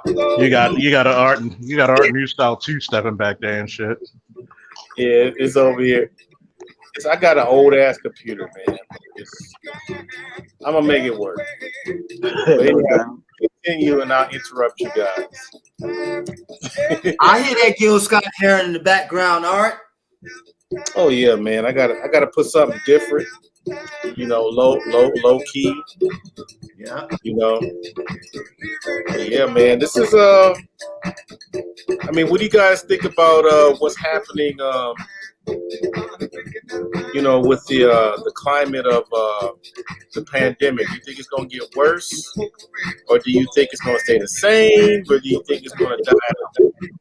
Well, I'll tell you, the state of Maine is fucked up, man. They got a whole lot of new infection cases, man. In the state of Maine. But you know they got that drug thing going in Maine, right? Yeah. Yeah. But let me give a shout out to Millset Rose for the super chat. Appreciate you, fam. Yeah. And Hey, and shout out to Lionel Celeste Plays. Appreciate you, fam. I'm Rick James. Let's see. I ain't been over here in a minute, but it says mothers raise us to be to be baby boy type men until she needs to get her groove on with a Melvin type. Now it's time for you to grow up and be a man. SMH. Yeah. Yeah. Yeah, man. Man, I'm in the hospital, yo. So we got the 5th floor, 6th floor, and 7th floor with nothing but COVID patients. So then they actually built a whole new freaking facility because they can't handle all the patients that's coming in up here in Rochester, New York.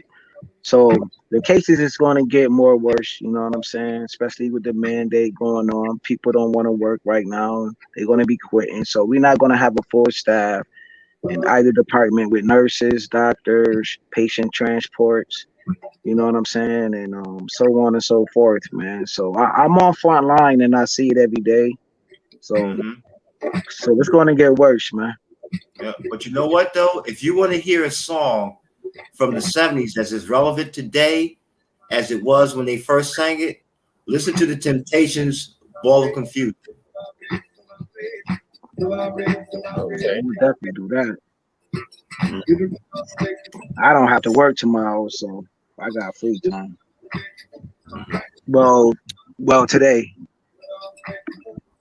Well, brother Art, I'm gonna jump up off here, man. I appreciate you having me on, man. Peace, everybody, brother Faulkner, No brother doubt, AB, bro. brother James, Semper Fi. Yes, Peace, man. I see y'all brothers on the other side, man. Appreciate you. All right, right on. But yeah, man. Do y'all notice that I mean, over here, I'm just saying over here. Over here is mad traffic. Places are packed. Yeah. It's like everybody's like returning back to work, and you know, the stuff that the news is reporting as far as people not doing anything or not going back, I don't see it over here. Wow. What do y'all up Well, up here where I'm at, man, we don't even have enough bus drivers to take these kids to school, man. They actually waiting about an hour and a half just to be picked up and dropped off. People actually quitting their jobs up here. They don't want to do any, man. Yo, man, it's bad up here, man. It's like wherever other states, man, but murder up here, man. That's all I really see, man. All I see is people getting killed in broad daylight. You know what I'm saying? So, yeah.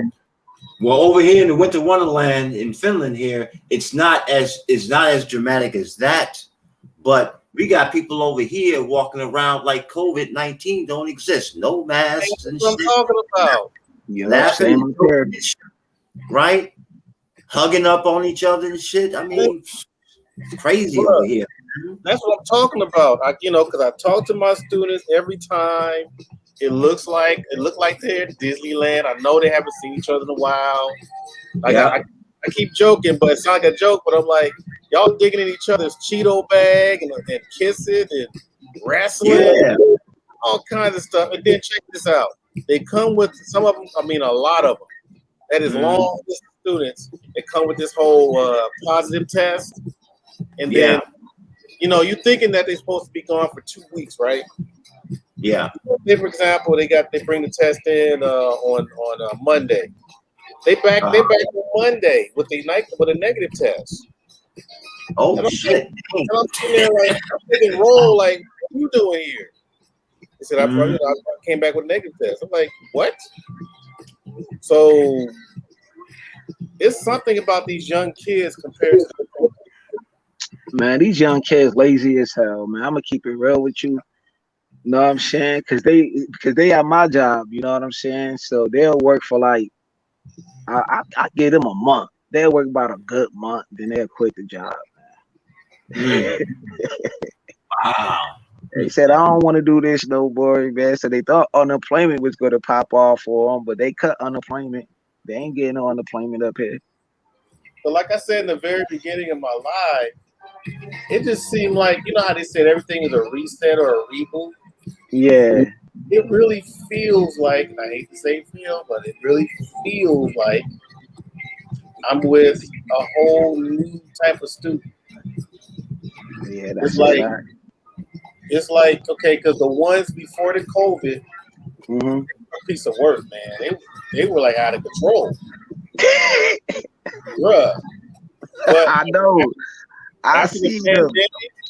Yeah. Bruh, after the pandemic, it's like I don't know how to describe it, but they're like, I ain't gonna say they're well behaved, but they're just manageable. They're more manageable. Yeah. Than my neighbor, well, me and him was talking today, man, and he a teacher, man. And he said the same thing. So he dealing with high school kids.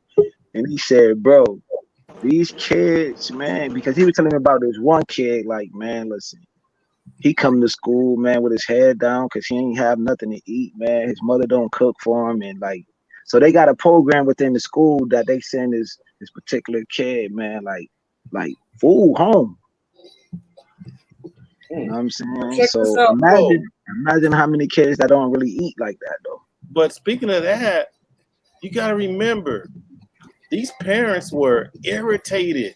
They were stuck with these kids like 24/7. Yeah. And all of a sudden, you get to spend all kinds of time to yourself with them kids in school. Think about they treating us like celebrities now. Oh yeah, man, out there.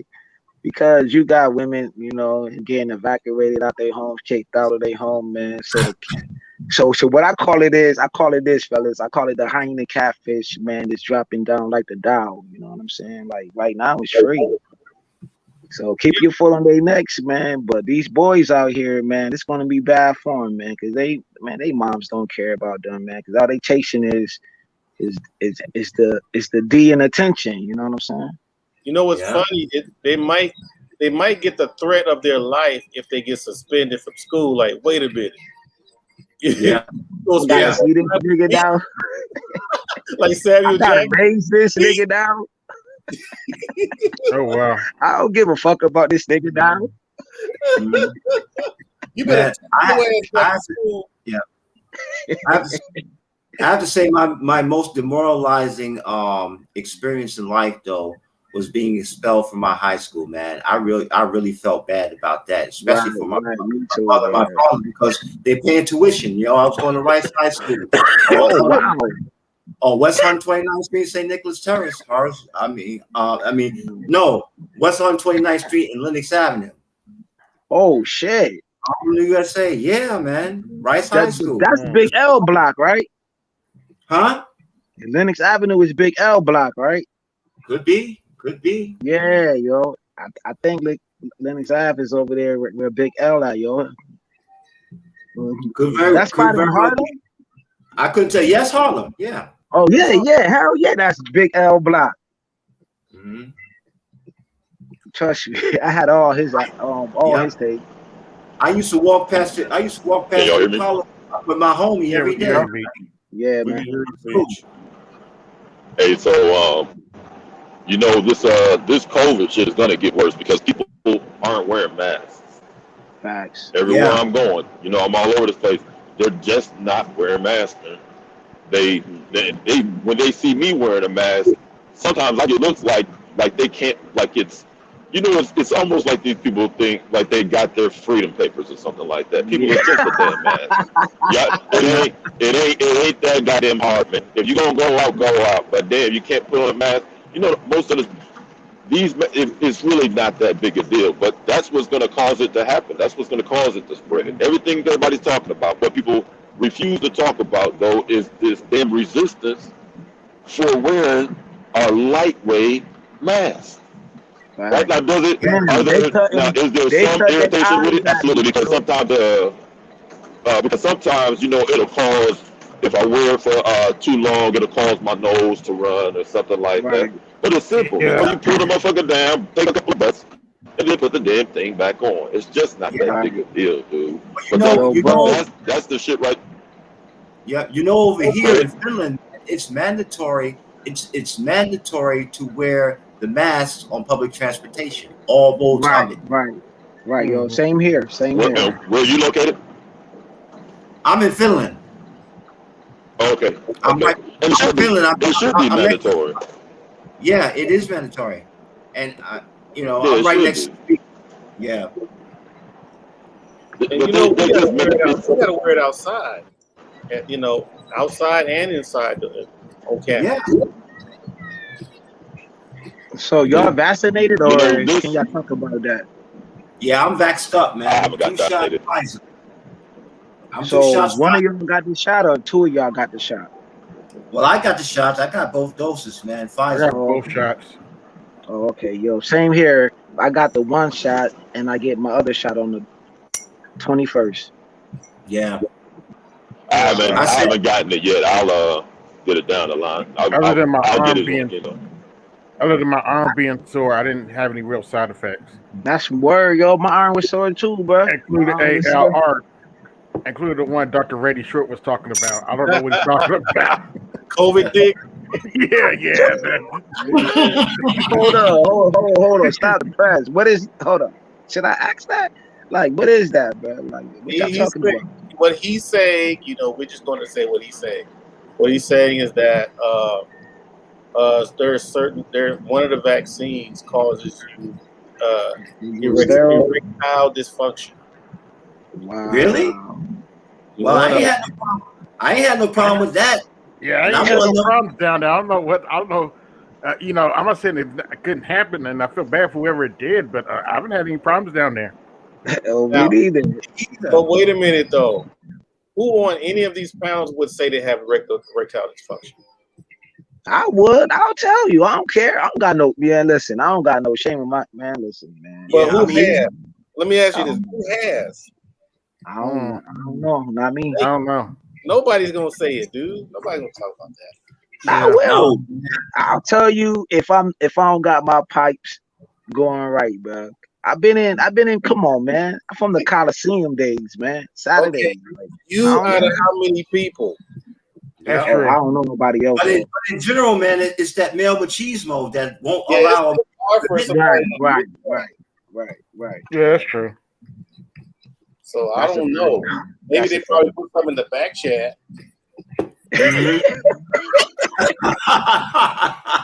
You know somebody gonna spill the beans, man. You know how these faces get. My stuff ain't working right, man. They don't know about it. It'll last about a couple of minutes. You know what? Somebody will do that trolling. You know, they'll say, Yeah, "Yo, always, I'm coming out, man. I got penile rectal dysfunction." Hey, bro, it's a a lot of these medicines that are on in the commercials. That's one of the side effects. Man, these medicines, man, they come up so fast, man. And then when the FDA approves it, because of capitalism, you hear about all types of people getting sick and shit. And then all of a sudden you see lawyer commercials. Well, if you're suffering from this disease, call us. We'll sue on your behalf. I'm like, 25 years later, and shit, when you about to die. Some old strip it up. Hey, yo, you seen The Last Dance, and yo, come on, man. They're gonna be them old script it up, old ass lawyers, man. Yeah, you gonna win, but you don't live long enough to enjoy the money. Hey, Art, apparently it's over. They went for Newsom. Oh, what's the? I wouldn't even. Let me see. The percentages now is it's still 65% in, and it's 66 to 33. Yeah, it's over. He can't make that up. Did what you call it? Larry Elder concede? I don't know. Don't care. He better concede. Shit, he ain't got no choice. Because the way it goes is that you got to have enough people to say yes, and then they have to consider who's in the lead. Yeah, governor. Well, that electoral college is a motherfucker, boy. I tell you. Excuse me. Yeah, that recall is weird. You got to look at the things. So right now, everybody's looking at the yes and no. Right now, most of it's going towards no. It's like double. Double the amount. So it's 66-33. But it says 65% in. So I don't know what the rest that they're looking for. What are they waiting on? I don't understand. Hold up. Is that Meech? Hey, how you doing, everybody? What up, big man? I'm going to support. I'm going to support the new movie, but what's up with you? So honored. Dude, y'all don't understand. When I have Meech and DC on the same panel, I am honored. I'm like, damn, earthquake. You know, as Deep Brothers all Deep Brothers Anonymous, brother. You know, we sound like Deep Brothers Anonymous from the outer world. You know, he gonna be like love, peace, and soul. Man, they had bad women back then. Oh my Lord, I wish I was born in back of those times. Man, he doesn't even he just go to a woman and whisper to her, "How you doing, baby? Panties off." I know, right? Hey, I was at the DMV one time renewing my driver's license, and I walked up to the window, and it was little cute little black chick behind the window, and she had a ring on her finger or whatever. And I was like, I just need to renew my license. And she just started smiling, and she put her head down and started shaking her head. I'm like, you laughing at me? She's like, I just didn't know it was gonna be so deep. Okay. Oh, brother. You got that ring on your finger, you better chill out. You got that ring on your finger. If you didn't, my boy. I just wanted to know how. You should have told it. It goes real deep. Man, when we're at the store and you talking to like when you get your stuff or whatever, for some reason, especially when a chick is out of it, and you said, and then you get.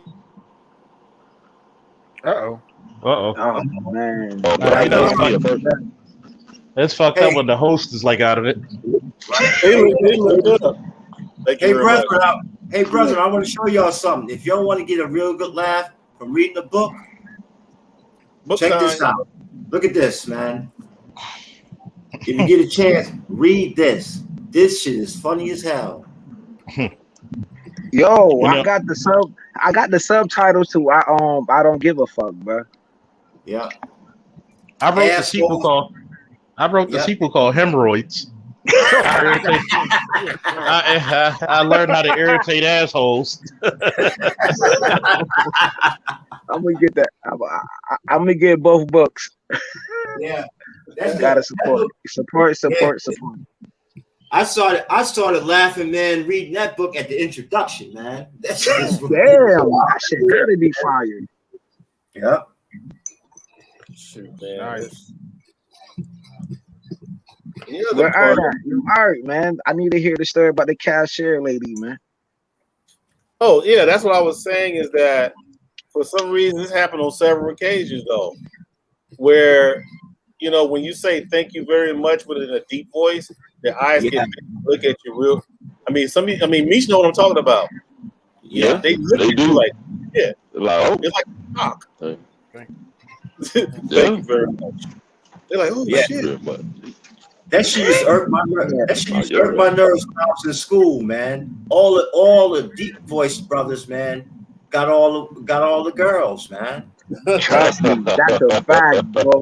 Middle school, I was deprived, but luckily though, They did get all the the attention. chat though. line came out just in time, and I was bagging. You know, cause like you know how you have to read out loud. Like, go ahead, Jeff. Yeah. Like why he gotta read? Exactly. Why the hell he gotta read that baritone voice and shit? And he can read too. That's the problem. He can read. You know, motherfucker gonna be like, God damn, like, hey, how you doing, girls? So I'm gonna read from. Motherfucker could be reading from Ephesians and the little bitches getting wet. Like, fuck you, niggas. They read it in front of people, yo. Like, nah. When we stand up and read. Poetry, man. Yo, like, I'll beat up the big kids. Like, don't have me reading in front of people. Like, I hope you teach in another way, though. Like, nah. I'll tell the other kids to sit down and hear you teach. I'm the dude from class act. Like, shut up, man. Pay attention. That's the only thing God. That's the only thing God did bless me with was the deep voice, man. Everything else, it would have been not fair for people. It would have been not fair. Like, you know, that's like giving. You would have been perfect. That would have been like giving Superman a nuke. Like, you can't do that shit. But a lot of these sisters, well, not sisters, but a lot of women in different nationalities, they say they love to hear a black man with a deep voice speak their language. Filipinos, Brazilians for sure. Brazilians like Black American men speaking in their language with deep voices. They love it. Imagine if Batman was a brother. Catwoman would be in trouble. Well, one of the current comic run, they're actually doing a comic book about that. Oh, really? Oh, cool. Yeah. Batman's a brother. Batman is Anubis stalker. But actually, I'm not. But yeah, Batman, the Joker, all of them, man. When you Google like is the Joker black? A whole bunch of stuff come up, man. Especially when you watch the Joker movie. That's define the black man. You know what I mean? Being shut out at every way you turn, being homeless. Remember that scene when he's talking to the kid, you know, making the kid laugh. Yeah. And what happened? Man. It had to be the fat black mama. I know, right? Always. Jack Nicholson played the hell out of that role, boy. Yeah. Jack ain't no joke, man. I don't care what nobody say. Jack Nicholson, that motherfucker ain't no joke, man. He played a hell of a Joker. But that Joaquin Phoenix Joker, boy, god damn. Boy. Yeah, man. He did it. Yo, that shit grossed to $1 billion by itself. Man, I never thought I would root for the Joker, but when he told that dude, you get what you fucking deserve, I was like, That was the train scene, or which scene that was in the when he had the 38? That was the talk show. Oh, you're right. Okay. That's right before he shot him. Yeah, right. Get what you fucking. I was like, damn, that's the Joker. That's the Joker I remember. Yeah, and I mean, people thought nobody was gonna go past old boy. Right. Like, old boy for the Dark Knight. I mean, he played his role too. Like, god damn. Oh, Heath Ledger.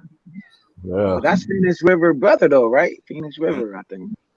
But I tell you what I used to like about Batman. That's River man. Phoenix, brother. Yeah. My bad. River Phoenix, brother. What I liked about Batman on television is that when they have the air quotes and shit, and they knocking somebody out and it goes pow, bang, wow. That shit was funny as hell, man. You ever hit a motherfucker so hard you make a new sound called "smack a bitch"? Like, god damn. What about when they like focus on them diagonal wides? Oh, that was like some acid trip shit. Yeah. I'm like, why is it diagonal? Meanwhile, back in Gotham City. Yeah. Yeah, exactly, right?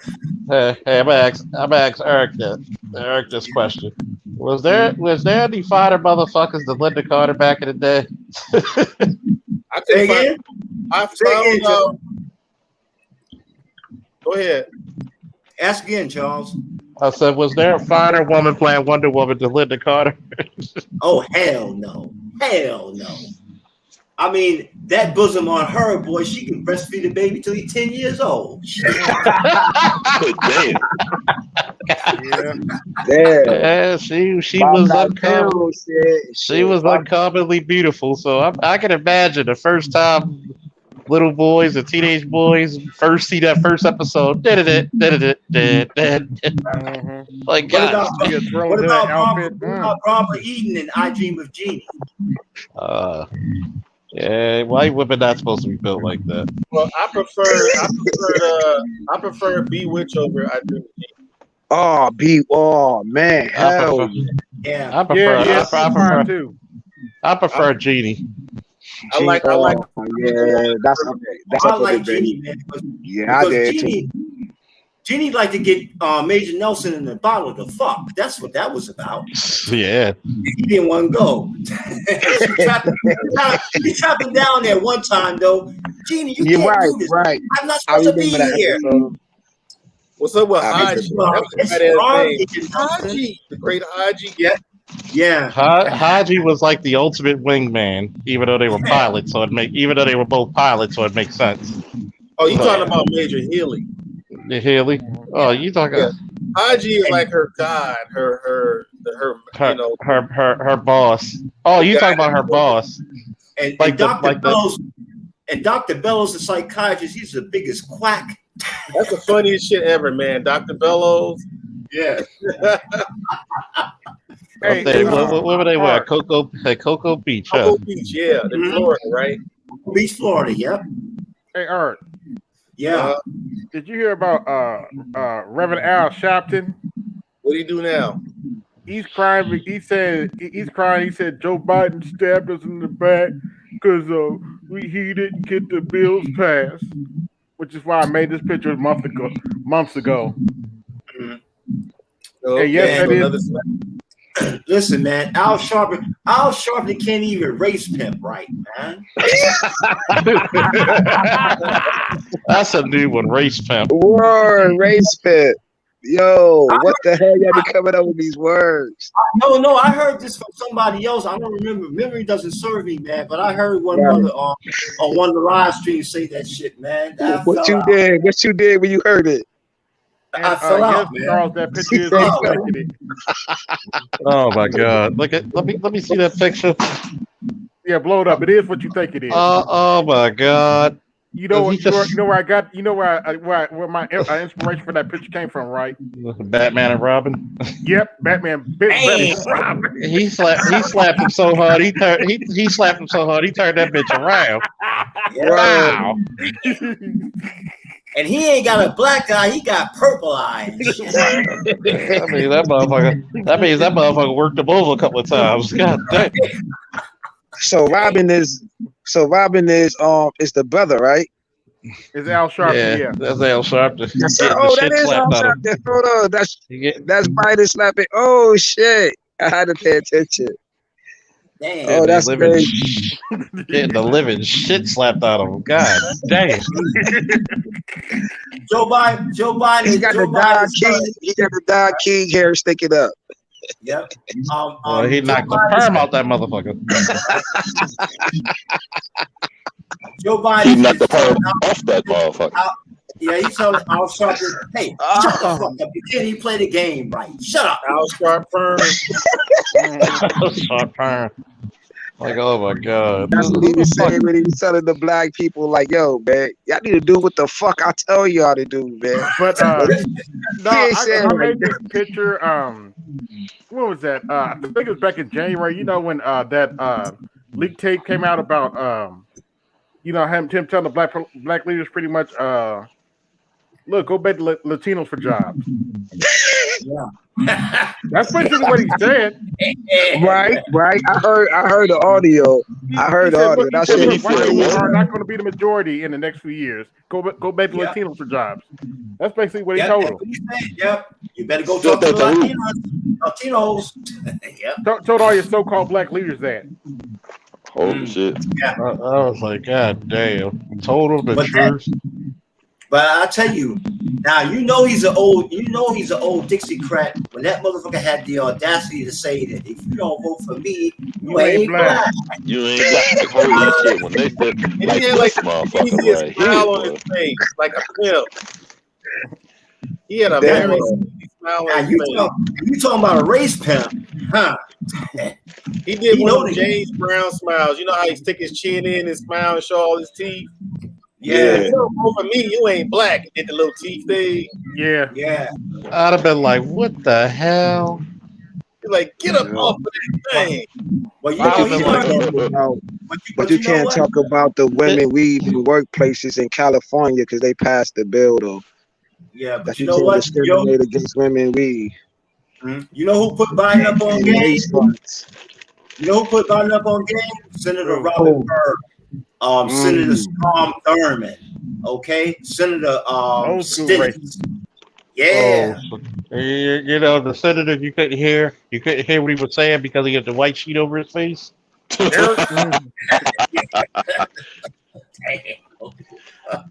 that kind of guy. Yep. Oh man. All them motherfuckers His- needed was robes, man, robes and hoods, man. Shit, you know. I ain't gonna lie. The I had only to reason make they this couldn't picture. do it because they was in the Senate. Let me ask you, let me see if y'all can age yourselves here. Y'all might, there's probably only maybe 2 people on this panel might know who this person is. Do you guys recognize this lady right here? Where is she? Show yourself. Right here, you recognize her? Let me see. That hasn't come up yet. Wait a minute.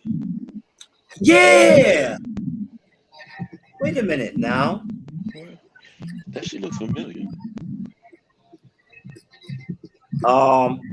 She looks like Evelyn Champagne King. Here's another picture of her.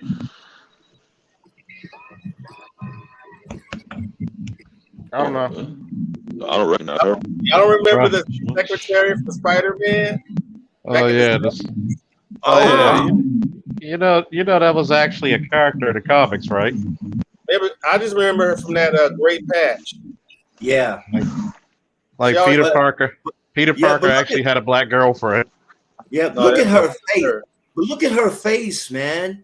It's shining. It's beaming, man. Them high cheekbones and shit, man. That's just natural beauty.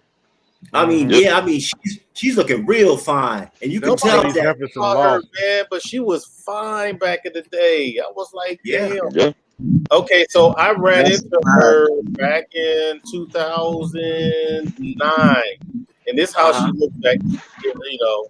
Yeah. So She's still looking good though. Look at her Not face, bad. man. Look how clean it looks, man. And she was dating, y'all heard of Roy Ayers. She was dating Roy Ayers. Hold Okay. up, Art, sing it with me. Shibidoo, run. Come on, beach. Shibidoo, run. Shibidoo, run. Running. Hey, my favorite part is running away. He said, "You don't love me like you Like you used to do. like you used to do." Oh man. he always." Everybody to the sunshine. Da, da, da. Oh, I love that, man. Yeah. He repeats the same thing over and over. Bees and things and flowers. Yeah. I'm like, Hey, but it's a hit. Like That music, see, this is that music That music was old school trance, man. Don't forget search it. Yeah. Search it. Now you know. I remember that from the movie, It takes man. a I don't brother know with a what whole I lot of remember that imagination to use that one word throughout a song, and everybody loves it. You know? Yeah, but dude, I think I got the most Roy Ayers. I got all kinds of Roy Ayers, man. I don't think anybody can beat me on the Roy Ayers thing. I even got the one when he did a song he did Raising the Grass. He went further back then. He did a remake of it, but I got that. Wow. I got all the way up. We live in Brooklyn. I got all that. Red, black, and green. I got the whole coffee soundtrack. Coffee is color. Yeah. I got all the Roy Ayers, man. There was one where that he has a matter of fact, he has a group called Ramps. That was his group, Ramps, and they did a song called Daylight. Tribe Called Quest sampled it with Bonita Applebum, the first one. But the song was called Daylight by Ramps. Anybody want to?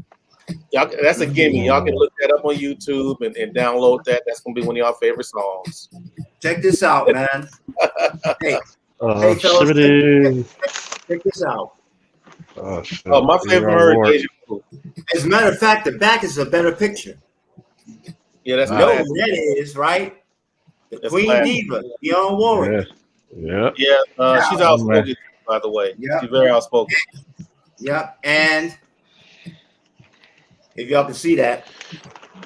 Oh, Gladys Knight, yeah. My favorite from her is Visions of You. Yeah, man. My favorite song of hers, Midnight Train to Georgia. Yeah, that's what's funny is when white people try to sing it. I crack up. That shit is so funny. Not trained to Georgia. They ain't got the soul in their voice like she does, man. And I recently saw her sing. She sang the national anthem at one of the football games this season, man. And she still. And the thing about it is, she don't age, man. She looks very similar to how she looked, man, back in the day, man. And she still got that voice. Now. She looks better now, in my opinion, than back in the day. Yeah, and she still got that voice, man. That voice will never go away from her, man. Now I'm gonna tell you a brother who I really like from back in the day is this brother here. Oh, Sly, I met. Okay, here we go, Charles. I met him twice. Really? Out here in Hollywood. Hey man, Art know everybody, man. Yeah, it's a family affair. That was during the time we could do selfies. It was just if you had like an Instamatic or whatever. But I met him twice, man. He looked young at the time. He looked like he was okay. He look like now. He look like he about to go any minute now.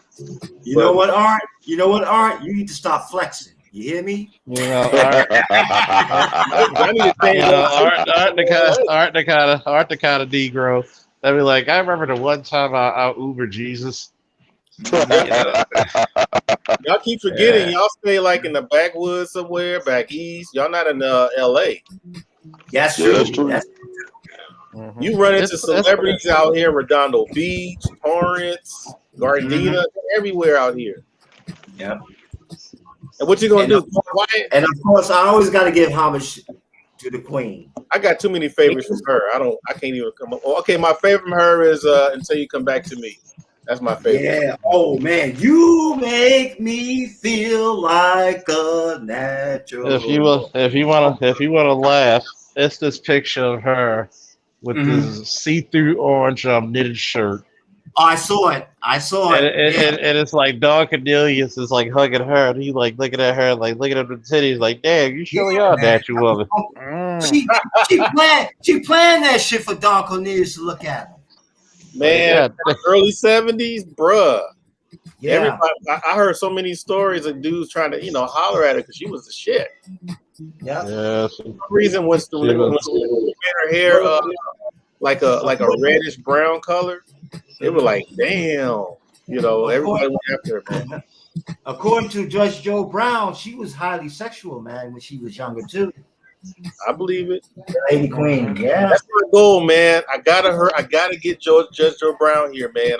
I'm working on it, okay? I'm working on it. Cool, man. Yeah, get him up, man, because that brother got excuse me. Because I don't know how more red pill you can get than Judge Brown, dude. Yeah. Tell me about it. That Judge Joe Brown can go from red pill to black pill real quick too. I gotta come up with something that's worth his while. That's the thing. Yeah, I still almost fell in my chair when he said about Kamala. She slapped her way to the top. She's a slut. I was like, damn. yeah, man.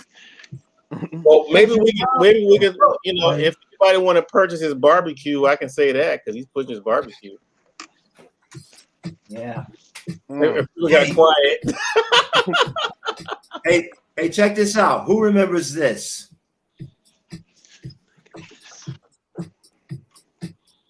Is that Wait to Exhale? That's like Billie Jean. No, man, that's Waiting to Exhale. That's a shoot. Yeah, that's what I thought. I was like, is that Waiting to Exhale?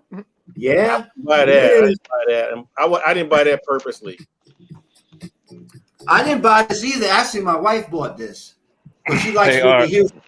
She likes Whitney Houston. Check your email, Art. Let's see. Shoot. Okay, I'm gonna look it up. Yeah, I stay away from them movies, man. I go, you know, I couldn't even watch the whole thing. Check this out. Beat next. Oh, I only know it Cool in the Game 79 and before. Oh shit! I like get down on it. Yeah. I could not get into the commercial Cool in the Game. I don't know why. Call me weird. I don't know. Celebration.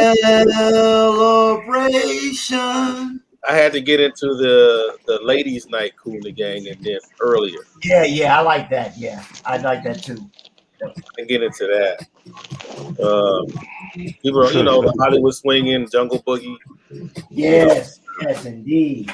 I wasn't cool about the other stuff.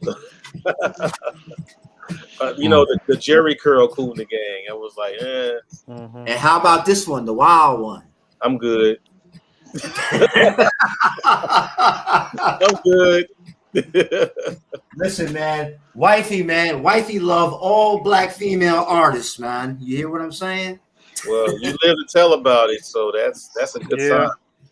Yeah. No. She bought those before we even met, so you know. But then I'm gonna tell you what. Though, I'm infatuated with this woman. You hear what I'm saying? Sade. Yes, indeed. She still look great. Oh yeah, she still look great. That's all is right there. Okay, let me see the email here. What the hell? Oh, okay, here we go. Oh wow, you serious? Is that obvious? Yeah, that was the look though. This had to be 74. Hey, you know what? How many of you guys like her? Let me see. I can't see it. Oh, you can't see it? I couldn't get into her either. You don't like Nora Jones, man? I'm good. I mean, once you get into the Pointer Sisters back in the 70s, and then you can't just like go all the way down to Nora Jones. Well, I like her country. I like the country twang she got in her voice. She's more like a Phoebe Snow, Joni Mitchell. You know that she has that kind of homage. Yeah, so another wild one. Oh, the Erica. I didn't get that one. Yeah. I don't know why. There's some good stuff on there, but you know, I wouldn't fit it at the time. I just only got. Badu was a wild one, and this one too. Better call Tara. Oh man, I met her in person too, y'all. I hate to tell you that. Oh yeah, you met Macy Gray too? About 6 foot. What is she about? What, 6'2", I think? Maybe 6'1". Oh, she that tall? She's pretty tall, man. Did she dunk on you? Did she post you up? Yeah, she did. Yeah, she did. Come on, tell us. That was how it came about. She was trying to get her daughter in art school, and I was giving her daughter some pointers. How Mm. about her? And her too, huh?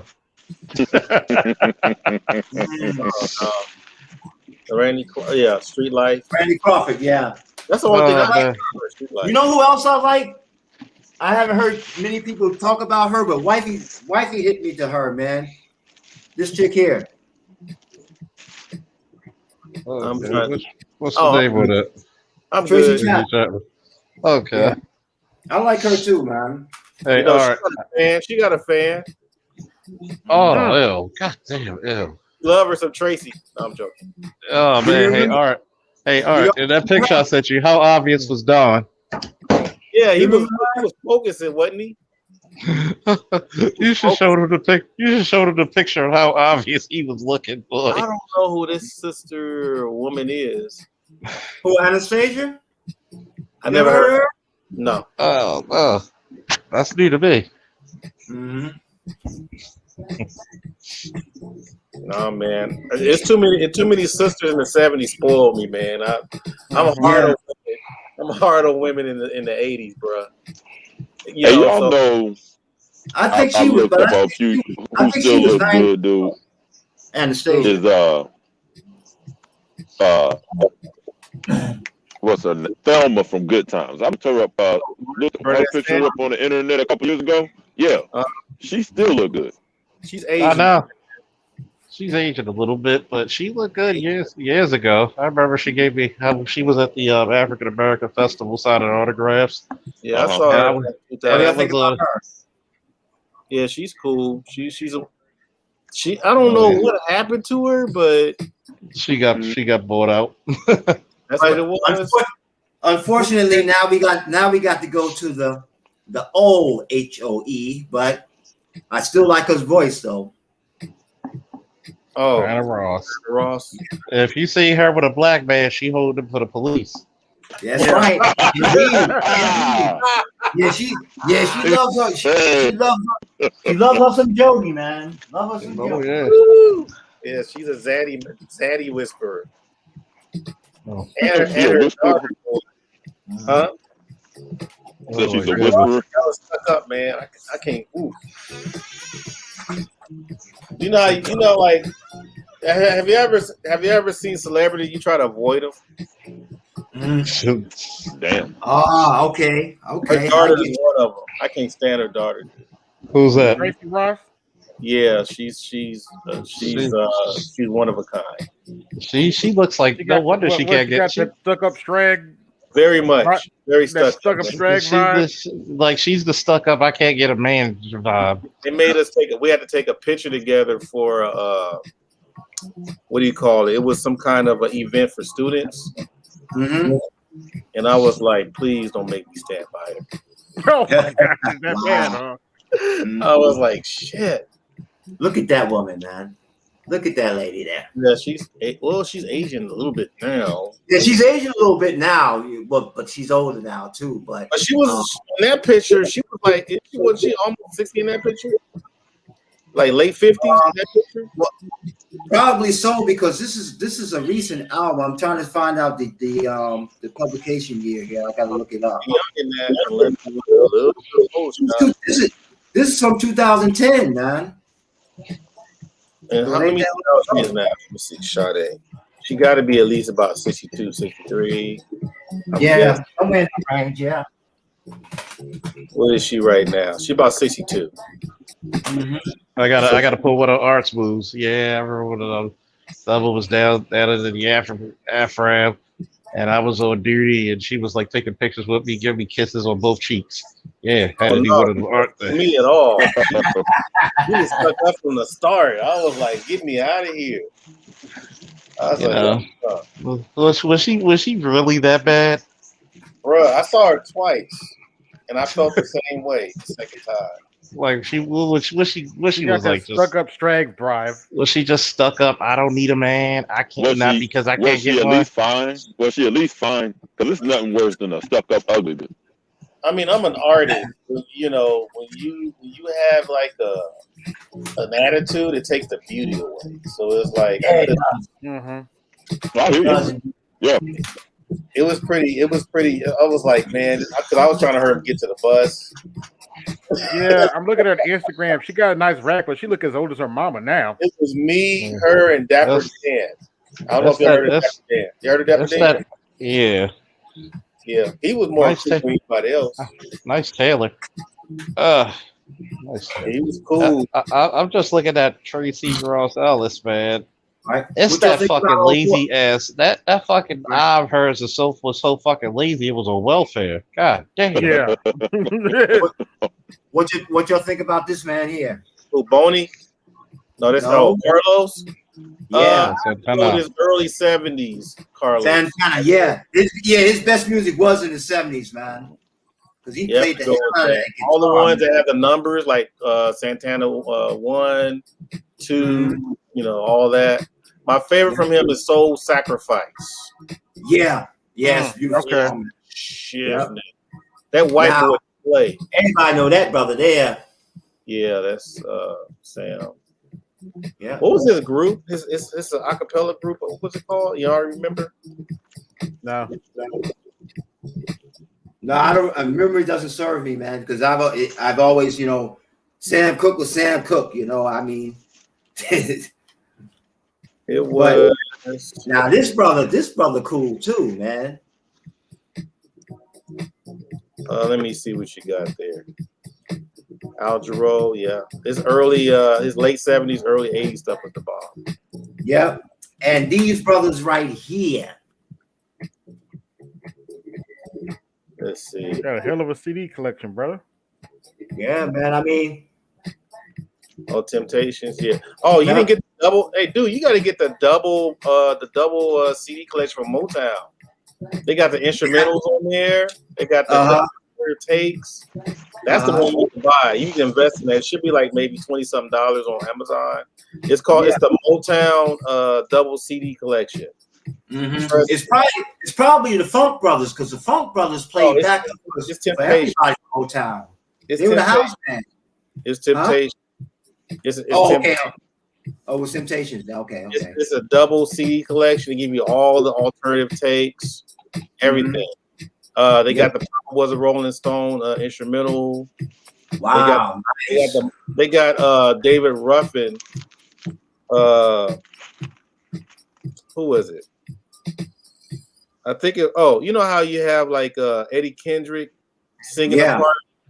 Mm-hmm. They have them where they different ones switch to different. You know the like for example, I think he did. What is Eddie Kendrick do?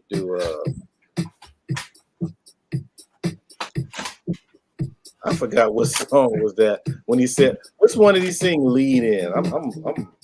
I'm spaced out here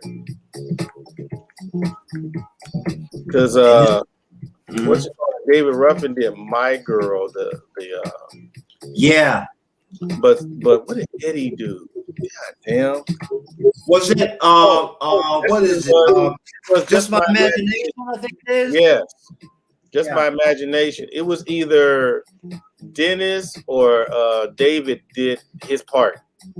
That shit was hot as hell. Wow, like man. God damn. Mm-hmm. Remember this brother here? Oh, Seal. He gave Oprah the business, man. Really? Oh, really? Hell yeah. Shit. Look up Seal. How can I say it? Giving, just put Seal and Oprah Winfrey. That's all y'all gotta look up. Okay, I'll check that out, man. And about black men. He gave her the business about her discrediting black men. Okay, cool. Yeah, I gotta listen to that. And everybody knows this brother here. You don't know this brother. I got all his stuff, man. Rock. You know? I got all this stuff. Yeah, man. I mean, this is a double CD set here, man. It's a remake, man, of all his hits from the 70s, man. Yeah, I go with the Marvin 70s. That's all I got is the 70s. Right? I mean, Heard it through the grapevine. Let's get it on. What's going on? Grapevine was Gladys more than Marvin's. You know. Yeah. I have to say, I like Gladys doing that more too. But she what y'all think of Maya? Who looks good? Maya. She still look good, but the only reason the only reason I can think that woman is single is because she got drag tendencies. Yeah, she's been. That's the only reason. I saw her in person. Even when I saw her at a funeral, and she still was wearing skimpy clothes. Wow. Oh, really? Yeah, drag tendencies. I figured that. That ain't good. And our favorite black rocker. I wasn't feeling Lenny Kravitz, man. I still ain't But you know what? I wasn't so much into Lenny Kravitz, but some of his songs, man, I like them. Man. You know what? I'm gonna give you my quick story. You know, I'm a huge Prince fanatic. I'm a Prince fan. I didn't care much for people that were imitating him. I was not caring about people imitating Prince fan? I already got that already. I got that. Speaking of Lenny Kravitz, ironically, his ex-wife scares the shit out of Aquaman. Oh, Lisa Bonet? Yeah. Those are weird people, man. Them as a couple, they were weird. They had their daughter smoke marijuana at I think 11 or 12 years old. Damn. What? That Are you serious, man? Yeah. Is that what's wrong with her? And Lisa Bonet. Yeah, their daughter's fine, but based on her parents' history, I wouldn't touch her. Yeah, their daughter is a looker boy, but a lot of these folks, man, they just be crazy as shit, especially if you've been in entertainment since you were young. Lisa Bonet has been around for a long damn time. You know what I mean? Yeah, but I heard the guy that played Aquaman's like, I'm afraid of her because he's married to her now. Man, really? I mean, I didn't know that. Lisa, what was that movie she played in with your boy Mickey Rourke? Yeah, what was that movie? What was the name of that movie? Angel Heart. Never forget. Angel Heart. Yeah, she was fine as hell in that movie, man. Yep. And told little boy, you're the best fuck I ever had. I never saw the Cosby Show the same way. Yeah, tell me about it, right? Yeah, that's why he kicked her off the show. Right. And for you jazz aficionados, I got that. Let me see. Well, I got all this stuff. I got everything that he did. Grove is no joke. Wait a minute, isn't Lisa Bonet almost 50 now, or north of 50? Oh, she's past 50, bro. Let me see. Let me see. 55-ish, something like that. Let me see. Lisa Bonet. And Jason Momoa was what? Maybe fucking 40. Yeah, Lisa Bonet about 53. And Jason Momoa what? 40? He can't be much older. I'm 43. He can't be. He's got to be around my age. That guy's like what she got? Jason Momoa. Momoa. Let me see him. Yeah, dude, maybe she 42. Got that. He 40. Why are you marrying a 50? Maybe she got that. She got that Erykah Badu. She might have that Erykah Badu. Yo, she looks good. 53 though. She looks good. Mm-hmm. Yeah, but she got that crazy cooch. She probably yeah. I mean, because you look people like her age a lot, but she looks good. She's been, I don't know what she's been doing, but she looks good. But Erykah Badu put that hex on you, boy, and it's over. That's hey man. Erykah Badu, boy, she be changing motherfuckers, man. Oh yeah, she be changing motherfuckers. I be reminding people, that's man. Interesting. I be reminding people that people in these industries, they be doing things, man. They be doing a lot of stuff. See, people think that people in the industry go grocery shopping and you know what? No, man, they be doing all kinds of like weird stuff. I mean, candlelight and shit, incantations, witch rolls and shit. Oh yeah, I believe it. So that's her lifestyle. Yeah. How about him? Let me see. Yeah, you know my favorite from him. People don't understand. My favorite from him is "The Hills Where the Lord Hides." Okay. Bruh, if y'all hear that, you're gonna have some bass in. You gotta have some bass in your speakers.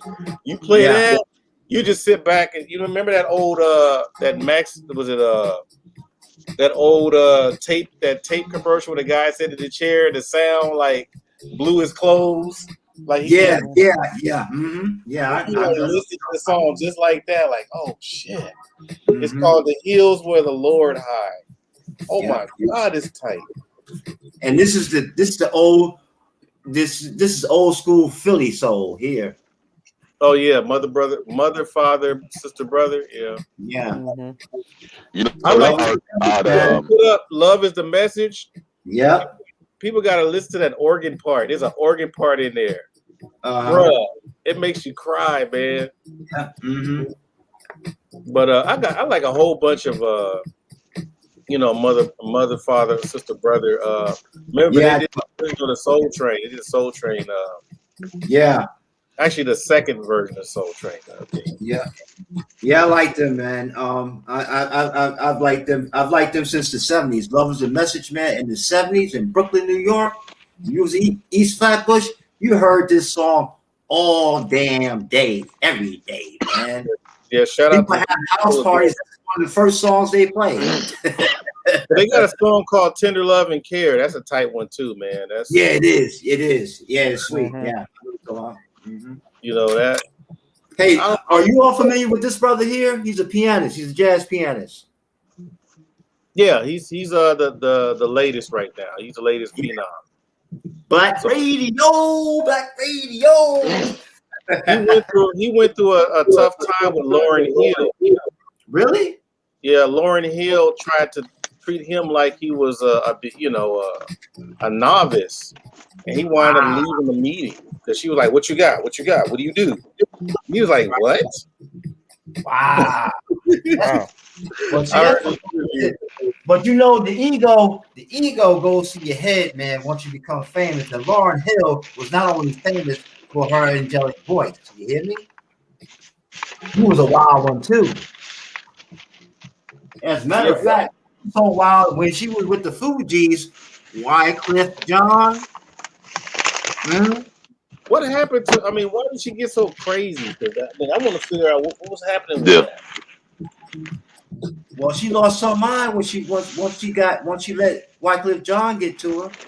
So that's what it was. I thought it was her marriage or something. Because remember, it could be that too. Yeah, it could be that too. When she showed up, she looked like she was in a trance. Yeah, that's crazy, man. And let me give my shout outs here. That Uber Jesus. Shout out to Anacetus for the Cash App. Appreciate you, fam. Yeah. Let's see. And shout out to Andy for the Cash App. Appreciate you, fam. Damn, she got a lot of kids. Lauryn Hill got a lot of kids. One, two. Old school saxophonist. Patrick who? Old school saxophonist. Oh, okay. All right. Lauryn Hill got a lot of kids. She got like 6 kids. I can't even. I think I only got about half the stuff. I don't think I have it. I got all the most 60 stuff though. We got some stuff in the 50s. Who's making all that noise? How about him? I think that Idris Elba should play Wes Montgomery in a documentary. Yeah, man. Oh boy, man. Oh boy, it's smooth as shit, man. You know what I did, man? I got into this how can I say, this reminiscent phase of jazz artists going back to the 50s, man. And I bought up a bunch of shit off Amazon, man. They were on sale, you know. You can always find the old CD on Amazon. Yeah, I bought up a bunch of shit, man. A bunch of shit. But you know, Wes Montgomery was self-taught. Really? No, I didn't know how to read music. Wow. If you listen, you're like, hell no, that ain't true. But yeah, he didn't know how to read music. Yeah, a lot of artists like that. They don't know how to read music. How about this young brother here? He may not be so young now, but Mark he was. White. Yeah. I only like the first one, Blow My Mind, and his other stuff. I like the first album. Yeah. I like Little L. I thought isn't he part of the Alphabet Committee? I don't know. Quite frankly, I don't know. Okay. Okay. What he held up, you guys, that's considered acid jazz. Yeah, exactly. Yeah. Because Miles Davis did acid jazz too. I don't. You mean Dubop? I'm trying to see. Well, Bebop was Dizzy Gillespie. No, there's his last CD with the Easmo B was called Dubop. Oh, okay. Dubop.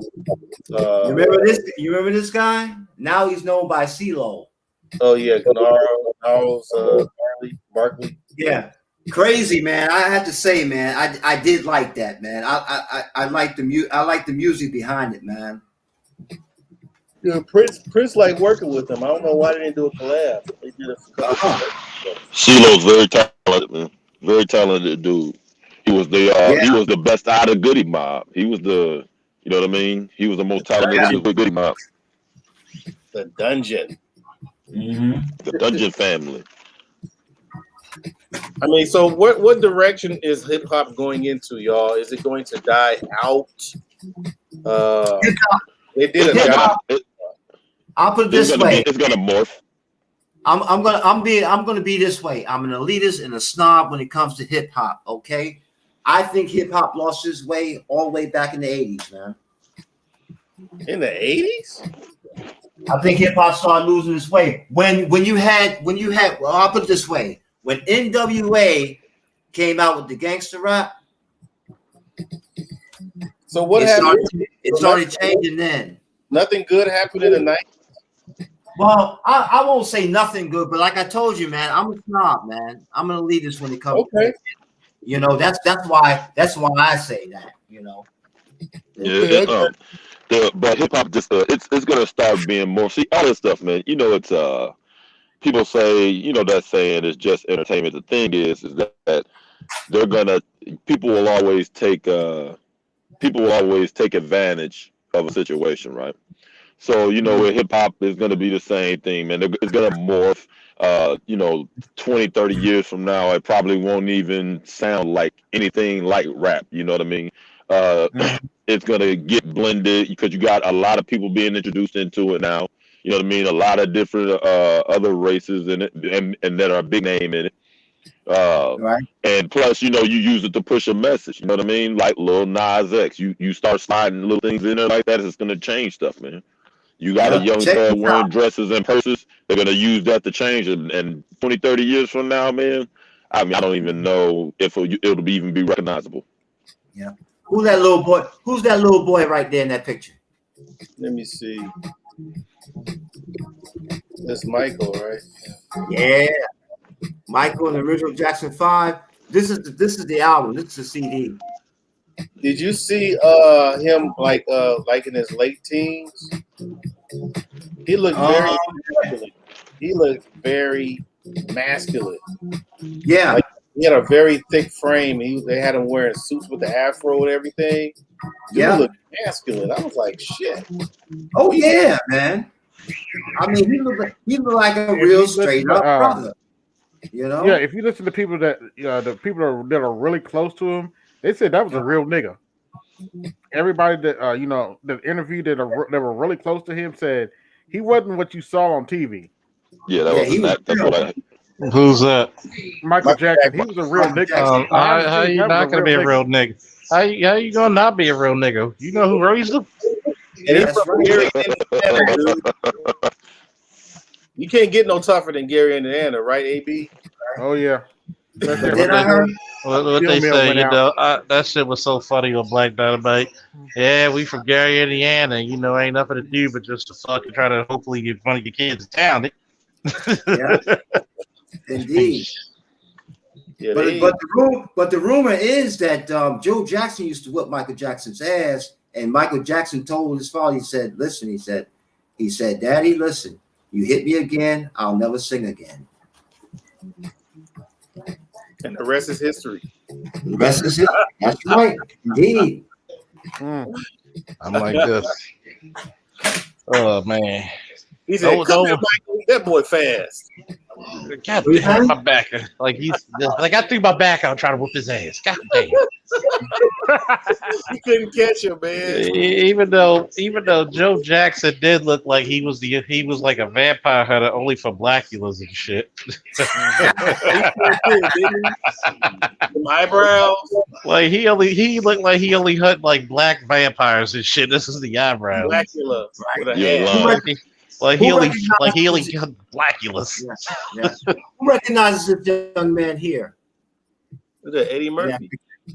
No. I can't see you. Like, can you see now?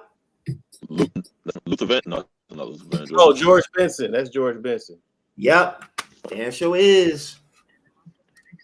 Yes. What is it? A quartet. Yep. Have you heard Bad Benson? That one on the CTI label. No, that I haven't heard. You got to get George Benson's when he did the CTI. When he was on CTI label, he was a beast, man. All right. A lot of breakdancers use those songs, man. It's so tight, man. Them beats. Whoever was his drummer, I'm like, God damn. Mm-hmm. Yeah, he would have been the next. I think he would be considered the next West Montgomery. That would have been George Benson. Yeah, people sleep on the second part of the Chameleon when he start going into the. Yeah, that's true. They sleep on that part. All about here, fellas. Y'all take it easy, man. What y'all think about him? I got that one, Dave Sanborn. Yeah. I like Sanborn, man. I like the way he plays the horn, man. I really do. I think we turned this into too much of a grown-up panel. Yeah, but check this out, though. I got that one too. Yeah, Miles, the man. Yeah. Man, I know one thing. Them damn students wear me out. Mm-hmm. Oh, I can imagine. How many times you to be like, sit your ass down? God damn it. Only the black kids. Only the black kids. Only the black kids. Damn, sorry. Only the black kids. Sit your ass down. Why is it that black kids try you? Right. You know, this is I'm gonna beat your ass. Here. My favorite from that, I think it's called 6. Is it 624? 6-4. Yes. Yeah, that's my favorite on that one. Yeah. Right. I like breezing myself. I like that smooth jazz type of deal. Oh man. And this guy here, he's got some of the most sampled work by hip hop artists, man. Yeah, I got all the Bob James stuff. This brother, the Bob James and Earl Clue. Have you ever heard Bob James talk? Huh? Have you ever heard him talk? Bob James? He sounds like a black man. Yeah, Bob James, yeah. Bruh. Like, because he was at the Long Beach Jazz Festival. You know how you have your back turned and you thinking that is some brothers talking? Yeah. And you turn around, some dude look like Colonel Sanders with the glasses. Right. Like, where the black dude go? And he keep talking. I was like, oh, that's him? Right. And then you listen to the music he composes. And you say, you know what? This motherfucker's a brother with a white mask.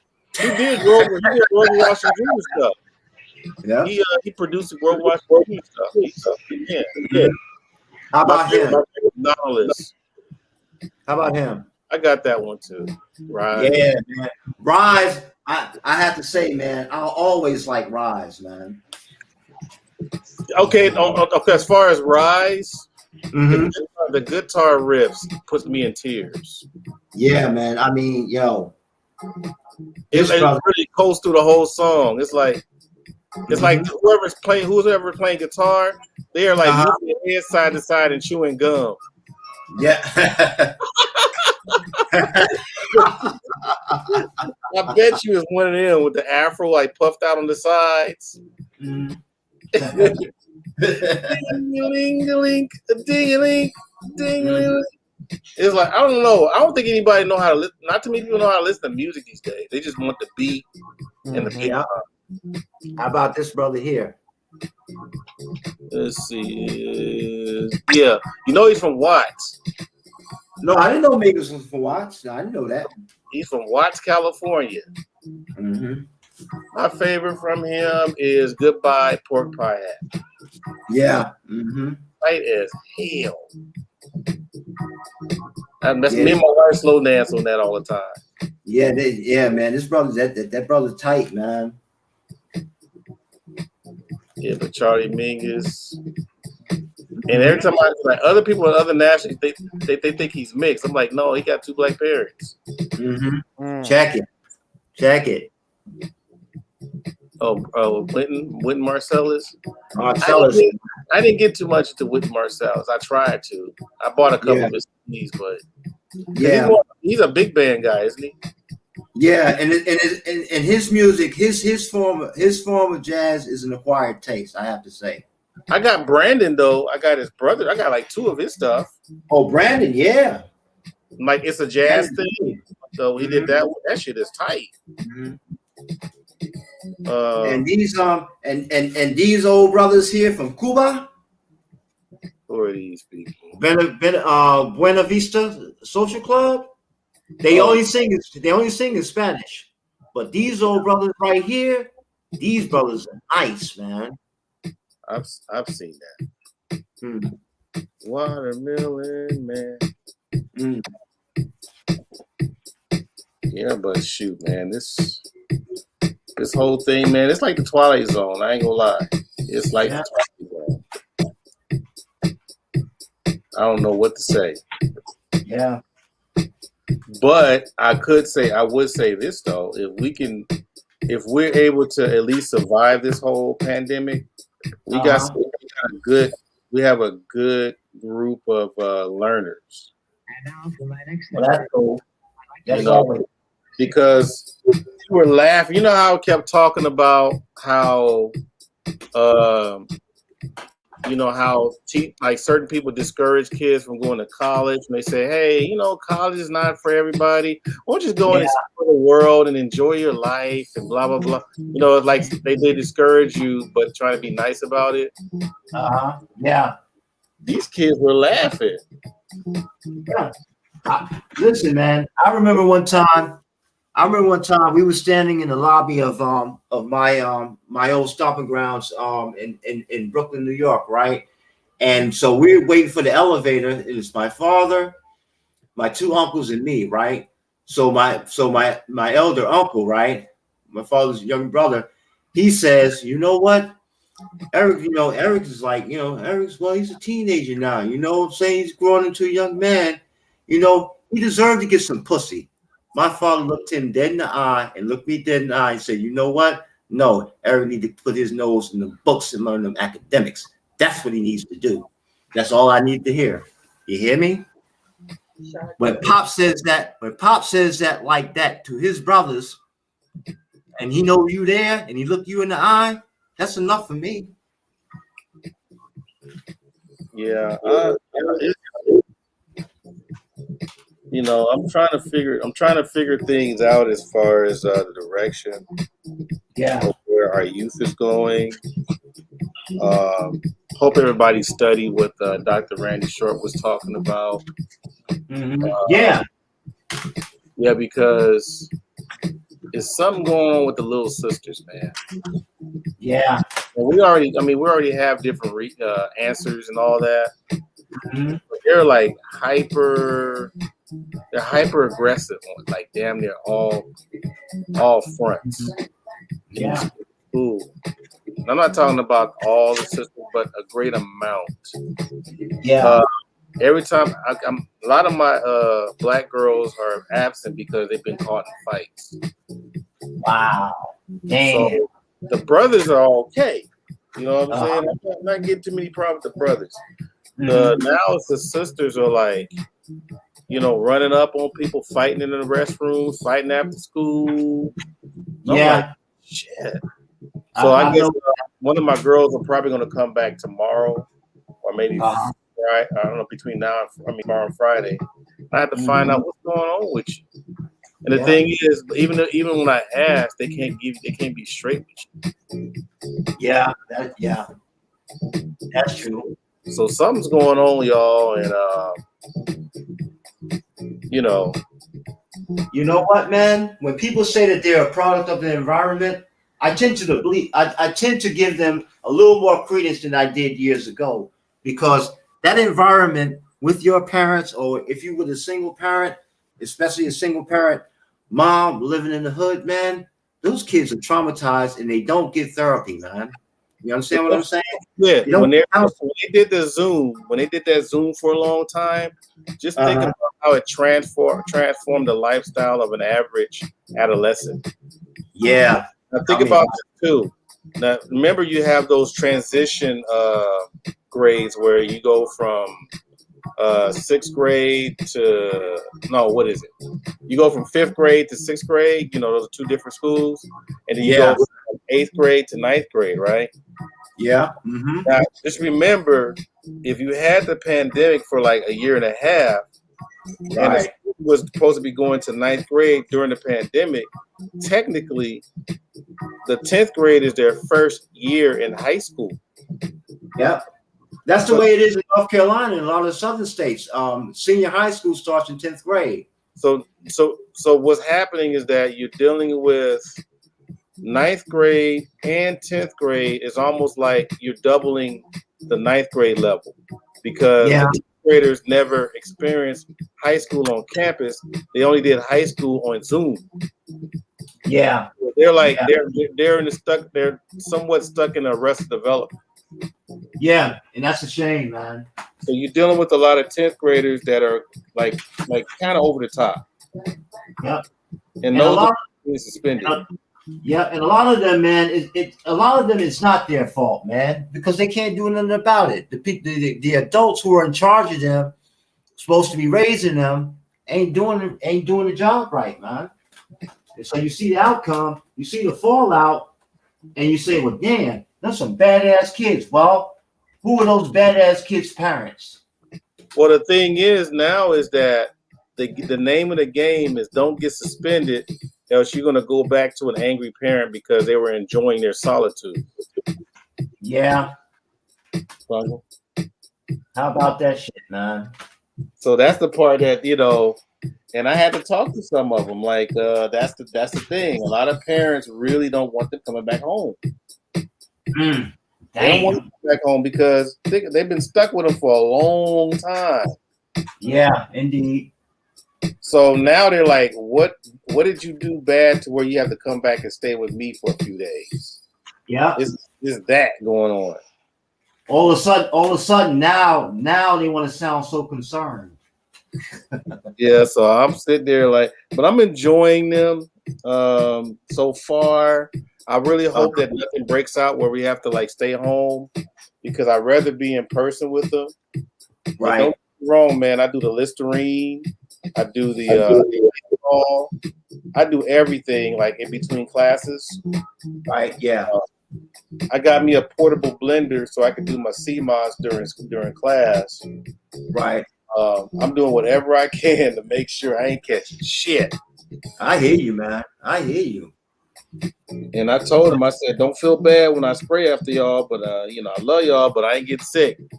Exactly. If I get sick, who gonna teach y'all? Yeah. And here's the thing on that in the beginning, for those people that want to be teachers out there listening, you always got to set the tone in the beginning. All right, fellas, I'm gonna hit y'all later. All right, y'all. You got to do God's work. You have a good one, man. Yeah, so you got to set the tone. Yeah, you do. I learned that as an assistant teacher for kindergarten kids over here in Finland, man, because they have to look, because they're looking at you all the time, and they was especially looking at me. Damn, who's this black man in here?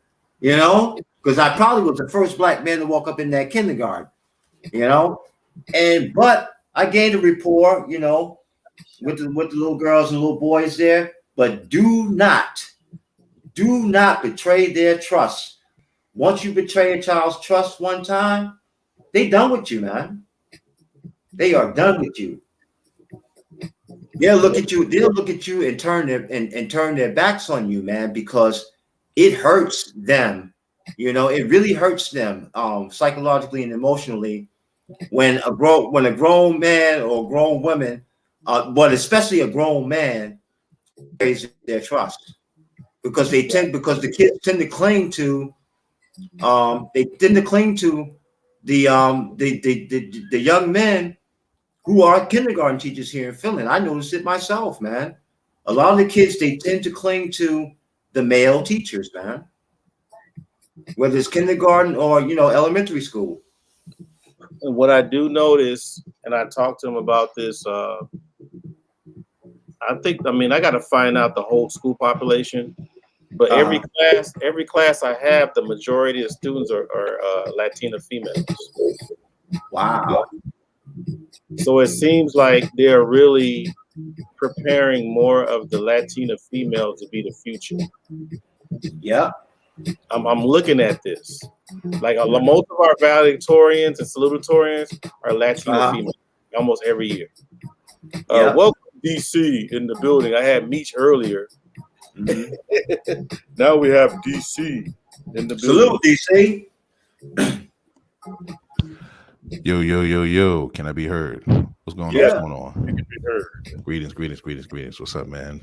Greetings. Yeah, I had to take a nap, man, because I got to get up in the morning and take baby girl to school and everything before I even actually go off to work. So, man, what's going on, man? What y'all guys talking about? Like we're stuck with the new. We talk. Hey, DC, we talking about brothers like you with that smooth, deep voice that get all the women and make us angry. Nah, hey, man, but it's like true, that. man. Huh? You know it's true. Yes. Them deep melodic voice brothers, they get all the girls, man. Shit. That how it is. Hate too, man. It comes to hate too, man. It's a double whammy, man. That is it, man? Press your luck. Oh yeah, man. Yeah, man. Brothers be thinking you be trying to, finesse their girl and everything, man. All that kind of stuff. So yeah. I get you. Yeah. Mm-hmm. Like, why you trying to talk so deep, man? What's up with you, man? You get the side eye and all that type of stuff. So it's all good, though. Right? Because Barry White wasn't no slouch. You hear me? And he had a good voice, right? Man, my pops look like Barry White, man. Actually, yeah. Barry White say, "I don't want to see no panties." Yeah, you can imagine Barry White being old school and Jamaican, man, with the laid back, slick back, man. That's my pop. Yeah. Right there. Wow. Yeah. Yeah. I mean, even his damn beard was fly, man.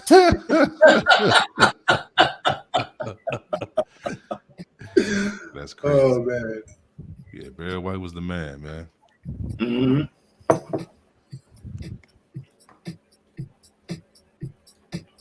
Him and Lou Rawls, man. You ever heard Lou Rawls sing, man? Yeah, I know who Lou Rawls is. He used to have those little what you call those?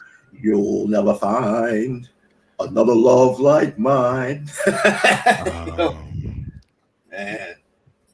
What are those called when they raise money and all that type of stuff? Charity events and stuff like that. Yeah, charity events. On PBS.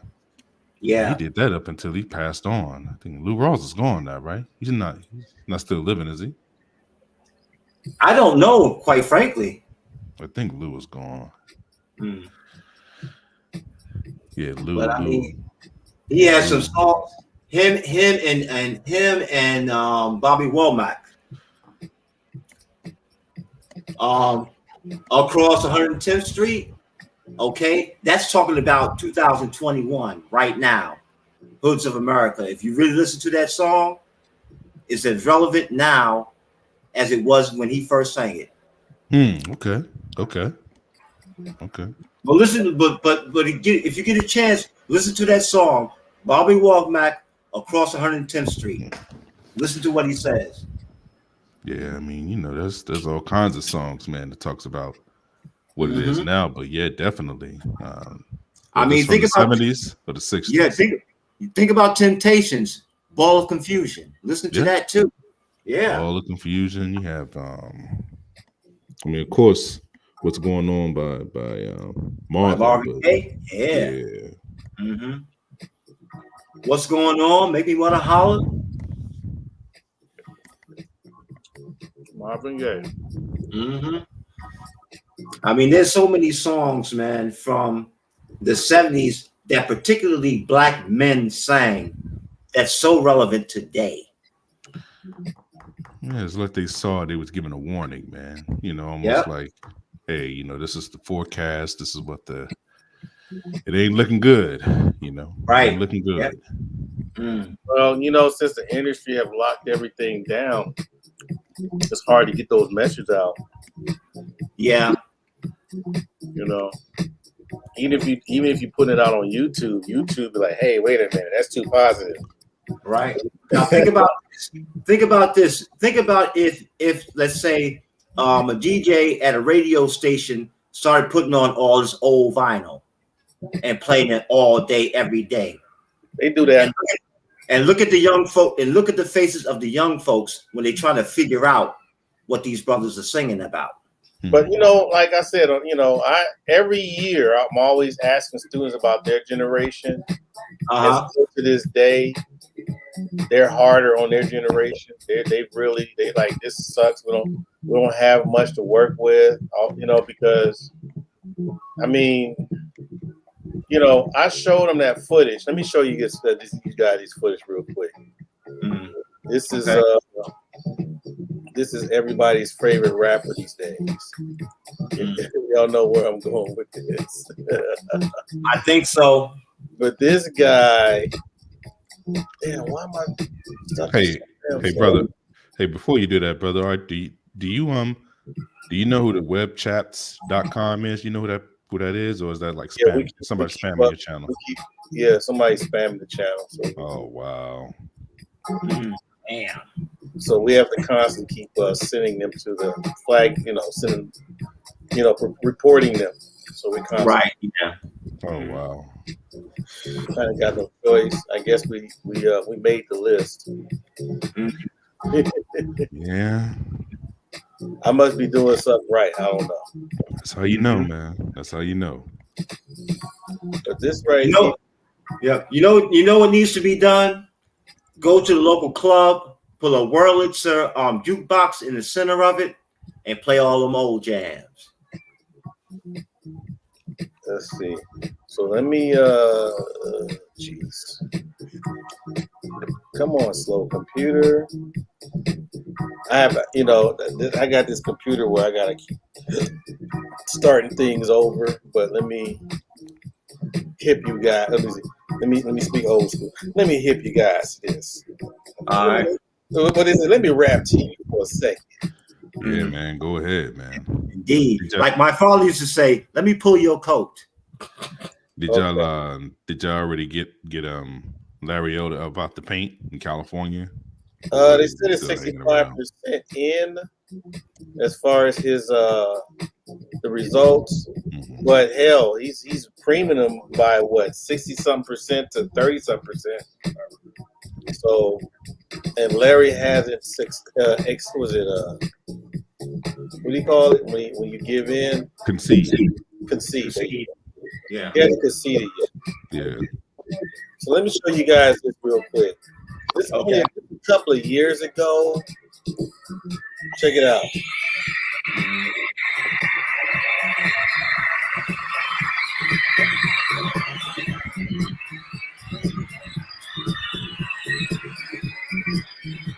No. Really? It's right back then. That's when you were doing Old Town Road. See what I mean? Yeah. Right? And they're saying it's not even an agenda. There's no agenda. Yeah. That's when he was doing the Old Town Road. Yeah. Wow. So right after that, what did he do after that? He did the whole coming out. And then later on, he did the shoes. Uh-huh. Wow. No, he came out first, then did Sesame Street, then did the shoes. Wow. After the shoes, he did the little prison thing. Oh no. No, he didn't. So it's like there's no agenda, and now he's pregnant. Yeah, how about that shit? I saw that shit, man. I about threw up in my mouth, man. Excuse my language. I get the pregnancy is more of a troll thing, so I get it. Mm-hmm. But you know, I just hate when people deny the whole agenda thing. It's like, yeah, and I can't even say it's him. He's Mm-hmm. probably doing his job. You know what I'm saying? He's in the matrix, man. He's, you know, he's doing what he's paid for. We all in the matrix, brother. That's one thing that is for sure. We all in the matrix, man. Some of us are just way deeper than others. That's all. So, and it's how you right, and it's how you deal with being in the matrix that matters. You know. I'm surprised. I'm surprised he has made it. I didn't think he was an actual cultural threat. You know, to be honest with you, I didn't think that he was going to pop the way he did, but it caught me by surprise, man. I'm really shocked about it, and now it's like a runaway train now, man. That thing is like Snowpiercer.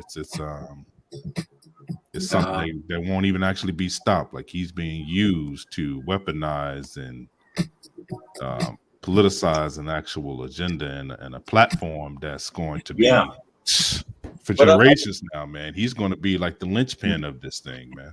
I'm gonna tell y'all up with the BMT. Welcome back, bro. Let me tell you what's going on real quickly. I showed this footage to my students. They fell out. They were like, "I can't believe this. This." They were saying the same things that we were saying, and these are high school students. Right. Yeah. You know why? Because they learn it. They're not stupid. You know what I'm saying? Oh. Mm-hmm. So I think the whole line, we're trying to bypass the older kids and get to these little babies. Yeah, of course. Oh yeah. But go ahead, BMT. Well, so like the thing about it is, and this is why I say like now it's like time for talk is over. It's like now it's come time to put in action. And you know, you got the blueprints, and you already see. It's like when you watch a football game, and after a while you start knowing the snap action play, so you know they're gonna run right. So now it's time for you to, okay, we seen the footage. Now what are you gonna do about it? So it's like now, like you just said, like people are picking up on it is what it is. Now what you gonna do about it? Are you gonna just sit by and just allow it to happen? Because whatever, like the revolution's not gonna be televised. People are just gonna go do it. Like I got tired of saying when people say, "Well, what happened with protection?" I just became protection for my community. You feel me? So it's gonna be that thing where now we got men and women, we arming up, we running our own securities and stuff. You got different people that are now setting up their own factions of doing stuff. And it's either you're in it or you're not part of it. And what are you doing that actually you should be allowed to be part of that commute? So it's one of those things as Black folk, you got to start asking yourself, like, what do you want to do?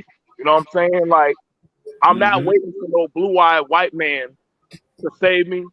I'm not waiting for no kumbaya unified moment. It's like you gotta be ready for like who's willing to put in the work. And so this is what's happening. Like I was showing on the channel that right now you got a group of people between I would say 19 to 33. These young black people starting to form a militia in South Carolina, an all black militia. But it's I not, can believe it, man. But it's not on. But the thing about it is, it's not on the thing. They hit some of us up and say, "Hey, y'all boys, y'all want to connect?" And I'm like, "Okay, let's do this." And I was surprised that these young people came out, but they're like, "Yo, the police ain't gonna do it, so let's do our own thing. We legitimize and stuff." So, can I ask you a question? What's up, DC? Form a militia to do what exactly? So the form of militia, because see, what's going on is you can actually start watching over your own private. Like if you have a business, right? Rather than having the police have to call the police, you can have it where your people that are over that area, they can handle that in-house. You understand what I'm saying, DC? Like that's an in-house thing. If you have people doing private security, private stuff for that owner of that business, then guess what? You don't have to call other outside sources to intervene on, let's say you getting out or you had a bad disorderly conduct. Other people don't understand you. But somebody from that community that understands you will most likely, hey brother, come on. You get in your car and take your ass home. Now, Yeah. you're going to understand that if I show up or two other brothers show up and we put you in your vehicle versus a squad car come, they ain't gonna they might not care to hear all that shit. They're gonna just say, come on, you're going down there to Finkley County, and now you slap with a whole fine, and that sets you back. We just put you in your car, or we say, hey, bro, you can't come back until you talk to the owner, and we get this squared away. That's more so of empowering and keeping your people from getting into situations that they can't get into. We got another thing where we're now actually getting our nurses, some people who actually got out of the medical field, we're trying to get them back in. I didn't put it on there, but a lot of our black schools are being shut down because of COVID. So we now have it where instead of having just any old body just check our people, we have it with people who are already have the teaching and the credentials. They're doing it. They're saying, hey, bring the kids here. Let's actually go through and check the children and check the elderly. Like I said, my kids, their school shut down. But I'm not going to send them to any old hospital, let them get touched. I let black-owned people touch them. Now, I'm not, I don't do the kumbaya, all the stuff, but I rather let my own be empowered to do stuff. But it's like one of those things where you got to find people that are willing to collect with you and work with you. That's just one of those things. You know what I'm saying? I wouldn't be out here walking around like this at a black-owned trucking place. This is owned by a black man. But guess what? Guess what? He feels comfortable that there's three of us out here watching this stuff rather than just we got to hire the police or something like that. Right. When they get out the trucks, we can walk them to their vehicles and put them in their vehicles. You know what I'm saying? Yeah. And then actually, it actually makes you feel better. But believe me, other people are doing that with their people. Notice whenever self-policing, man. Right. That's what it's about. Yeah, that's community policing is what you're talking about. So that's what I'm saying. That's why I'm saying, like, we do have the tools. The problem is, it's like you go to the hardware store, Lowe's, and buy the tools, but you're still calling the repairman rather than just repairing it yourself. When some things you can just repair on your own before it gets that bad. And that's why I'm like, hey man, it's like we just need doers. You know what I'm saying? The older people done put in some of the work and done gave us some of the blueprint. Let's just do the work, man. So is this so are you saying this or putting this out in the ether because you think that black people talk about the problems a little bit too much and they don't do enough doing in your eyes?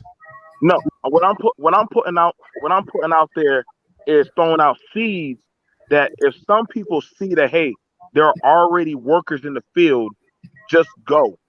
You understand me, DC? Like sometimes if you already see one group already doing it, right? Some people don't bother talking about it. They're just doing it. But when you see them, they're like, damn, I see them out there. They got that little battle or they handling that function. That's why when I tag Art in that that music show with all them black folks having a soul, you like that Art when you saw that neo soul thing going on? But now people sweeping down, black people don't do that. But I just showed that there are black people having respectable, established stuff, but it's not televised. It's not put out there that we can do that. But if other people say, hey, y'all, we're doing that, now you have no excuse because we are out there doing that. Don't let them describe what's your narrative. You show the narrative and you put it out there. Whether they like it or not, let some people see, whether it be 40 or 50 or 100 people see it, that's the seed. So if I see DC out there with a bunch of men and they say, hey, we got 10 boys in here that we teaching how to be young men, that's all I need to see. That's all I need to know. I can run the gauntlet too and say, okay, now I should think if I can get 5 boys, you get 5 boys, every one of us get 5 boys. Guess what? Them 5 boys can get 5 more boys. It doesn't sound like a lot, but they start adding up after a while. You know what I'm saying? Mm-hmm. So I'm not like I said. I'm a living testament. I like to just show sometimes little stuff that can be done. I'm not saying that we're not doing it, but I know the people that are doing, they're not wasting time anymore talking because they're like, yo, who's going to come to the congregational meeting? They're going to come. And everybody ain't meant to know about it, but you don't want everybody there at the goddamn congregational meeting because they're going to be a lot of naysayers. Well, what about the white man? What about this? What about that? If you're going to keep on saying what, stay your ass outside, bro. Stay your ass outside. Let us just do this. Well, you know what Ice Cube said, right? If you're scared, motherfucker, go to church. If you're down, motherfucker, put in work. I see that's the thing about it. Like, no risk, no reward.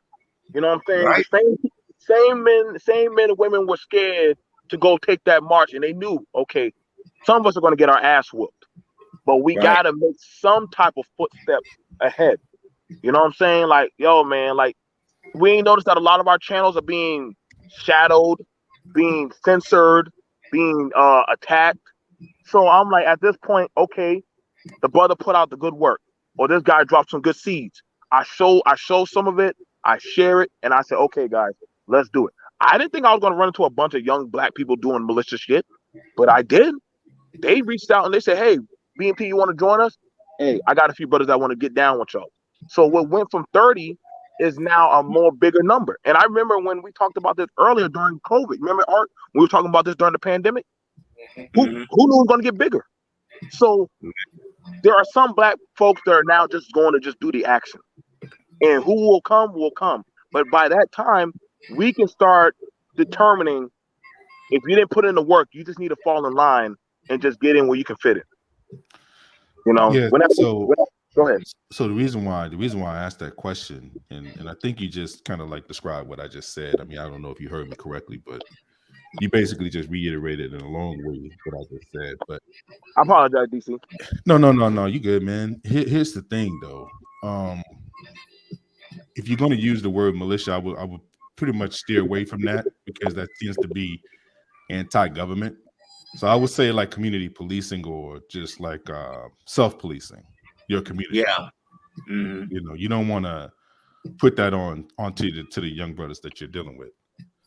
However, I am all for like people doing like that's the most important thing to do what you can, man, where you at. Yeah. So I never would, try to shut down anything that somebody's doing. My concern when it comes down to black people, especially when they're doing something, regardless of whatever they feel other black people should do, and just get to doing, and you allow that to speak for itself, which sounds like that's what you're doing. But when you get into the anti-rhetoric, like these other black people out here that are not doing, or you feel like they're not doing what you think they should be doing, there's some kind of adverse to what you're doing, or they're in your way. That's where it becomes a concern for me, because what happens is that you create an environment of conflict. You create an environment of conflict between black people that are basically you're doing this for.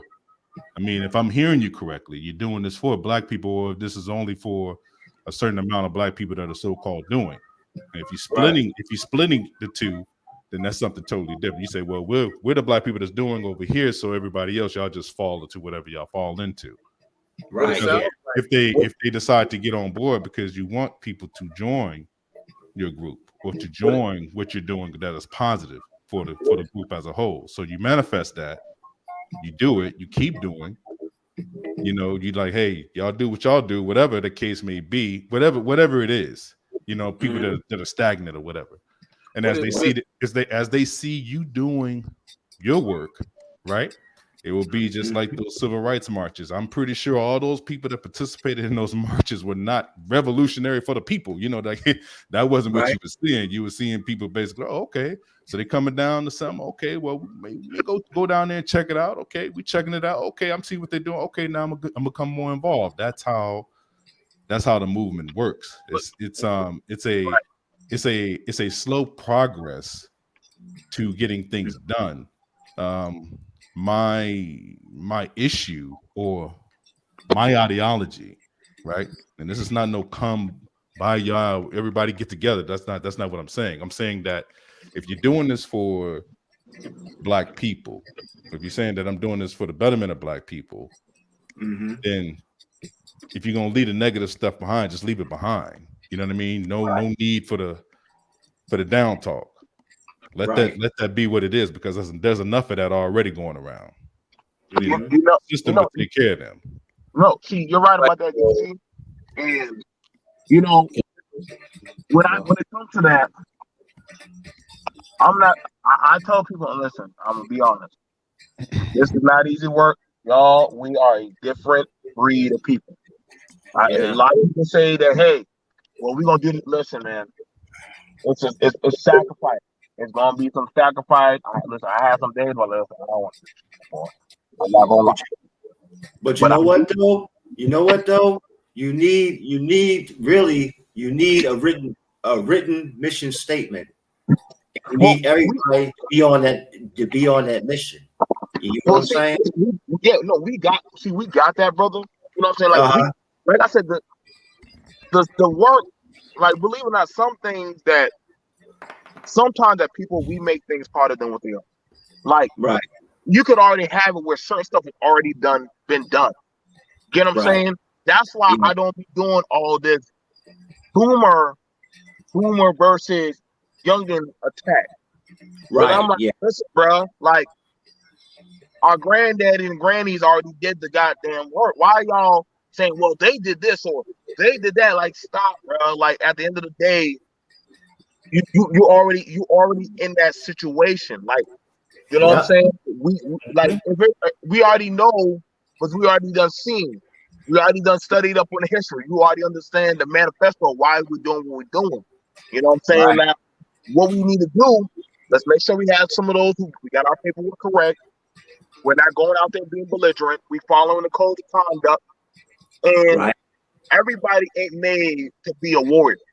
Some people have to be the farmers. Some people have to be the scholars. Know your lane. Listen, I'm not the most vernacular, smooth talking, silver tone, but my friend is. That man is a preacher's son, but he's not a warrior. But he knows how to get the paperwork pushed through town hall. So he don't step on his toes. He don't step on my toes. But we have a respect for each other. And so we done had it where some people with money came through and said, hey, bro, I done put such and such, like, let's say, I think one guy came through with, I think he had like $40,000. Right. Keep your money, bro. Because I don't want it to be something where, because you threw money at this, now you think you own this.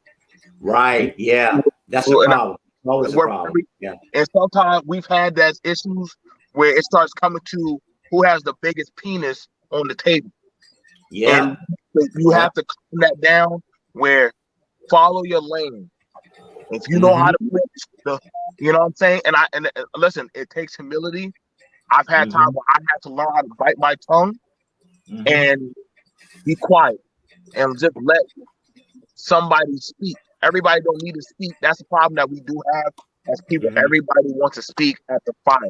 Everybody doesn't need to speak at the fire. You only need one or two voices just to give out the mission, like DC said. And that's I feel like that's a big issue that we have. Choose one thing at a time, and just that. You know.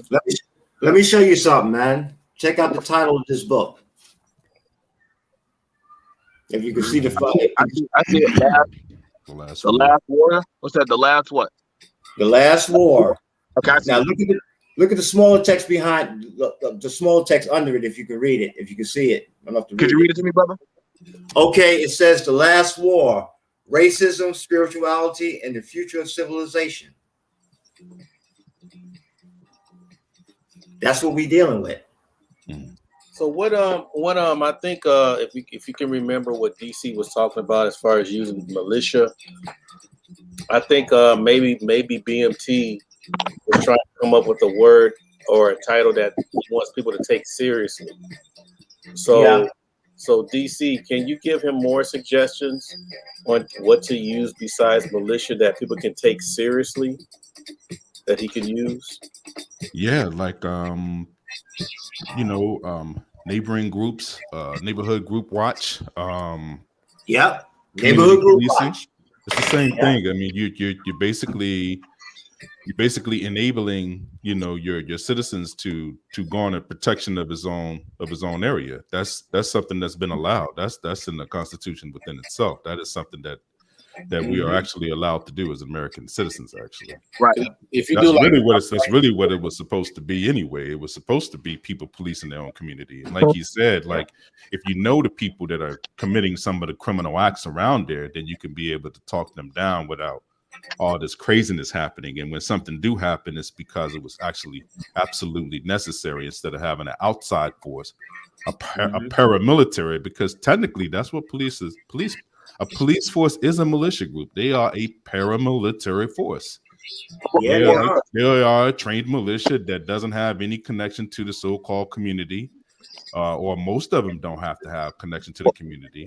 If they choose to, or if they choose not to, it's up to them. They can decide, and they can go in and bang heads. They don't give a damn about who those people are, basically. And that's what's happening. That's the reason why you can't have these people. I don't care who it is. You're never going to see an all black police force police a white community. It's not going to happen, dude. Nope. I don't give a damn if the police chief is black. That's not going to happen, dude. Whatever the white neighborhood of that city, you're not going to have a black police force be predominant, pulling over all these white people in these white communities. It's just not going to happen, dude. No. I agree with you, DC. That's why when I said private security. That's but see, me bringing that up, right? For me bringing up a fact, right? Saying something that's true, right? Yes. I get put into the so-called, because I'm gonna go full circle with this, because like I said, I understand the movement and how people view things in their perspective. So they'll think, oh, he's on that pro-black stuff. It's all white supremacist side. No. I'm saying what I'm saying is a fact. Either that's true or is it not true. What police department do you know? What black police force, strictly over 50% black, that governs a all white community? There are none. They will never. That don't exist. As long as I've been doing this, they will never allow you to check them. Flip Ferguson, 70% black, but the police department is 90-some% white. Yeah. Now I get it. Black people don't want to become police officers and stuff like that. But what I'm saying is that is not allowed to be done. The flip side. So if these officers go into these white communities and say that I want to be a police officer, guess what's going to happen? Well, no, you need to take your ass down the road, across the track, and be a police officer. Right. We're good. We're good here. We're good over here. What they'll do is this, right? Officially, they'll say, "Yeah, you're a police officer, but you're detached TDY to another neighborhood," right? No. They would tell you. I have had homeboys that been trying to get out. I mean, Charles will tell you Anne Arundel County. If you look it up here in the DMV area, right. Fairfax County. There's some black police officers there, but they cap out. They'll cap out at a black woman, a couple of black women, and about 2 or 3 black men that are police officers, right? But you got to be highly credentialed because they pay them more out there too. So that's another reason why they want to go out there and police. Of course, but no, they're like, hey, you need to take your ass to the city, or you need to go to PG County. That's where you belong. They need plenty of police out there. That's what happens. But see, one of the things about it that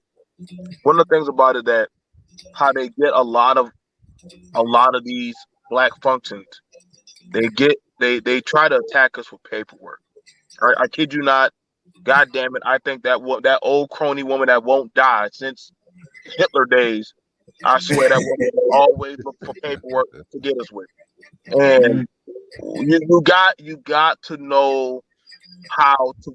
You gotta learn how to battle with paperwork, because they will use that to say, "Oh, see, so you're carrying this." No. SC states that we are allowed to do this. If Right. you do not know, and see, that is why when people talk about doing certain types of movements, bruh, before they took them young people out there to go march, they had to train them. Yep, that's They true. had to train them and teach them the proper words and Yep. proper diction to use. I understand. That's why I understood and felt that when you said, DC, hey man, you can't, right? Because a black man saying militia to Yeah. a bunch of state troopers, oh shit, Yeah. it's what's the time now? Yeah, They're gonna look at, oh right. my God, we about to have a firefight. That's why I asked you what you was talking about. No. Listen, no, I get you, but Right. but then you have to. But this is the other thing that is also the problem. On the flip side, when you try to tell black people, "Hey, we're doing private security," Yeah. you ain't no cop, you ain't nobody, you ain't. I'm like, well, damn. So who do you want to respect? That white man, or do you want to That's respect your own that's the authority? system. And That's the system doing it. that right there sometimes gets very, very, very It is frustrating. hard. It's hard because that's conditioning that you've grown up against. But the thing is as long as you represent that and you stay steadfast with it, it's almost like an agent in the Matrix, right? So the new Matrix is coming out, right?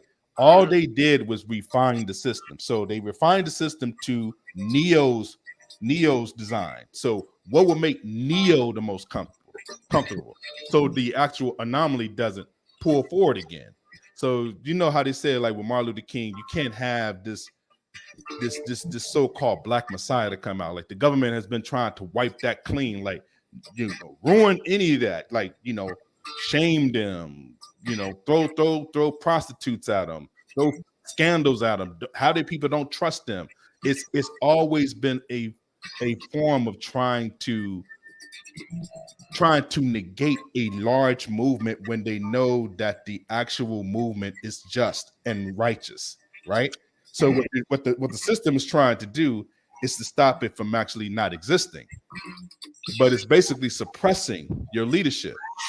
So you get rid of all that and you condition everybody to do what you just said. Oh man, we don't need no man. What are you doing, man? You ain't the fucking police. That's just black people being black people. When I say code breaking, that's what I'm saying. Black people do have a code, and it's anti-blackness. I think people misunderstand when I say code breaking. That's what I mean. That's why I'm always in these type of conversations where if I hear anti-blackness, I think that's where I need to be, because I'm just here to just bring the facts, like Dragnet. You know what I mean? I'm just here for the facts, man. I'm not here for your opinions. I'm not here for your whatever. You can have that. You can have your opinion. You can have your synopsis of what you want to do. The thing is, when you're talking about so-called black people or whatever the case, the conditioning is for us to go anti, right? Which keeps us in a state of stasis. So it keeps us refining the system. So we're refining the system for them. So us going back and forth with each other and talking about this person, talking about that person is black, using the N-word against each other very violently and all this type of stuff and doing anti-blackness, all this type of stuff. White people see that and they reform the system around it. That's it. And it just keeps refreshing each generation. Like we keep going in this hamster wheel. And to me, breaking code is breaking that part of it. See, breaking code is to say, hey, brother, let me help you out, man. Even though I don't believe in everything that you say, but I think that you're doing enough good work to where I think that you're in a positive direction that I need to help you out with this, man. To do things for each other, even though we may not always agree about everything. That's what I've always been about. You know what I'm saying? I'm not talking about kumbaya, this and that other. That's a false narrative. Right. Never been Thank me. you. Never been something that I believed in. Period. So I'm putting that on record. Period. Point blank. That is not what I believe in. Well, Do I believe in helping people that need help the most? Yes. And who's the people that need help the most? Specifically black boys. So if that's my focus, then that should be black people's focus. That's very simple for me. Who's the group within our classification that need help the most? Who's the most vulnerable? Well, It's not the speaking black. of, It's not the black girls. They're covered. It's the black boys. They need help the most. So that's where our focus needs to be. well, speaking of black issues, what is the real reason, in your opinion, why they put Larry Elder in this race? Because I don't think these dudes thought this dude was gonna win. Confusion. Confusion. Do what I There was just said. there was no point to him. There was no point to him. Like I said, there was never a point to him. Yeah, culture warrior. Culture warrior. He knew he wasn't gonna win. He's not a fool. He's not stupid. But he does a lot of culture warring, and he wants that to be his legacy. He want to have a legacy before he checks out of here, and that's what it's going to be. The same thing that what's the older gentleman that everybody always quotes that they love to quote in this space? Thomas Sowell. Thomas Sowell. Yeah, same thing. Thomas Sowell is almost. Yeah, he's in his 90s if I'm not mistaken. But yeah, he want to hold that legacy of the Thomas Sowells of the world and the Clarence Thomases of the world, that they held the line of black conservatism. It's one of those things. It's one of those things where what we call in the military a gambit warrior. Their job is not to win the battle. Yeah. It's just to cause chaos. It's just to cause chaos. Exactly right. That's all. That's like, you gotta understand. There's just some people that they're not there. Like you've seen it on your panels. You've seen it where it's true. Yeah. They're not there to find a solution. They're not there to build. Nope. They're just there as a gambit. They're there to cause. So that's why everybody likes Gambit. All he does is run a me and throw cards at people and blow up shit and then run around the battlefield. And you're like, what the hell was Gambit point? Just blow up shit and just run around. So he's not serving anything but just to be the Gambit. So he already knows what honestly does he gain. Whether he win or lose, there's no point to it. No chaos. Yeah. You know what? They give Supreme Court Justice Thurgood Marshall a bad name. And he went through hell when he was in the Supreme Court. He was frustrated a lot of the time when he was on the court. Yeah. And he retired in frustration. It was a form of protest for him because he saw how the system worked from the inside. He was about it, you know? Yeah, that's where the work is done. Yeah, and frustration. Now, you know, the governor's race is next year. I'm looking at the chess game here, and since he's a distraction, what should we have been paying attention to? What are they trying to take our attention away from? Well, what did he run on? What was his main? Elder? Yeah, Elder. What was his main issue that he ran on? Did he run on immigration or abortion? He touched on immigration. His whole thing was to roll back the mandate and ban critical race theory.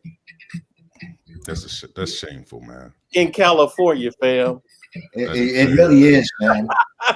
I'm sitting there like, what?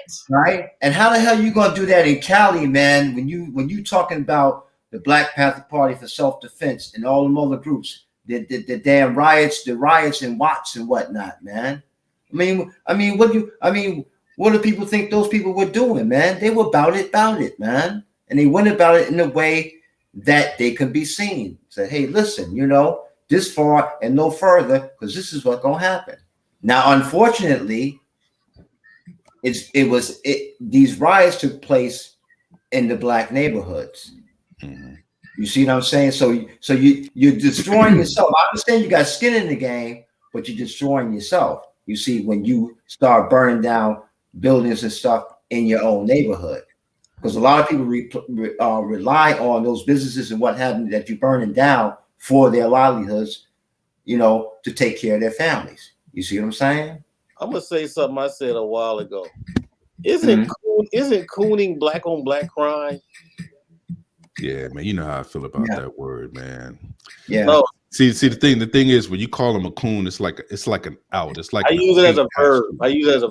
I agree with you, but here's the escape hatch, though, because people are gonna look at that as you anti-accountability. Every time you call somebody a coon, that means that this black person is being accountable to the black community. That's like stealing. But that's what I'm saying. Like stealing. or whatever it is. I get it. I understand where you're coming from. Right. So I want you to go on that, on your understanding, so we can go to that. Yeah, Isn't that black on black crime? Yes, it is. It's anti-blackness. That's just what I just said. Yeah, it's because from that ilk, extreme they would push other things that are black on black crime instead of what they're doing.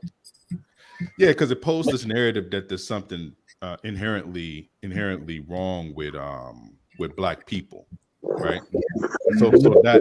So when you go off that particular aspect, then you're going to always have that pushback of accountability, and that's going to be the war that we're going to have within each other, because accountability is necessary. Yeah, you see what I'm saying? Because that is the thing about it, because nobody's going to argue against that. Anybody that has any kind of logical sense in the right mind frame is not going to argue against accountability. What ends up happening is that people fight against whether it's the so-called system that should get all the blame or whether it's the person's actions that should get all the blame. And I think that there's room for both to have their say. But when black people separate on those issues, we can't work together. That's true. Because now you're saying that racism don't exist. So you can't tell me that, dude. Because from 1865, forget slavery, dude. Just fuck slavery for a second. The promise of emancipation was not kept. So that broke a lot of black people's hearts from 1865 to 1965. So you got 100 years of bullshit. So you told me that you told me that it was raining and you was pissing on me the whole time. So you never claimed me as a citizen up until 1965. So you got a whole 4 or 5 generations that lived through the lie, basically. Lived through the lynchings, lived through Jim Crow, lived through all that. Forget slavery for a second. Slavery is already what it was, because that's not what we're mad about. People are mad about those 100 years from 1865 to 1965. That's the narrative that you're hearing. Yeah. So when people get up here and they start to argue this point, accountability against the so-called racist white supremacy, right? The community bullshit. Right. That's where when you use that word coon, it's weaponized, but when they hear it, they're thinking you're anti-accountability. That's why it becomes problematic at the end of the day. I think the thing about it, and what's going on, Ed, you know what I'm saying? It's the thing, and my granddaddy said, boy, could you imagine working for 40 to 80 hours and you don't get no check, but you still got to work that field? And he said, and then when you work everything and you know your crop is worth $100, but they give you $40 and you got to make that $40 work. That's the anger. That's because you got and none of us want to get shitted as men, but to have that happen for generation after generation after generation, it's a built up frustration. And then to be told, then your woman and child is told that you didn't do shit when you were fighting. It infuriates you more, and it kind of starts to break your spirit, because no matter how hard you try, then they say, quit being a victim, quit bitching, quit complaining. Right. So what am I supposed to do? So when I start to break and burn down that damn farmland that you got me working like a dog. Oh, you're wrong now. Now, exactly. And see, even when I can feel the frustration as my granddaddy told me that. Even I started welling up with tears. But I was looking at a man speaking as if he was a child back on that field. And so that is the anger a lot of black men genetically carry, that we were shitted out of a deal, but you're told, suck it up. But then you're told, remember 9/11, but motherfucker, you won't remember how many times you fucked us over in this country. So and think about this. In the 1860s, that's when black men got the franchise to vote. And we had to wait 100 years before actually we were given the franchise a second time to vote. So you were good enough to die. You were good enough to die for this country. You were good enough to contribute to this country. You were good enough to have your children sold against your will to this country, but you got no recognition from this country. And with that being said, everybody gets recognition but that black man, unless he plays by their rules. But if you say something that is for your betterment, that right there is a queen. That right there is the sin that the black man has to carry. Because that right there, so like I said, that's why I don't even like talking about this kind of stuff. Because then it's BMT, you now you pro-black. Now you doing this. I'm like, God damn it. Maybe I just want my damn children to have something before my black ass leaves off this planet. Yeah. What else do I have to lose? But when I'm being honest, because it's like no matter what I do as a black man in my 30s, it's never fucking good enough for this woman, for this white man, for this goddamn country. Nothing. Yeah. And I get angry and more angry. And I just said, I'm tired of bitching and I'm tired of cussing and complaining, because no matter what the fuck I do, it's never going to be good enough. So I just say, fuck it. Yeah. I'm just going to that's when everybody starts saying, well, what's wrong with the black man? Why is he mad like that? Yeah. Let's bring, hey brother, let's bring in Edward Anderson and see what he's got to say. Salute, Ed. Well, I've heard y'all talk for like 4 or 5 minutes, but I just got done reading some shit, an article that I had to read, on my video. Basically, fucking pro black babble, some shit you would like, Cold Breakers, but no, it's I'm saying it's babble, but it's I'm saying it's babble, but well, it was directed at Obsidian and I'll say this, the stuff that it's like intellectual as hell, but it's not really saying shit. It's like one of that. It's that. I get you. Yeah. So it's like, it's very DC like if somebody trying to be like that. But I'll send y'all the articles so y'all can check it out. Cause hold on there, man. Come on, man. Let's kick the ballistics here. Hold on now. What are you trying to say, man? You trying to say that I will full stop agree with whatever this particular No, I'm not saying no. I'm not saying you'd agree with it. What I'm saying is it's the type of stuff that's very, it'd be something you'd like to digest, even if you translate it to say it's straight bullshit.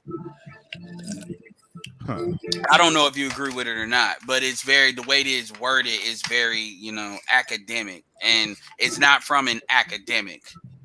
I can see if it's from like a Dr. Tia San Johnson, something like that. It's just I can't stand when people use big words to make themselves sound smart, and it's like when you read it, you get it. It's not a diss. Well, just go ahead and explain what it is. In fact, let me put it in the back chat.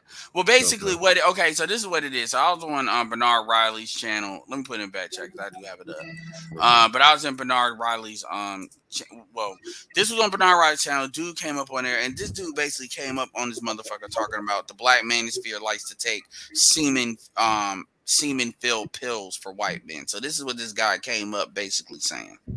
And he wants to come from the super, super, super pro-black side. He wants to, and basically, you got to see the video. Anyway, I'm gonna reset this, and I'll jump to what y'all talk about. But the link is in the private chat if y'all want to do it. Yeah, I see it. Yeah, I'm gonna check it out, man. But anyway, as far as what you all were talking about on the anger and the coon versus other shit, I do agree with DC. It's problematic, and I do. And the issue is that black people gotta stop being so fucking simple-minded and emotional. I can't stand that you got people that don't understand the gynocracy side, but try to act like racism don't exist. And I can't stand the people that act like everything is 100% racism and nobody has any accountability. I've never understood why people can't understand that these things can occupy the same space. And I see people as fundamentally disingenuous when they act like it doesn't. I tell dudes that try to lean on the conservative side or the quote unquote wannabe conservative side all the time. You all saying that some shit don't exist ain't gonna stop people from making the excuse. They really have this belief that if you just say that racism doesn't exist, and that means people are still not going to use it as an excuse anymore. That's their way of saying that's not an excuse. And so they'll say, well, it's more classism, it's more this. And maybe in your personal experience, you may have experienced that, but Bill Cosby was good until he wasn't.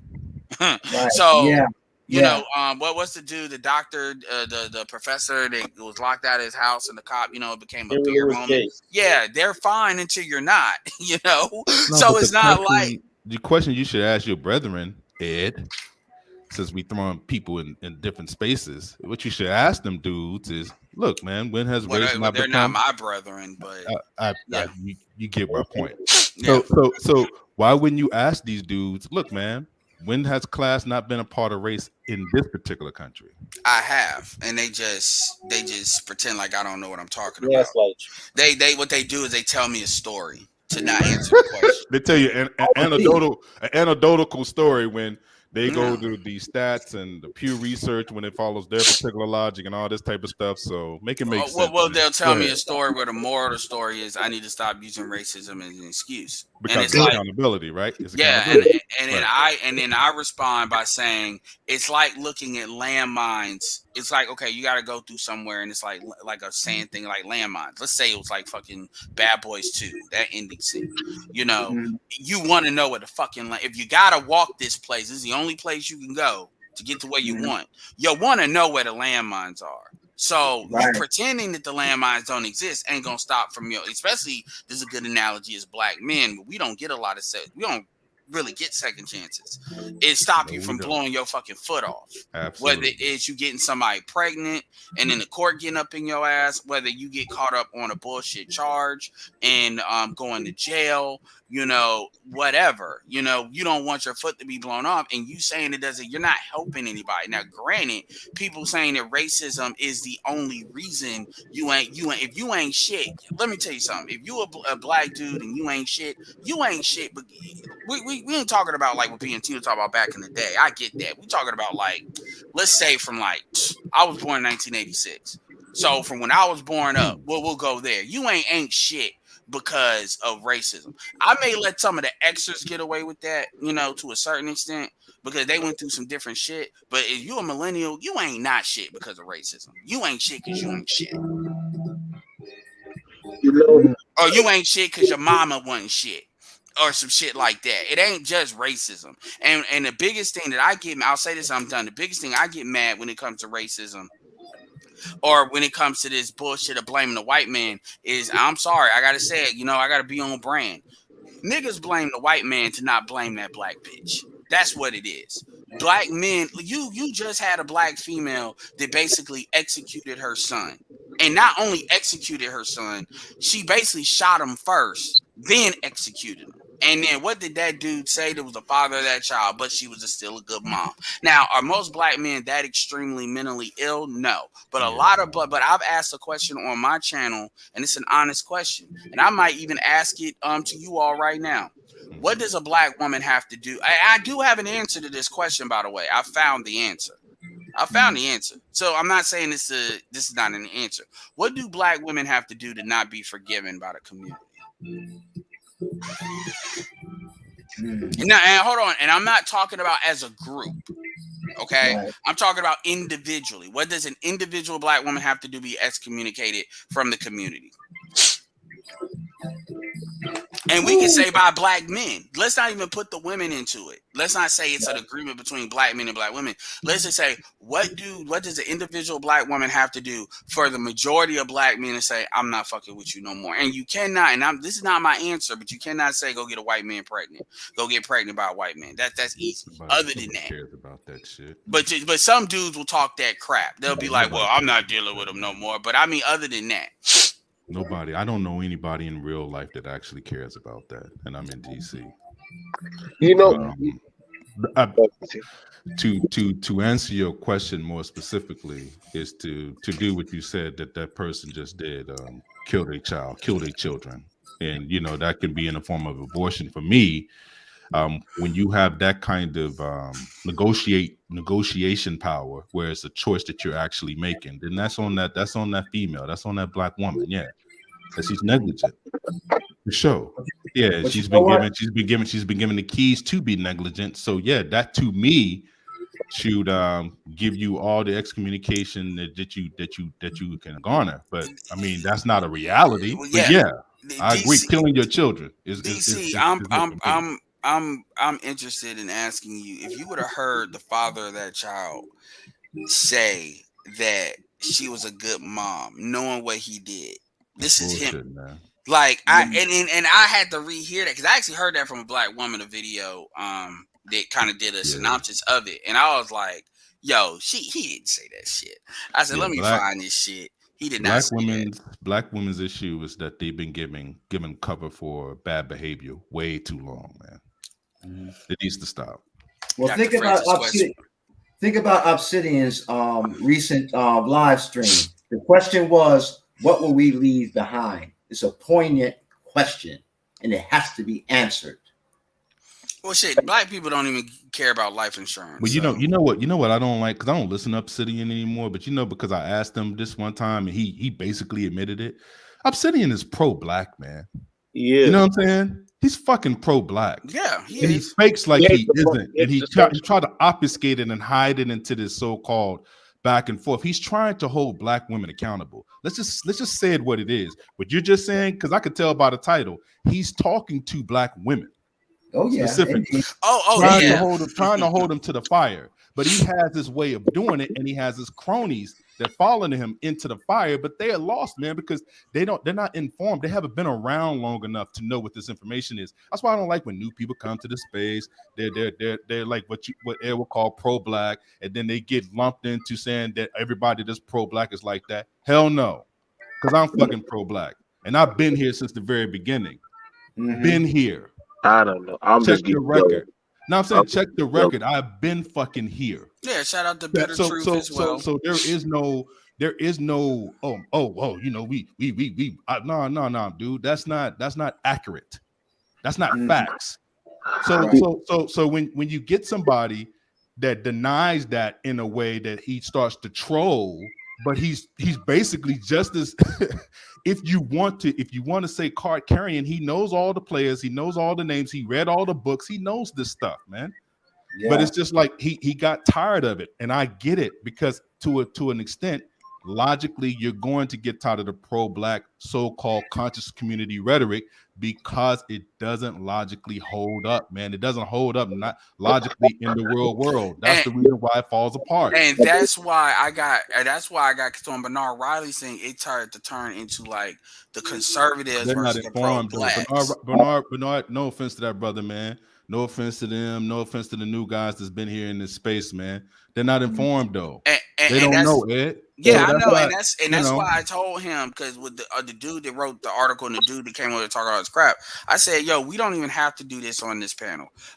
You said you want to talk to he mentioned Obsidian, T.S. Johnson. He said BGS. I said, look, you not gonna like where that goes. Like, don't think like I mentioned Bitter Truth. I think I mentioned you too. I said, because they're gonna be they are pro-black, but they're also pro-logic.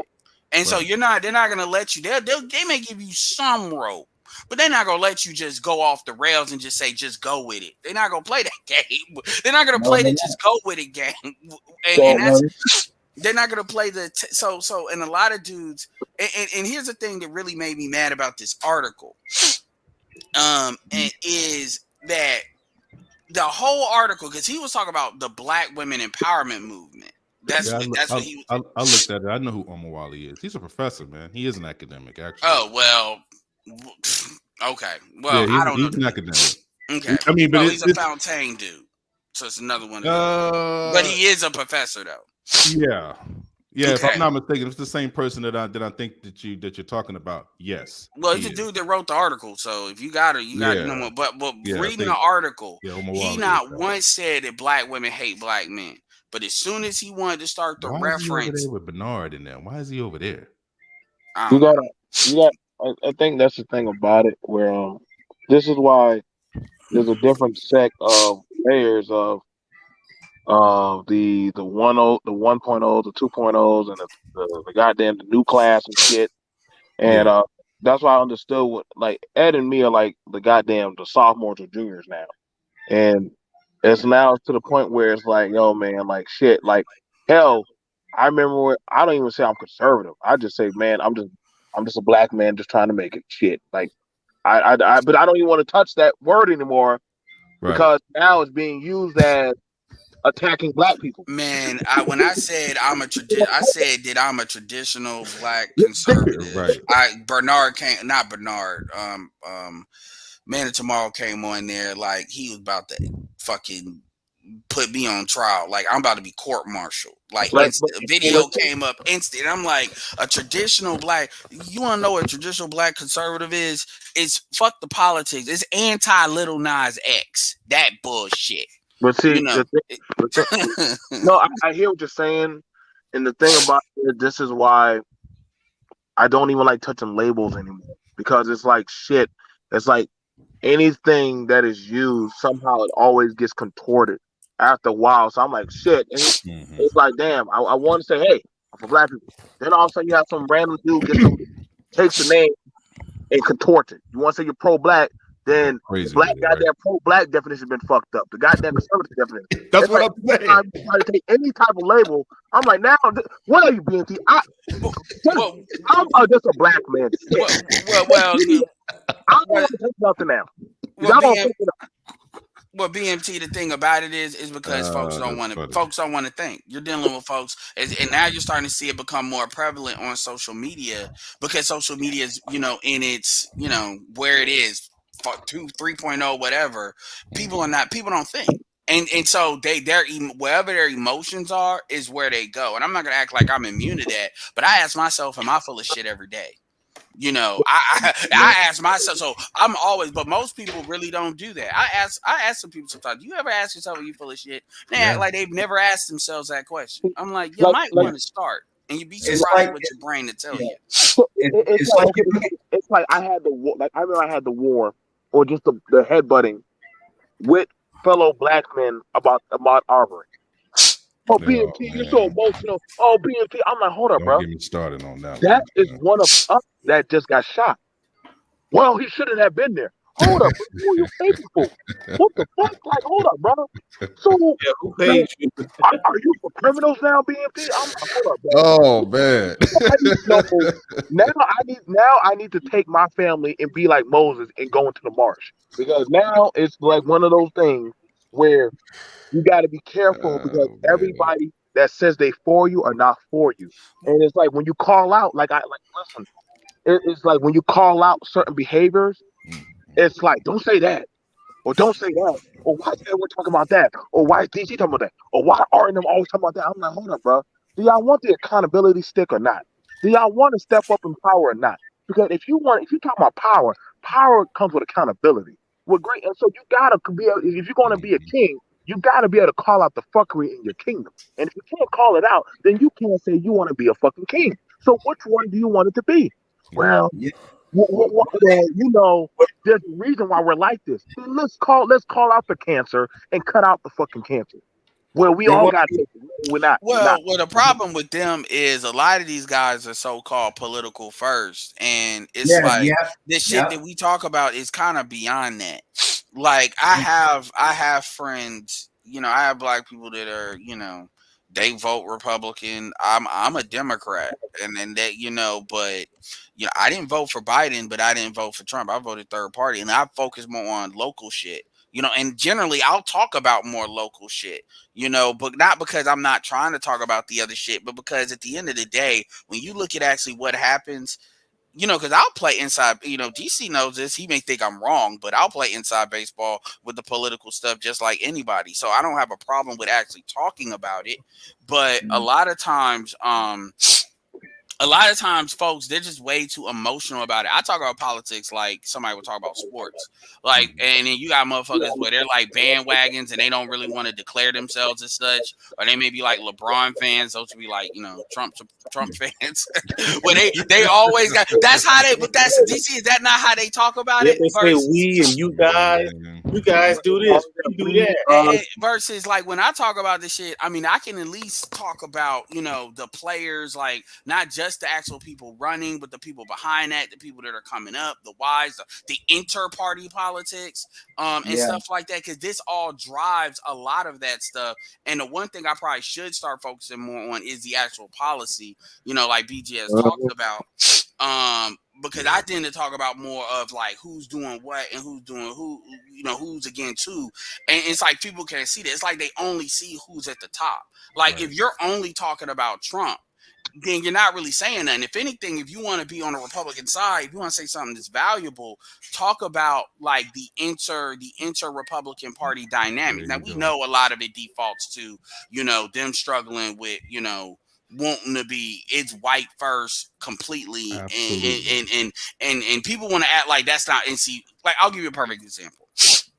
So on the Lapeef show, they brought in a female. This is a show like kind of they're not in the manosphere with Jason. They brought in a female Lebanese chick by the name of Amira. Now, black women were getting upset because you know how they're gonna be. You know they very threatened by a non-black woman, right? So a lot of them were showing their true colors. That's not the point. The point is, I said, okay, let me see if this shit got a YouTube channel because they decided to make her like a permanent member, which they don't always do. Oh wow. And so she's there. She can go, and then after they wild the fuck out, that's when he made that announcement. The dude that runs it, Anton, and who is well, I'm gonna leave that. Hold on. The point is, I said, okay, let me go over because they were talking about the argument they were having was like femininity, but she would say certain things that would be, you know. Let's just say DC, you would hit that radar because it's like you're talking about shit like black people, but you don't. She's not doing it over. It's very rare, but when she did it, it's like, okay, we can tell you're talking about that from somebody that's from Lebanon, not somebody that's like actually here to actually know what the fuck they talking about in any real way. Yeah. You know, and the lead attorney went on there and really checked her ass, and then the women are clapping, whatever. But he checked her. That's bad, but good that he checked it. But yeah, he did. Yeah, I don't like the cosign of the black women just because you attacking a non-black female. She needed to be checked. Period. That's all it is to it. And I went to the channel before that happened. I went to her channel and I said, wow, she's got 37 subscribers. Yo, I went on the videos. All I needed to see, Anthony Brian Logan, Brandon Tatum. Yeah. And then some of the titles, the reason I even went to the channel is because the woman, like Courtney, was on there really going hard. So you can tell with women, but they know they right. Like they talking like they know I am right on this. So I'm not going to hold back. And she had said something about, it was something that she said during a live that she kept on harping about. And I wanted to at least hear it from her own words. And so I didn't get to that video, but I saw enough of the titles and what was going on in the video. So yeah, I could definitely see, because Amira was like, well, yeah, that live kind of crazy. Yeah, I could see that, because if you're in that area talking about that shit, you know how motherfuckers is going to fly off the handle and say some stupid shit. And I'm not justifying it at all, but I'm just saying, yeah, that probably did happen the way she said it. But then again, Courtney probably wasn't wrong about what you said, because again, you're not black, so you're not going to be emotionally tied to it. Now, I start talking some shit about Lebanon and Syria, you don't have something to say, you know. But my point is, once I saw that and saw that Anton put her on there and then saw the stuff Anton was talking about, I was like, okay, Anton think he's slick. He's one of these closet, like really hardcore kind of conservatives too. This is why he likes with her real well. And so a lot of his viewpoint of the black community is from that lens. He just kind of hides behind, I got money, I'm married. So and he doesn't go political, because that's not really what his channel is about. But he goes cultural, but kind of from that perspective. And so that makes sense as to why Amira was on there. And then when you look at like some of the people she had on there, it's like, yo, these people are not Brandon Tatum and Anthony Brian. I didn't know Anthony Brian only had 800,000 subscribers. I thought he had 1 million actually. Let's check. I don't know. Let's Anthony, because that time somebody said like, damn, man. Boy, people forget ABL used to be in the space. He said, "Fuck these." No, he's 887. Oh, boy, get that white money. But Brandon Tatum is at $1 million, though, isn't he? He's past $1 billion. $1 million, right? Is he? Yeah, he's up there. Brandon Tatum, yeah. So you can imagine who his audience, you know. Man, that nigga's at consists of. 1.69. That's crazy. Yeah, I was gonna say, and you know, Brandon Tatum, you know, say what you want to about him. Brandon Tatum is a nice guy. He's wrong. He's a true believer. He's a true. Let you have it, man. Selling it good. No, he's selling it real good. He's selling it. Anytime he gets hit with facts, he moves around, man. He shifts. Oh no, he can be full of shit. He can be full of shit. I'm not saying he's not. It's not even the full of shit part. Yeah, it's like if you have an argument for what you stand on, because we can't disagree about the facts. And what I see a lot of is that like the evil lead attorney. They'll move the facts and say, well, no, this is what really happened, and they'll say it very strongly, and then they'll be like, yeah. So January 6th was all Antifa led that January 20th or whatever. They led the actual insurrection, and I'm like, well, you know, what? That's what I'm saying. It's just like they would say it so many times to the point where it would get traction, as if you can kind of like that opinion becomes some kind of fact, and it's not. That's yeah, not and they got and with both of them combined, because they probably have some similar overlap. And so basically, Amira, that's who Amira kind of looks up to. That's the space they're in that kind of, okay, I'm an immigrant, that Blexit shit, you know, kind of that shit, even though that she never left. And the thing is, she's non-white though. She's not a white person. Well, you know, they don't see it like that because it's all about class. Well, what I'm saying, the reason why she's in these spaces, because of course, if she was basically a white person, she'll be just like what's the other white girl that's always saying the conservative talking points, the younger one. What's her name? That she got kind of killed on the whole female talking points. Huh? Tommy Lauren, yeah. So she'll be in their spaces more so than ours. So yeah, the thing is, she has that kind of look where, you know, and like I said, she's all right, and it's like, you know, when you look at how Lebanese move, like I can see why they think a certain type of way, and like you take the race out of it, because she ain't like she talk about racism. The thing she was talking about it was from the way that she sees like black people is, we work for the Democratic Party pushing the Democratic agenda. So she was commenting, I think, on black women from that angle. And it's kind of insensitive, so you can see how black people, especially black women, will feel some type of way about it. Especially, you know, and it is what it is, and it ain't like black men are gonna go with it. But my point is, when you see her on that show, it's kind of like, and then they made this announcement about, well, we're not in the manosphere, fine, and then we're not a black show, and I'm like, they said that, yeah. And Lapeef said it wasn't even Anton that said it. Lapeef said, we're not a part of the black manosphere, and this is not a black, and he also said this is not a black show. I thought they were part of the manosphere. Wasn't it Independent Art? I thought they were part of it. No, they were just black and they made content. And also they're not a black show. That was probably the bigger news for me. Because I'm like, yo, most of your audience is black. Like, are you serious? But whatever. I'm not here to talk about them, but my point in bringing it up about that is, when you have these like these cross-cultural, political, social arguments, a lot of it is you got people that they got agendas that they got to push. I'm not here to push an agenda. Like, people can say what you want to about what I say about the gynocracy, but all I'm saying is you got a buffer class, and the buffer class ain't just light-skinned motherfuckers like black people want to act like it is. It ain't enough of us to create a buffer class like that. The ingredients of the buffer class is not the same. And it ain't just black women. You got black women, you got non-ADOS people to go along to get along, you got immigrants to go along to get along. And like, when I say black, I mean, it is what it is. And people want to sit there and use racism to say, well, black women don't know what they're doing. And the reason why that matters to me is not because I'm trying to blame black women. I'm trying to say, we're either in this together or we're not. And by the way, what I've been doing recently is saying, you know, why wouldn't black women do what they do if black men are just going to give them a pass? If black men are going to say at the end of the day, they do what they do because the white man is at the top, so therefore we deserve to suffer as black men because somehow we let the white man conquer us. Because a lot of pro-blacks run around acting like that, you know, deep so down. Let me ask you this then, because obviously the pro-black thing is the forgiveness of the black woman for whatever she did and everything, her grievances. So do you do you feel, or do you think that the best way to counter the black woman's power push, especially when it comes down to the so-called black community, because the boys are the ones that suffer. Their boys are the ones that suffer at the end of the day because they have the boys.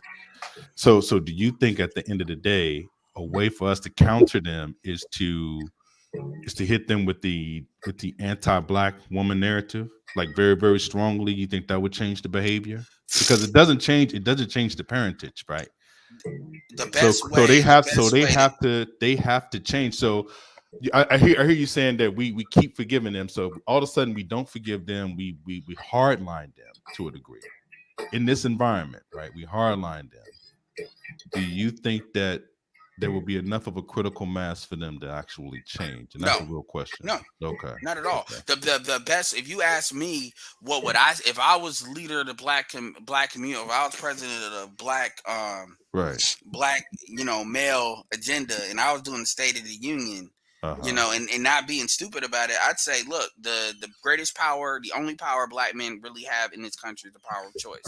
And from a pro-black standpoint, I understand that there's a genetic argument to be made. You can't separate that. So we go intercultural. We go intercultural dating, meaning the black women are on the team. We overinvest in them.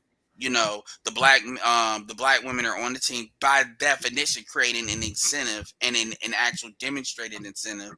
And then I'm talking about the ADOS black women. And then the ones that are not, we replace them interculturally. I mean, we have more than enough in the Western Hemisphere. Now, is that a one-size-fits-all solution? No, because you got a whole bunch of women that are not ADOS that are more fucked up than the black women that are ADOS. I was just about to say that, yeah. And I am under no illusions about that. And it's growing each day too, man. That shit it will shock you how it probably will, but how I know deviant they became, how deviant they have become. Yeah, I'm talking about sisters from the continent, actually. Yeah. Yeah, and the difference, and I know, and I won't say I know exactly why, but if you ask me my thoughts on that, it's because they're not around white people like that.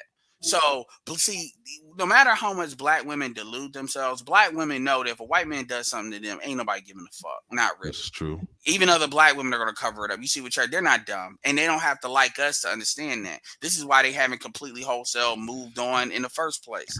And these other women don't understand that, so they think they still on that I can be an exception to the rule type of shit. And they also used to dealing with, a lot of them in Africa used to dealing with Europeans, and let's just say Europeans have their problems, and I'm not saying they're better white people, but Europeans are not. Europeans are not. There's a reason why Americans are cowboys. They're just not as. They're not. We deal with a unique brand of white man. I'm gonna say that. So peep this for a second though, because I've been really, really thinking about this, and tell me what you think about this. I think one of the things that frustrate black women the most, right, is that their men, even though they say that we are economically the weakest, which is not true. This is, I'm just saying the rhetoric. Oh, what they say. Go ahead.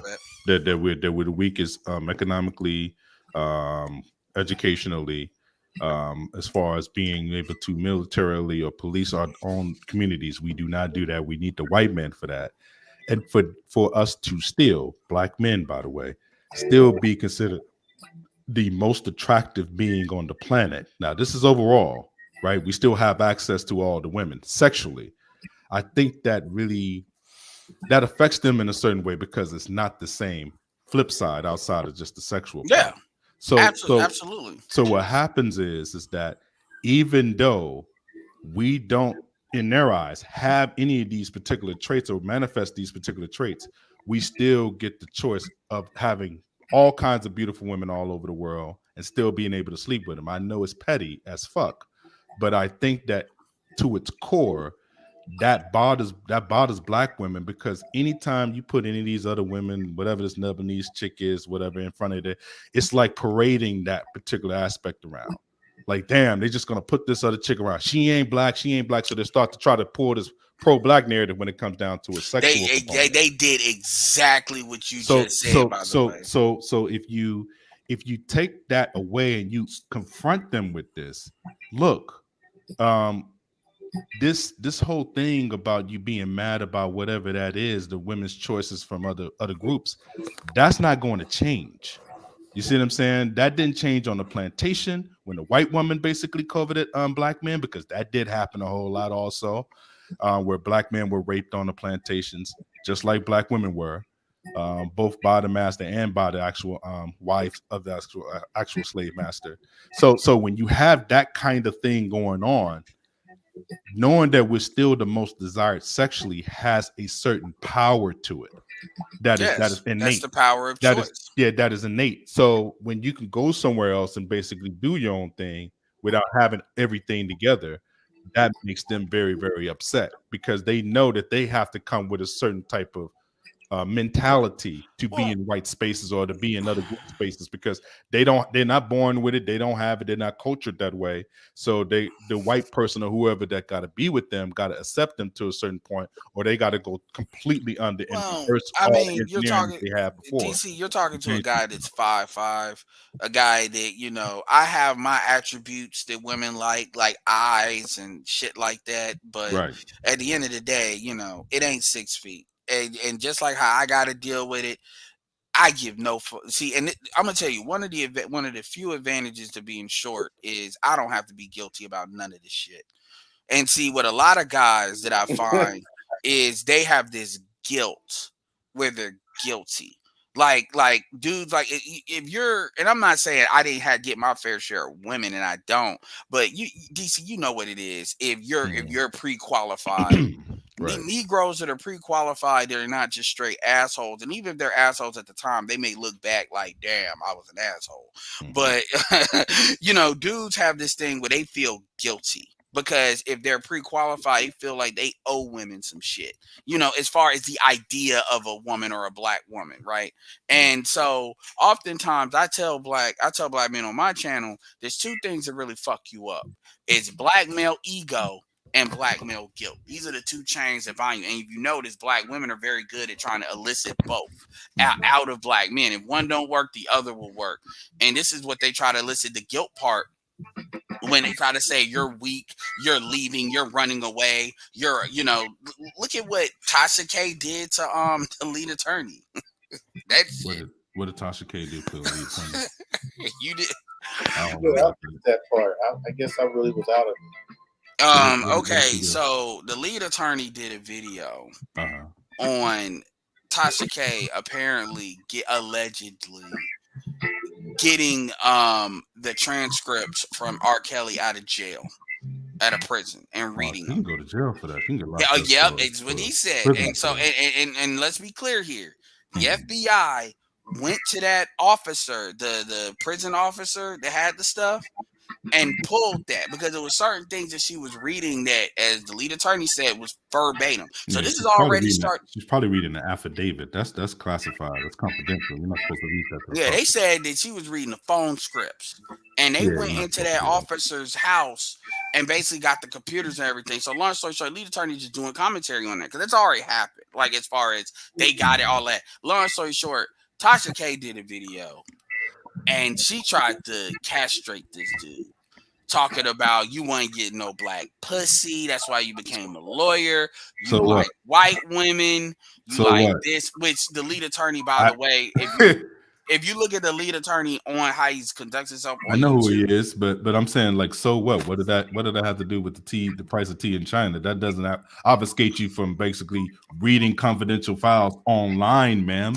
Either that's true or it's not true. See, that's what I'm saying. Like black people want to go and try to move things and try to go personal. And if what he's saying is true, he's basically trying to protect you. You need to say, I need to get offline. I need to erase that video and apologize immediately. I didn't know what I was doing. She actually did apologize to the lead attorney on some fake apology shit. It was some, I had black people do. But that's not even the point. Everybody did agree with what you were saying, by the way. And so it looked bad. Lead attorney is not hurt, and he gained like 10,000 subs, in like a 48-hour period. So he's fine. Arrogance, man. But no, the thing I want to communicate to y'all, that you have to see the video, is the level of hatred and anger Because the thing about it is she doesn't have anything on him. He's a guy that shows his face. You see what you look like. He's in a suit. He is in a. She was trying to say how there's no attorney that would lower himself to talk about gossip on YouTube. I'm like, what do you think Jeffrey Toobin and all them do on CNN all day? These legal analysts, Aditya Will Day. They just do it in sound bites and spots. Man, TMZ is a whole host of lawyers, man, that do gossips. That's all they do. Them are lawyers, though, actually. Yeah. Oh, I didn't even know that. Yeah, they're lawyers. Yeah. So that what? And then you kind of shitting on YouTube as a platform, but whatever. The point is she didn't have anything directly on him. So she had to basically do the fill in the blank for why I don't like black men card. And that's when all the stuff that she said kind of came out. So you have to take the lead attorney out of it. This is the type of shit she got with, because she even said on Kevin Samuels when she was interviewing him that she has an issue with black men. The dude she's married to is an African. So she has so my point is, I mentioned that because you got women that they have these deep-seated issues, and the truth is that shit ain't got nothing to do with black men. And black men, you're never going to fix this female. So you sitting here, I'm not saying, when I say this female, I don't mean black women as a group. I mean women that are on that shit, you're never going to convert them. Ever. You're never. They gotta go get therapy and fix themselves. And even Yvonne Van Zam got ran off for her show trying to do that. You're never gonna fix that. That level of issue. The black men ain't got that kind of anger towards black women. We can't stand what they do, but we ain't got that because too many black men look at their black that may be a little bit. It's not in the same numbers. Oh no, absolutely not. You're right. Not in the same. It's not even close. Yeah. I know this. We have a fraction of black men that are like they're very upset about that whole thing about women and the choices that they make and stuff like that. So that you do have that. So they magnetize that group, by the way, but yeah, there is that. Yeah, that is a fact. Well, yeah, I mean, there's, and the thing is, they try to make that everybody in the black men, and I'm like, yo, I got black men that were married to black women, that are married to black women, that are open to marrying. Like I get what you're saying, and yeah, there are some. I'm not gonna say none of you dudes. Yeah, some of these dudes are shit. Even Donovan Sharp admitted to that. You know, as far as his mom, you got some dudes like that, yes. Yeah. And we could make an argument today, like BMT was saying, a lot of them have a story to tell. Now, at the end of the day, for themselves, this is what I would say, just like black women, for themselves, they got to get over it, because you're just going to go through life hating them, and that ain't going to change. It's like punching a wall. That's not going to change what the fuck they doing. Just like, well, niggas ain't shit. Well, niggas ain't going to not be shit because you're telling us we ain't shit. And here's the funny part. If you still fucking black, if you fucking the black men you saying ain't shit, they're not going to change. If anything, they're going to be like, well, not being shit is what got me the pussy. So, right. and so you got women that they literally hate the dudes that they have sex with. Yeah, niggas ain't shit. They still not showing you the alternative. Oh, well, you mad because you ain't getting pussy. No, I'm just pointing out that black women are mad that the limited number of men that they are extremely attracted to are either compromised by their actions as far as like what they do. These other black men that do these things that they dislike, and that they basically paint a brush on the whole group. Yeah. It's back to what I was talking about. So the selective group of men that you talk about, the pre-qualified, right? That every black woman think that she deserves, right? And that's the reason why you got somebody like Kevin basically slamming the door on, you don't deserve it, you don't deserve it, you don't deserve it, you don't deserve it, you don't deserve it. And you're going to get this work. But see, what ends up happening is they don't take the lesson from it. They still think that they're fighting some kind of ability to try to use that's what I'm saying, to fight a very small number of men and to have the pre-qualifieds to say, I deserve one of those. So now they want to get everybody that's over 6 feet, 6-pack, over an 8-incher, great lover in bed, 6 figures, very attractive. What makes you think that says faithful? In what world? Yeah, in what world? And here's another thing. Regardless of race, in what world does that say faithful? Yeah, and other women accept that, and this is why even with the Derrick Jackson thing, people thinking that female was retarded for sticking with him. No, she knew what she invested in. Yeah. She got him when he was a star. And if anything, I'm not saying y'all should just deal with him cheating and make you look stupid, but she knew what she had, and she ain't gonna let no females fuck that up. And because let's be clear, Derek Jackson making money was a bonus. She didn't necessarily think he would be able to. Right. Yeah, she did it. So that was a bonus. And people will say, everybody want to say she's stupid, but at the end of the day, no, she's actually, if I'm not saying y'all should be putting up with him doing crazy, I'm not saying it, boy. And I am saying don't just write her off as being delusional and retarded. She knew she was pragmatic. And a lot of women can learn a lot from that. That's probably, you could learn more from that situation as a woman, probably than anything Derek Jackson's ever said. Still living comfortable. But another, exactly. But another thing too, and this is the most important part. Here's the biggest black female delusion. Y'all actually believe y'all got leverage with pre-qualified dudes. Yeah. Like y'all actually believe that there is some. This is why, like these dudes, the dudes that really got to worry about what females may do is a lot of the dudes that are pre-qualified, because the women have to use like extraordinary tactics, fucking up cars and crazy shit like that. You know, they can't write those dudes off like they can try to write other dudes off. So the craziness is more like, that's why when dudes like Mike Rashid, I was joking around when I know I'm mentioning a lot of people, my bad, but when he was talking about he was in his room, his bathroom, and that chick was wilding out. Because what the fuck you gonna do? Because if the cops get called, you a big ass nigga. And you know what time it is. So when you sitting there talking like, well, you just gotta self-improve and this, that don't mean shit depending on the females you're dealing with. And it's not necessarily ratchets that are doing that, because women understand how they're seen versus how you're gonna be seen in the society. And all women are not gonna leverage that, but most of them will. And I'll say this, like I said, they actually believe they have leverage over these guys. No, they believe that there is a possibility that they might get leverage over these guys anyway. And that's what drives them. That nothing drives a woman more crazy than the inability to control a man that she really desires. And the thing is, yeah, just really quick, and I'm gonna let you run. Go ahead. Just and the thing is that when they find out, right, where they're at in the lexicon or where they match up in the bigger scope of things, they have overshot themselves so much, right, that they may have been smashed and thrown down by a lot of different so-called pre-qualified guys because they made it so easy, and they basically got mistreated to a level that now any other guy that they talk to is going to get that backlash or the baggage that they basically got treated with, and they're going to blame all these men that basically would have adored them.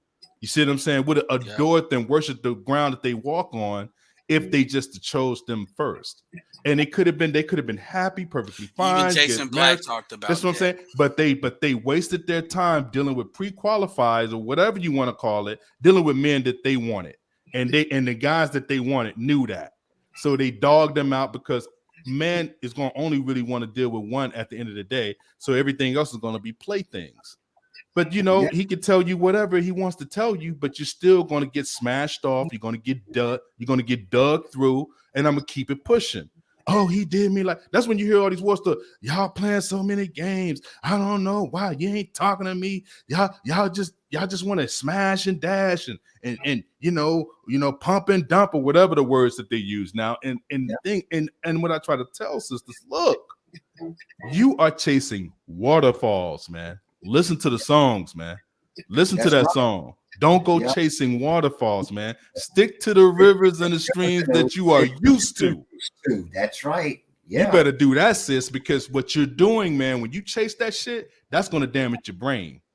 Because you're gonna try to come down to the Edwards of the world, and they're not gonna have it. They're gonna be like, fuck you.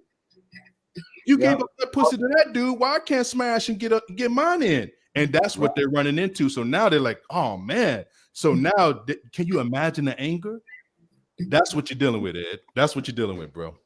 But you know what? It sounds like to me that these women are demanding to be high-class concubines. And they're demanding that the men that they're going to be concubines for, because they ain't talking about family. They ain't talking about building legacy. They talking about that bag. Okay, they talk about the physical appearance of that man, but they ain't talking about they're not going below the surface, okay, of prostituting themselves out. That's what it sounds like to me. I may be wrong, but it's damn sure what it sounds like, because they ain't talking about starting no families. You hear what I'm saying? Do I have it wrong or what? No, Tell me, man. I agree. I think that family is part of it, but the sexual currency of it is a major part. I mean, I can't tell you like how many times that that a woman that just basically just said, "Hey, you know, I just want to sleep with you." Yeah. Literally, I didn't have to give her anything, but I'm just saying, like she just that was her words to me. Now, this woman could be from 8 to like 5 or whatever the case may be, as far as attractiveness, right? To me, I'm just using my meter. It could be like an attractive woman that I'm really pressured by, or it can be like an attractive, like, she's all right. I may not, you know, it depends on how I'm feeling back in the day, not now, but back in the day. Right. And the thing is, they would be upset when, you know, I kept it casual. Well, I'm like, look, you told me what it was from the beginning. You came to me with the sexual thing. I didn't come to you with the sex. You came to me with the sex. So why are you sitting up here trying to make it something that it's not? See, and that's where all the confusion, and then you play the games with me, you play with my heart, and all this type of stuff, and that's where it gets confusing, because then what you would see these sisters do, they'll get dogged in their eyes. Not really dogged, but they're making choices to sleep with these men, but they think there's no backdraft to that. So then when they try to come back down to where they belong, they want you to accept their children. They want you to accept the baggage and the mental capacity that they're no longer fit to even be in a relationship anymore. A lot of women, man, a lot of Black women are not fit mentally to deal with one man anymore. They're mentally shot. And I hate to say that, but that's just the lay of the land right now. And it's not fair to the brothers, man, that don't have the experience that some of these sisters have. You can't ask a man that don't have any kids to take on your 4 that you got before you was 35, and you got like 2 to 3 different baby daddies. That's unbalanced there. And when you see that's happening, they wonder why that guy moves on after a while. Even if he tries to do the right thing, he may try to be there for that, but after a while, dealing with somebody else's kids, you're not in charge of the household. You're not, you know what I'm saying? So you're dealing with that. She's telling you what you can and cannot do. Man, they're gonna be like, yo, I gotta shoot the deuces to you, man. And exactly. Then they'll try to date a younger woman, and then that's where we get this back and forth, and that's where we at with it, man. That's why these relationships are. It's critical. And one thing that I do agree with Obsidian with, I think it's very, very crucial for Black women and Black men to get along, just at the base level, even respectability, because that's not there. A lot of Black women don't get the man that they want, and they know when they have to settle, they're not going to be truly happy, and that is a problem, man. Because they got unreal expectations, because they basically been getting slammed by guys that they thought they was going to be with, and these guys had no intention of being with them. Yeah. Well, I mean, you got Black women and Black men trying to play each other, and what happens is they crash in the middle.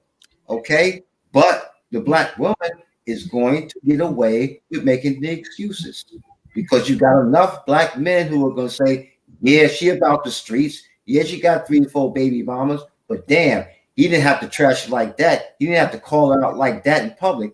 Fuck you mean? Don't call her out. Walk away then. If you ain't gonna call her out, at least walk the fuck away.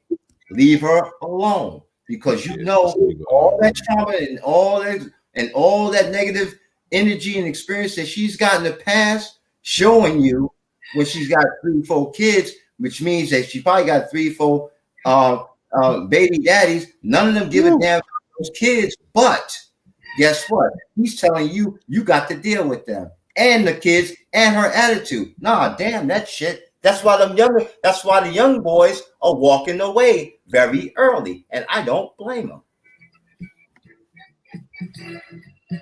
That's where the trouble lies, man. Because the next generation of what this looks like, it's not gonna.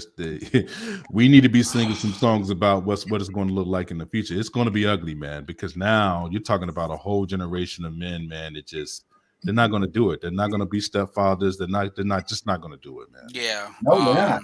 And they don't need to do it. They don't need to do it either. They don't need to save them, man. Anyway, it's too much trouble with that shit, man. Yeah, it's too much damage. Actually, it's too much. She's toxic. She's toxic. Well, trust. One thing that women are going to learn, have a painful lesson, unfortunately, and learn is trust is not a renewable resource. Trust is a very precious commodity that women depend on. Yeah. Women depend on men giving them the benefit of the doubt, and quite frankly, they've done equivalent to what the BP oil spill was for generations at this point. And Exactly. now, and then and also another thing is, and this is a bigger issue, white supremacy wants you, like BGS says, white supremacy wants to absorb you. They want to basically get as many people as they can, genetic currency, and then basically, you're gonna start seeing them make people of color like an official race or some shit. And once they're done, and black women are ushering that in. They're the ones. Let's be clear here. That bullshit is something black women are ushering in. I say this often. Well, I don't say this often, but I just want to throw this out here.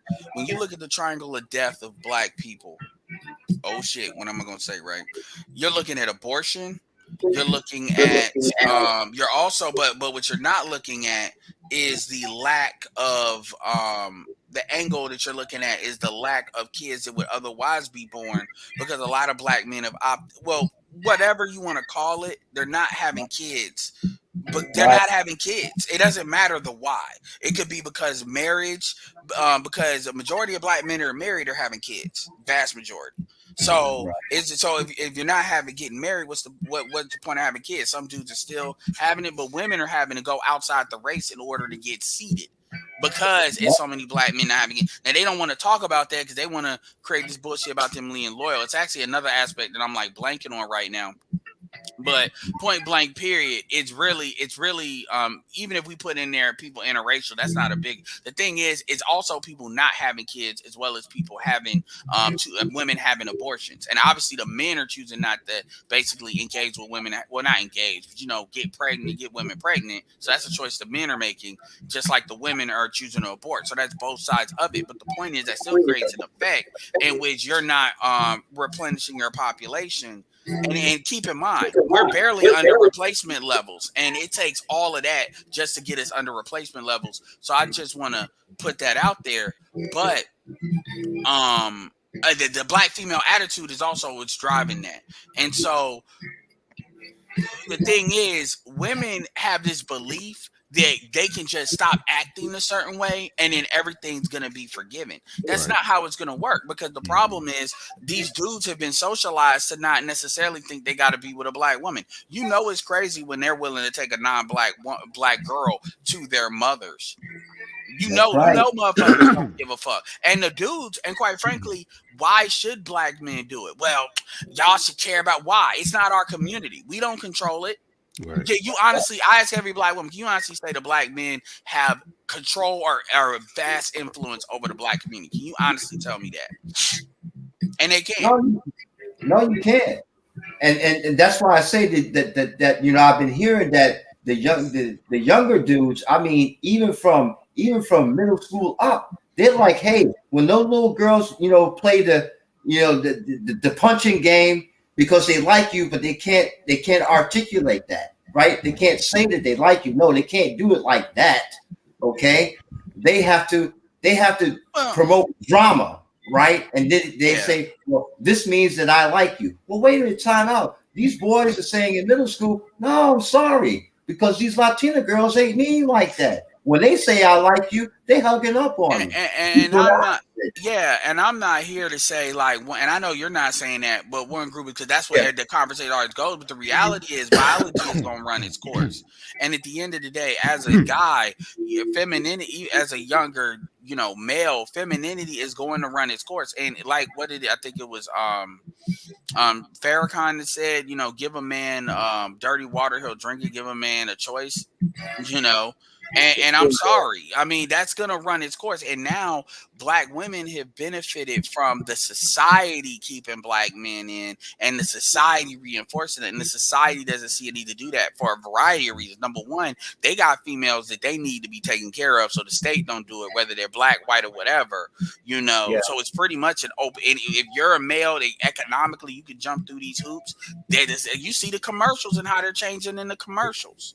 Oh yeah. Then we're not even gonna start the effeminization of black of black boys, which influences some of these dudes out of the game too. On some Lil Nas, we're not even gonna talk. Which, by the way, black women champion. You know, so and not as a group, but we know who it is. We know the academic class and all of that. And then you got like black men that because they just refuse to be honest and straight. And I get it individually why they would do that, but like I said, there's a you got black men that are so far gone, they're gonna say that somebody that executed a 12-year-old boy is a great mom. Now he didn't have to cuss her out and say I hate her, but he didn't have to say that either. No. So yeah, but they think we gonna come in here and we gonna do what the Xers are trying to do, which is like tell us what the fuck we need to do and all this other like tell them kids. I'm like, no, that's your problem. You're gonna have to fix that. The generation of these women are gonna have to fix that. You know what? What I want to see is a civil war between these females. I want to see these young females say, "You chick to watch." Remember, Beyonce's 40, Jennifer Hudson's 40. These women are.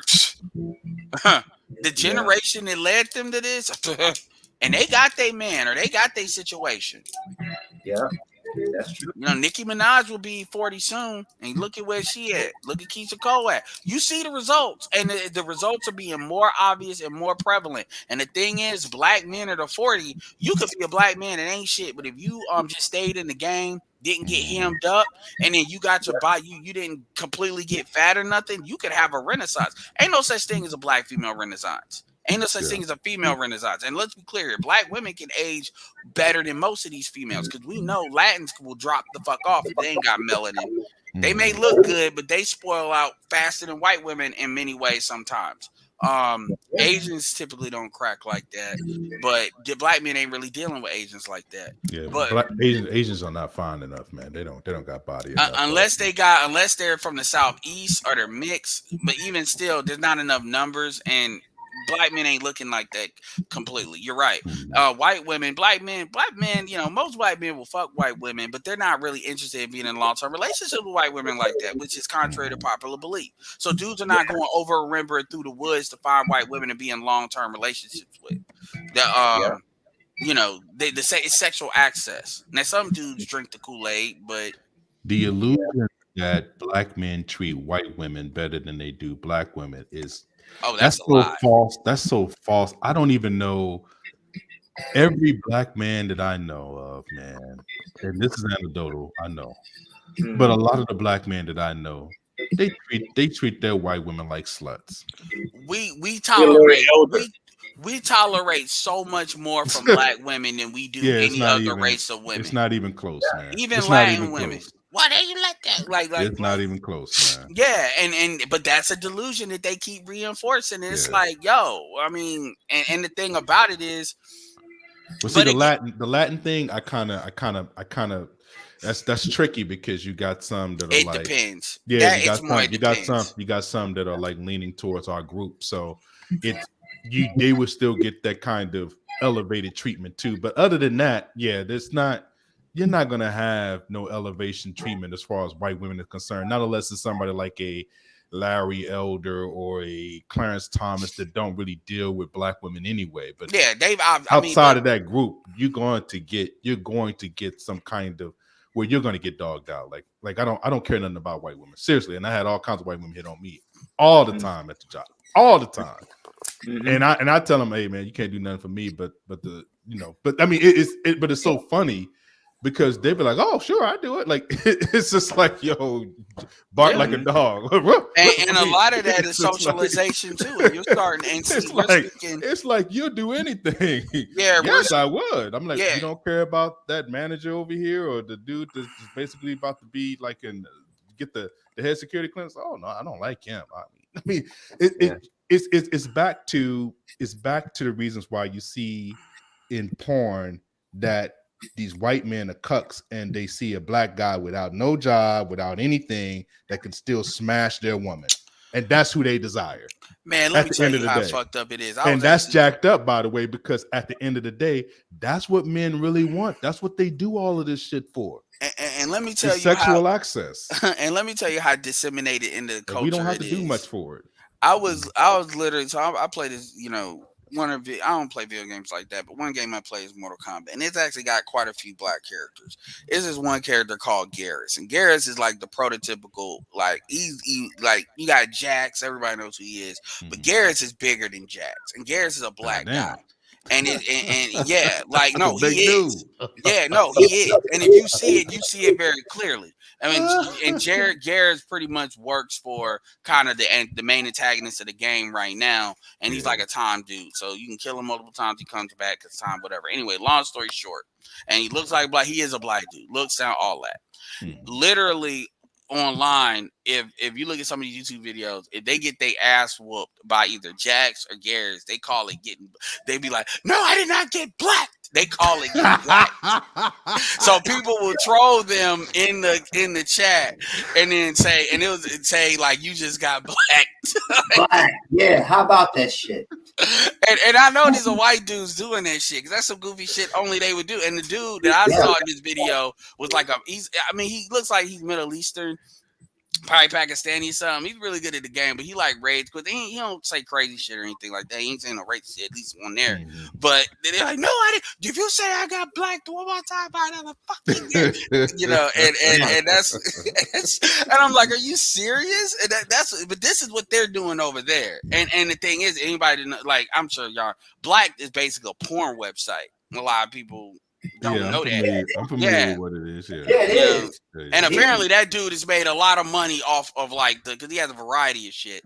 But basically, and that goes into the tropes that we're talking about. Like the dudes tatted up. I mean, Glenn and Cameron called the super nigga. You know, the rise of the super nigga. And a super nigga can sexually format these women, black, white, or otherwise, and that's what you start seeing in popular culture.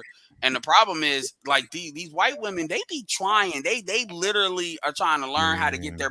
You can tell when a white woman trying to chase a black dude versus they. A white woman do not listen, man. They do not give a fuck about that. I'm trying to tell you, dude. They don't care, man. Because here's the thing. That white privilege hit if I have money, I have access, I have a great job. She's looking at it like I'm the predator. You're the prey. So it's the access for her is to have you as a plaything and you and her friend. See, that's what I'm saying. The sexual access for us has always been exploitation. Yeah, and men don't care because it's sexual access. That's why we don't care about it. So I don't care about seeing a sister with a white dude. Go ahead. I know I'm basically the choice of the litter. I know that. I don't have to sit up here and act on it. I've been on the planet for over 40-something years. I know what it is for me. You see what I'm saying? I stay in one of the most progressive, most notable cities on the planet. You see what I'm saying? And I can go any club, anywhere from top shelf all the way down to the hood joints and go in there and pick up something. And I'm not trying to brag. I'm just saying these are the facts.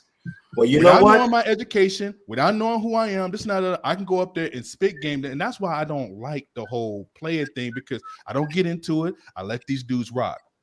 But I don't have to do all of that, because I just go up to them and, hey, you know, what's good? How you doing? Blah, blah, blah. And then it's either she going or she's not. But they know by the way I carry it, he's going to get chosen tonight by somebody in here, because there's going to be multiple women that want to screw this dude. Period. If that's what I want. If that's what I want. But I'm saying that is just the things that other guys got to do to get sexual access is the reason why there's frustration, there is conflict. And then when women try to go and try to obfuscate them for money, like what my brother was talking about earlier, that's the issue. Because now you're trying to hit me for money and all this provision, but you let this guy sit up here and come in here and holler at you for a quick second, and you let him smash. Yeah, but you know, I've asked dudes, because I won't say everybody's got their niches, but some of these dudes operate. There's like the universal dudes and then there's certain dudes that this is why when people took that select and non-select, but they just destroy. That is not, but like, because here's the thing, you could be. Let's say, and I'm gonna say it this way. Let's say you're light skinned and a dude in the black community, or you're dealing with certain women that they're not into that. They're not into it. And I'm not saying you gotta go to Latin America, but you may be dealing with women that their culture is more colored up. So they're told to look, and they're told to value this, And you see what I'm saying? Like you have niches like that. And a lot of I'm not here to talk about the game dudes, but a lot of the game dudes, they focus on their niches. They did the stuff to learn what their niches are. We're talking about the ones that actually are somewhat legit. They learn their niches and they stick to their niches. This is why you don't see them do what you talking about, where you could go in there and deal with a whole bunch of different women and get some. Yeah, it don't No, matter. you don't see that. And you don't see that with none of them. They are very good with maybe one or two niches, and they know how to stick with that. And I'm not saying that's a bad thing, but you can be select for certain groups and not others, because select is not about are you alpha or not alpha. Select is really about what that woman or that group of women are on. Like maybe if you're dealing with like a certain class of woman, a select guy, it may look different than like let's say white women, for example. A white woman is more into the country shit. Not saying that they're lower class, but they're more rural based. What they see as a select guy, a lot of times that's a truck or this or that. It's gonna have a certain frame than a guy that's more city. Right. Even if they got money. Well, check this out. Yeah, so go ahead. Mm-hmm. No, check this out. Now, I learned a very dangerous lesson about how U.S. servicemen can get caught up by these young white girls who are diplomatic dependents, right? Diplomatic brats. I've had girls as young as 15 and 16 years old when I was serving as a Marine security guard in Kuwait, right? Okay, approach me, put on their bathing suits, their one pieces and whatnot, stand in front of me, displaying themselves, showing me, yeah, well, guess what? You can get the business. You know how old these girls are? 15, 16, 17 years old, high school girls. You understand me? Yeah. And that's some dangerous shit, man, when you're a Marine security guard, because UCMJ will snatch your ass up and put you in Leavenworth quick for that type of shit. Well, yeah, and that's why you gotta be. That's where the discipline comes in, and a lot of these guys aren't. But like I say, even with that frustration, that because what frustration DC was talking about. If you go anyway, because you start saying that, motherfuckers start losing mind. Here's the thing. The thing about it is that I tell black women all the time. I say, fuck it. Y'all may need to date out, because if you got that type of anger towards a group of men, ain't nothing. There is not gonna be somebody to come in there and just go fix that. Yeah, and even if they come in there and they fuck you good and sexually format your ass, at the end of the day, that's temporary. And then you gonna reinforce the hatred that you have. What you need to do is you need to go date out. You need to go be happy, go be great. And I tell them, and I don't even be retarded about it. I tell them, go date out. Why is it like you act like we're stopping you from doing that? It's not that. The thing is that I still say it though. Some of them, even if they could, they don't want to do that, because we're still in the eyes of the world the most attractive. So why leave the most attractive, desirable man to go to something that's less attractive? Even if it is somebody that will provide the provision and the economics or whatever the case is, if you already have that. Well, the point of, no, you're right. But the thing of me saying that is it's time for more black men to start calling their bluff. Because the idea is that a lot of these women like to play is that they're trapped in the black. Even the non-ADOS black women will say, why are you all staying behind? And I've asked the chick, well, has they ever given you an answer, or are you just talking that bullshit? Because we not making them do it. All this shit that you say, we ain't, because I tell, and another reason why I say that is because if you want to say we don't protect, we don't provide, we ain't shit, we're defeated, we're conquered, all the things, we're less than human, all the things you want to say to justify your shit, that's fine. Why are you still here? Mm-hmm. Yeah, calling us apes, and you should why are you still here? That's what I need to know. Why are you still fucking black men? And Brad and Chad. I asked one chick. I said, you can't say you don't know. Your mother told us, your grandmother told you we weren't shit. Your mother told you you weren't shit. The media tells you ain't shit. The academia, you said you're educated, right? Yeah. They told you we weren't shit. Intersectionalism in the academic everything tells you we ain't shit. And they will agree to all these things that I said. Like, and I'll frame it in they tell you not to trust black men. That's how I'll frame it. And they'll be like, yes. Okay. Why are you still fucking black men then? Ed, they can't do it, bro. Because the men that's going to be able to take them in is going to be the real submissive ones, or the ones that are basically docile, right? So your more pre-qualified white boys, they're going to have the same kind of attitude that says like a black dude is going to treat them even worse, right? They're going to really throw them to the curb. So what ends up happening is that when they get tossed back out to the sea, they don't trust any man. So you'll start to hear things like this. Well, all man does this.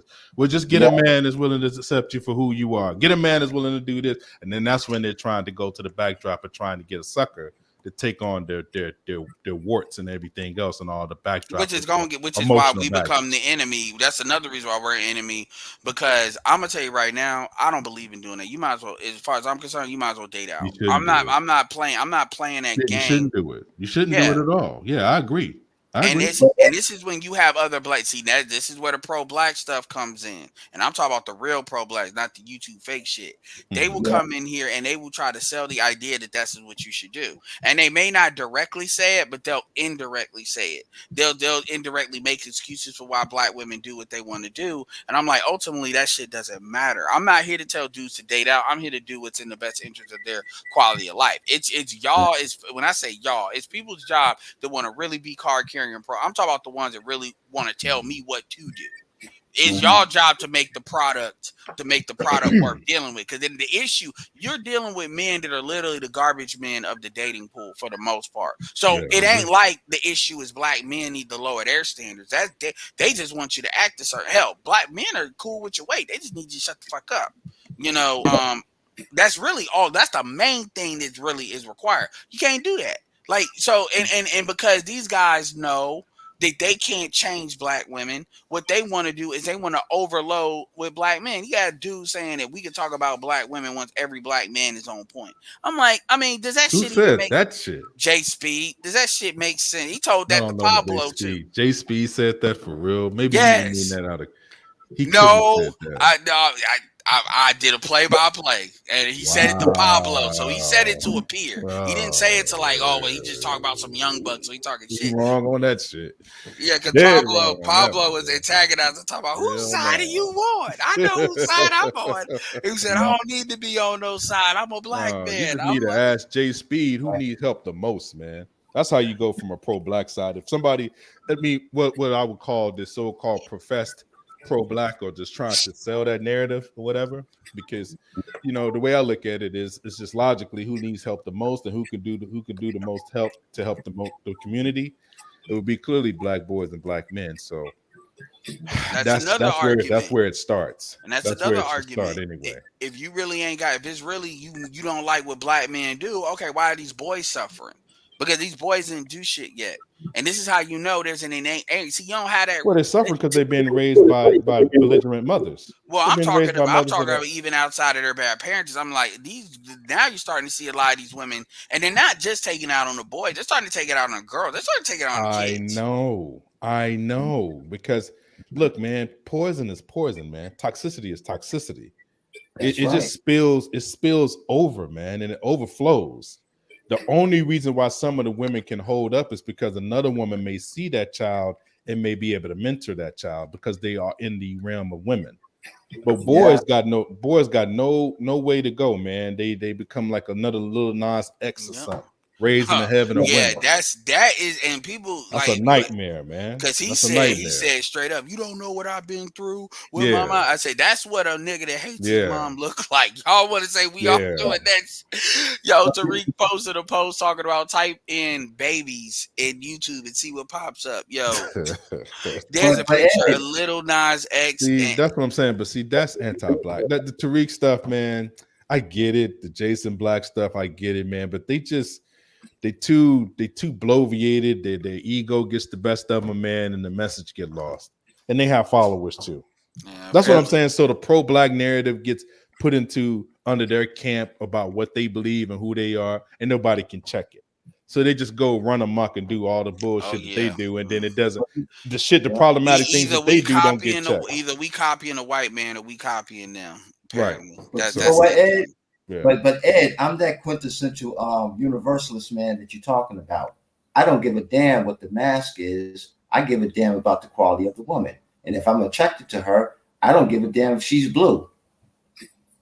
You hear me? I mean, me personally, I want my kids to, look like me or at least be me a little bit darker. But Yeah. here's the thing that I always say: that has to be something the black, like the thing. Here's the catch-22. The catch-22 is that if black men actually had some, that Willie dude, a DC, by the way, the dude you talking about, do you know what he said about patriarchy?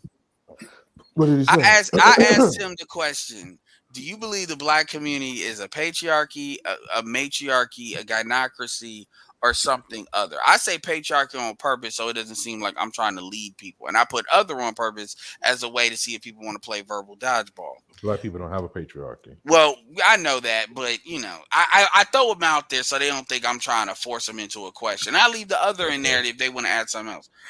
He said, the black community. He said, well, first thing is a black community. It's not a patriarchy because the patriarchy oppresses women. Then he said a matriarchy is just some shit that people say in order to be the opposite of a patriarchy, which is kind of true in the black community. Then he said a gynocracy. Well, the black community isn't that because at the end of he said it's another because the white man is at the top. But my point is, I didn't catch it until I did a play-by-play on him. I said, this nigga actually said a patriarchy oppresses women. Right. So we already know what the fuck you on. So what the fuck do you think the black community is supposed to be in order to be about some shit? If you are coming into it saying that patriarchy automatically oppresses women. But Ed, check something out. I want to show y'all something, right? This is for informational purposes, okay? This is my youngin here. You see her? Oh man. Right? That's a black woman. Yeah, that's my youngin there, right? Guess what? My wife of damn near 30 years, okay? If you look at her, you would think she's white. You know what she is? She's half gypsy and half white Finn. Her father was straight up and down 100% gypsy. You hear me? Her mother was typical white Finn. This is what comes out. The those black children. Yeah. They go anywhere on the planet, they're not going to be. They don't even look like they have a white parent at all. Exactly. You look like me. You see, that's why. But that's why I was saying, and I understand where you're coming from. You want your youngest to reflect what you look like, your features. Well, I got them. Well, that don't always come to well, pass. I get what Ed was saying, but yeah, that's shooting the lottery right there. That's tough. Yeah, they can come out looking real ambiguous. But a big point, another point in me saying that too is we got to create a community that people want to be a part of. We have to, it can't, like, when you really ask black men, what do you lose if you say, fuck the black community? What do you really lose? What are you giving up other than like the emotional, cultural, all that shit? You giving up agency. You giving up the ability to govern yourself. Absolutely. That's what I see. Is that what you're saying, or are you saying something? No, I mean, like, what are tangible, like, when white people become an irresponsible white person, there's penalties that can be levied. When white woman, it's not as bad now, but back in the day, if they dealt with a black man, there's things they can lose. And that's true for any group. Excommunication from the group has its own. Take white people off the table because that's easy. Excommunication from the group has its consequences, even amongst Hispanics and stuff like that. Networks and stuff. But see, Ed, here's where it falls apart, man. Asians date out the most.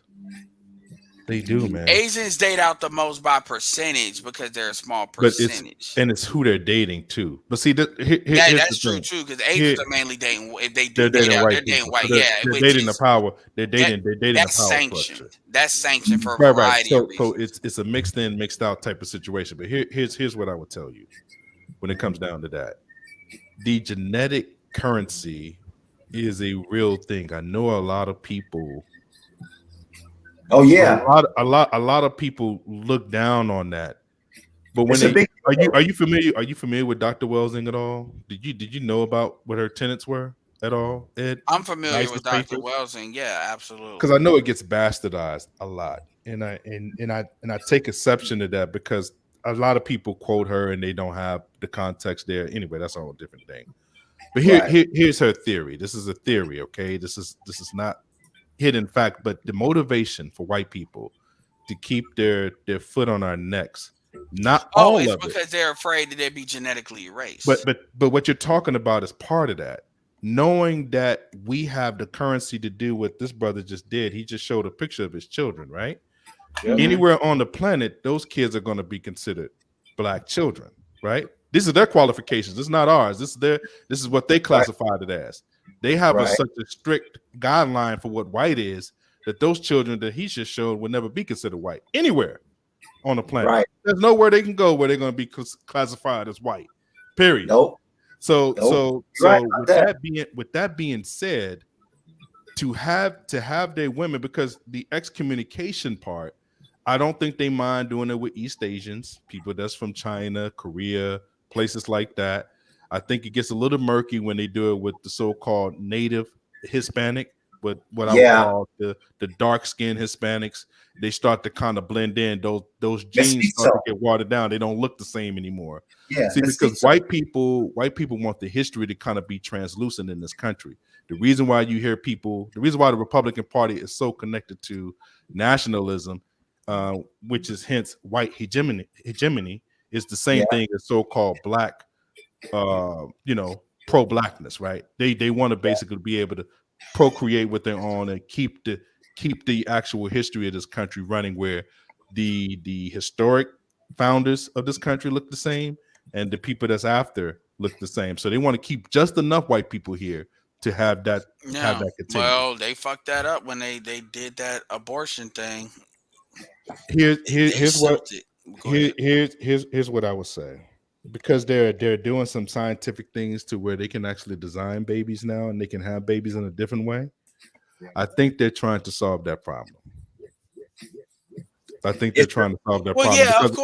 it's very difficult. It's very difficult for them to procreate, which means that also that naturally most of the planet is supposed to be people of color anyway. But that's a whole different. Different discussion. The problem, and even if they do solve the problem, they're not going to solve the problem enough to where you're going to counteract what's going what the Chinese are doing. Because see, the Chinese don't think in the same way because they don't have that same intimidation. I'm not saying they will change their color, but number one, they think. The Asians, you know how they are. They think like hundreds of years in the future, and they're the way they're compared. Like a lot of white people probably think further than what black people think, as far as like the upper tiers. But them Asians, they naturally think like very long term in the future, as far as how they plan stuff. And the thing about it is, they have more of how like the liberals have it. They're more of a class thing, and they don't really have they don't have a numbers problem.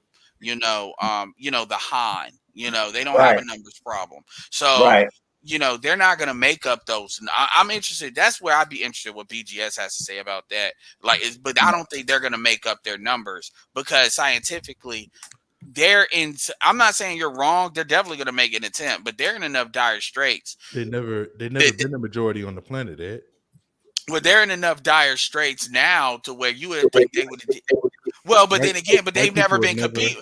True, but they've never been competing with everybody in the planet either at the same time. The Asian Chinese were like parts. No.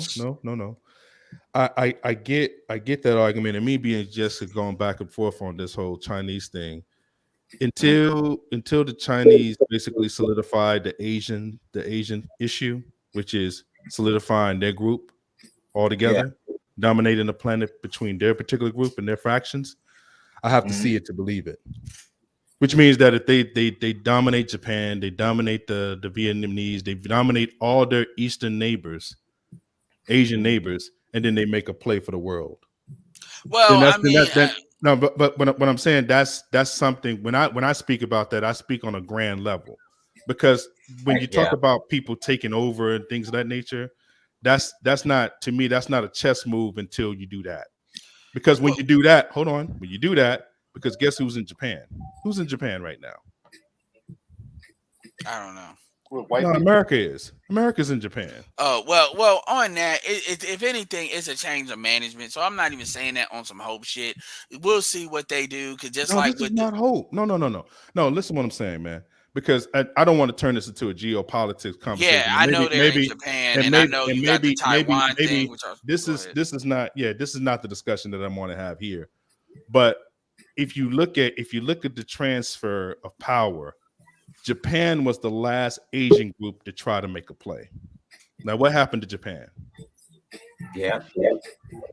Yeah, Japan. Okay, yeah, because that's a completely different conversation. Because Japan ain't China. Because China's taking but Japan dominated China for like 500 years prior to that. You know, Yeah, right? they did. Yeah, with a much smaller military. No, that's not no. Yes, that's a fact. But that's but again, hold on. The samurai, right, is considered more dominant than the ninja. The folklore of the Japanese ran that world. They solidified that group.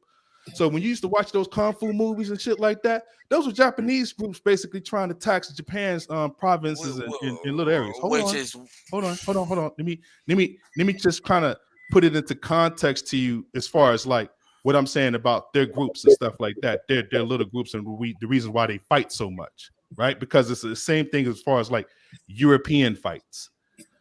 Reason why I say that the chess move is to make a play there is because when you make that play there, okay, so now they're ready for the world. That's how I look at it. Now, I'm not saying that that's not going to happen. I'm not arguing that point because that needs to still happen. But when that happens, then I know that, okay, now it's real. Because like I said, Japan made that play. That's what Pearl Harbor was about. Well, Look, my thing is that doesn't. You came too far. You came too far within our space. You cannot pass. No, we're still here. Okay, then we're gonna bomb your ships and make you retreat somewhere to where you're not here anymore. Then that's what that conflict was all about, right? And then you have Hiroshima and Nagasaki, right? Nagasaki. Yeah. The thing about it is that doesn't change Black people's situation at all. That's why Absolutely it almost becomes redundant. It makes it worse.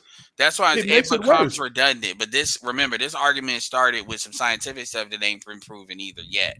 You know, because if they got to do they got to go to an artificial room. I mean, long term. I mean, yeah, because the thing is, I know a lot of people, right, that do not have babies. White people that do not have babies the natural way.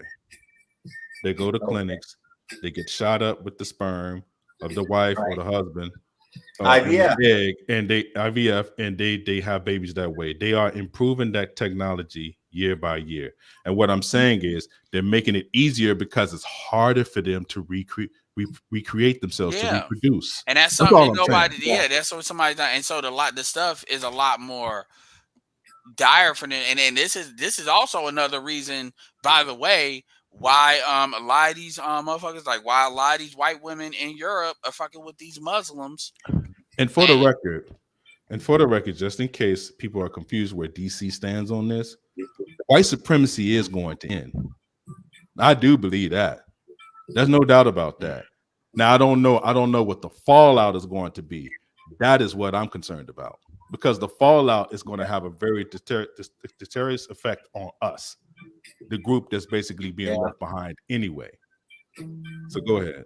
Well, the white folks who are doing the IVF infections, what they're doing is voluntary eugenics on their own selves, right, to preserve their own selves. Right.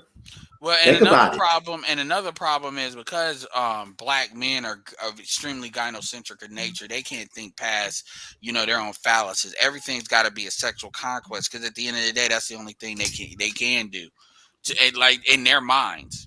So this is why when you talk about economics and shit like that, they frown on that shit. Everything wants to be about being bitch wealthy, and unfortunately, like I said, man, people are either be serious about what we need to do or not serious about what we need to do. But all this, like these Negroes creating their own little churches, Sinetta, Polite, even to a certain extent, Jason Black, Tarina Sheed, they're basically creating like their own versions of churches, the Church of Black Power. And I'm not saying certain people are not more serious than others, but it always comes back to the same thing. The road to fixing the Black community is with Black men basically enforcing their will on the Black female. If Black men, you're not good. There is no such thing as permission-based leadership.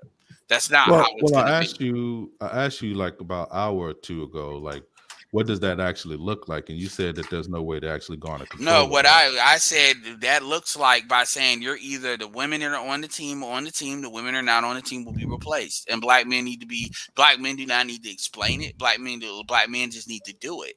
And part of that is going to be interracial and I would say a bigger part of that needs to be intercultural. See, I rarely hear, as much as motherfuckers like to play the Pan-Africanism game, I rarely hear people actually talk about importing and dealing with women of different cultures to keep the genetics right under an African American banner. I rarely hear that because we know that's going to piss the women off, and the women are where a lot of these people get their money from. So my thing is, if they're not going to, like, as a man, you don't sit here and beg and ask something to happen. If they not going to do it and you know it needs to be done, you do it yourself. But And the threat is, what about black men just creating families regardless of who the mate is? well, the problem that a lot of dudes are gonna. Here's the thing, that's gonna happen. There's gonna be people that's gonna do that. So I'm under no Right. illusion that's not gonna be in the mix. And but at the same time, what people are gonna do is they're gonna paint that as fundamentally anti-black. That's what they're going to do. They're going to say that's a divester thing. And this is why I bring up intercultural dating, because in my opinion, if you present a choice and you show dudes the options they can have, more dudes are going to pick the options than not. See, the choice has always been presented: either deal with everything that comes along with dealing with a black woman, or date out. That's actually a false choice. If a black woman is not allowing a certain type of man to lead, and he doesn't meet that type of black woman, but he meets a non-black woman that allows him to lead and be at the head of the family, I'd rather him be with that particular woman, didn't have children with them, and didn't have a black family that way. Right. Because to me, in my eyes, you know what I'm saying? And this is just my opinion, by the way, because like I said, I'm not the progenitor of blackness. Nobody is. But if you, most of the time, when those children are born, as of right now, 2021, you can classify them still as a black person. And if that black man is basically sound in mind, and he's basically saying that this is what I want to create, and I want to start here because I'm able to lead this family. My wife is on board. She knows what it is. She knows whatever she is. That doesn't matter outside of her cultural independence. Yeah. And we're going to move forward that way. That's how it can be done, man. But you already know how most black people believe what you just said is fundamentally anti-black, and it's not. But that's what that doesn't make sense. It's not logical. But that's what they'll say, and even adjacent blacks, anti-black is dating a woman that got 4 kids, and she's toxic, and getting with her and creating an even worse situation. I agree with you, and what I would add is like in the middle. I would say, this is what I would say to people that want to be pro-black and try to say that. I would say, okay, well, why aren't you pushing intercultural dating? Because what I'm starting to find out is when you start pushing that, and then motherfuckers want to get all ADOS on you. Now they want to try. So really what it really is what I always knew it to be, is you just want motherfuckers to deal with black women that are ADOS and put up with their shit. Because if I solve the genetic problem because I come at this from an economically pro-black standpoint, and if I just solve that issue, then, because here's the thing, it's not about me not saying you just can't date ADOS women. It's about saying they have every right to do what they want to do for whatever reason they want to do. They have that right, and if they don't believe in black men and all that, they have every right to do that for whatever reason. It's not our job to get on a hamster wheel and change their mind. It's their job to get right and then find a man that matches that, whether it's a black man or whoever. Because when I say intercultural dating, they can do that too. If y'all got an issue, because black men outside of ADOS don't have the same kind of situation. They have their own issues, but they don't have the same kind. So if it's really you're not the problem, then there you go. But see, you notice that they really don't like pushing intercultural shit, and they will push back on it if you push it harder, because at the end of the day, they know that upsets the women. So this is how I know how serious a lot of folks that claim to be pro-black are. They're not serious, because I can even give them being against what you're saying, but if you present them with this alternative, they still have a problem. Yeah. Which is how I know they full of shit. And this is why, so when people always make this argument, you trying to do it white. No. The issue is your definition of being pro-black, I'm talking about these guys, is you doing something that's going to fix that black bitch. That black bitch cannot be fixed. Who are these pro-black people that you're talking about? Well, Owele said that same shit in his article. He said that basically the stuff that you were saying, DC, is equivalent of genetic suicide. That is what you were talking about. That's overplayed, man. That's overplayed. Seriously, the merging of the human species is going back to the whole anyway. That's the way it's supposed to be. That doesn't even make sense at the end of the day, because that doesn't have any the racial classification doesn't have any scientific basis to it anyway. It's false. It's dogma. It's a lie mixed in with another lie. So why create another narrative and another matrix on top of it? It doesn't make sense to create another lie on top of a lie. We're way too advanced to believe in it anymore. It doesn't make any sense, man. When African American people, hold on, real quick, man. It doesn't make sense when African American people in this country are 1/4 European. 1/4. Which is fixed. It's like 25%, no matter the skin tone, 20 to 25% European by ancestry, which means that your paternal ancestor is probably from Europe.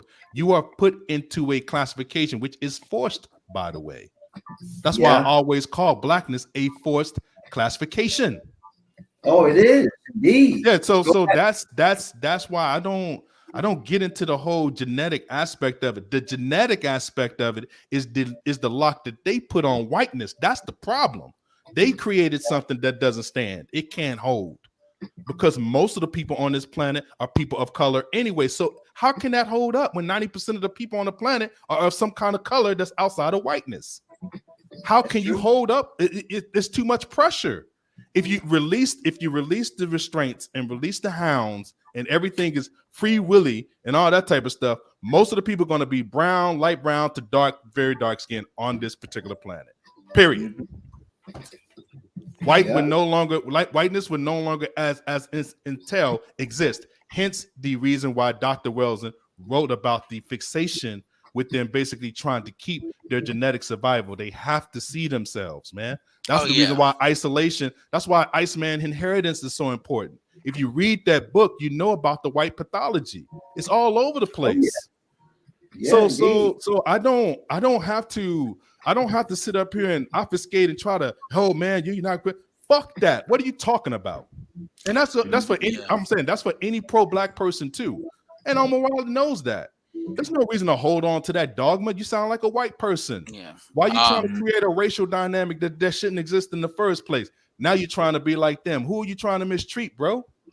And I will ask him that. And we're pro-black. I'm so-called the leftist around here. You know what I'm saying? Because DC don't have any strings. I'm like Ultron. There's no strings on me. Dollar Will says Pan-African is fight to Dollar Will says a couple of things. He says, I don't think Edward gets it. That generally Pan-Africanists don't primarily care if black people remain in America. Assimilating into another black culture is acceptable if the situation is better. The truth, that's not, I mean, I get what you're saying, and they say that in theory, but at the end of the day, it still comes down to the pragmatism of where a lot of them get their money from. So usually you will see that they'll be more likely to talk to black women about dating other groups of men of other cultures, black men, than they are telling black men to do that, because they know that aggravates black women. You suppose, see, I've talked to people, what they'll say, the dudes that are on point, like shout out to Dynast, they'll say that black men are just supposed to pick up on game when they do that.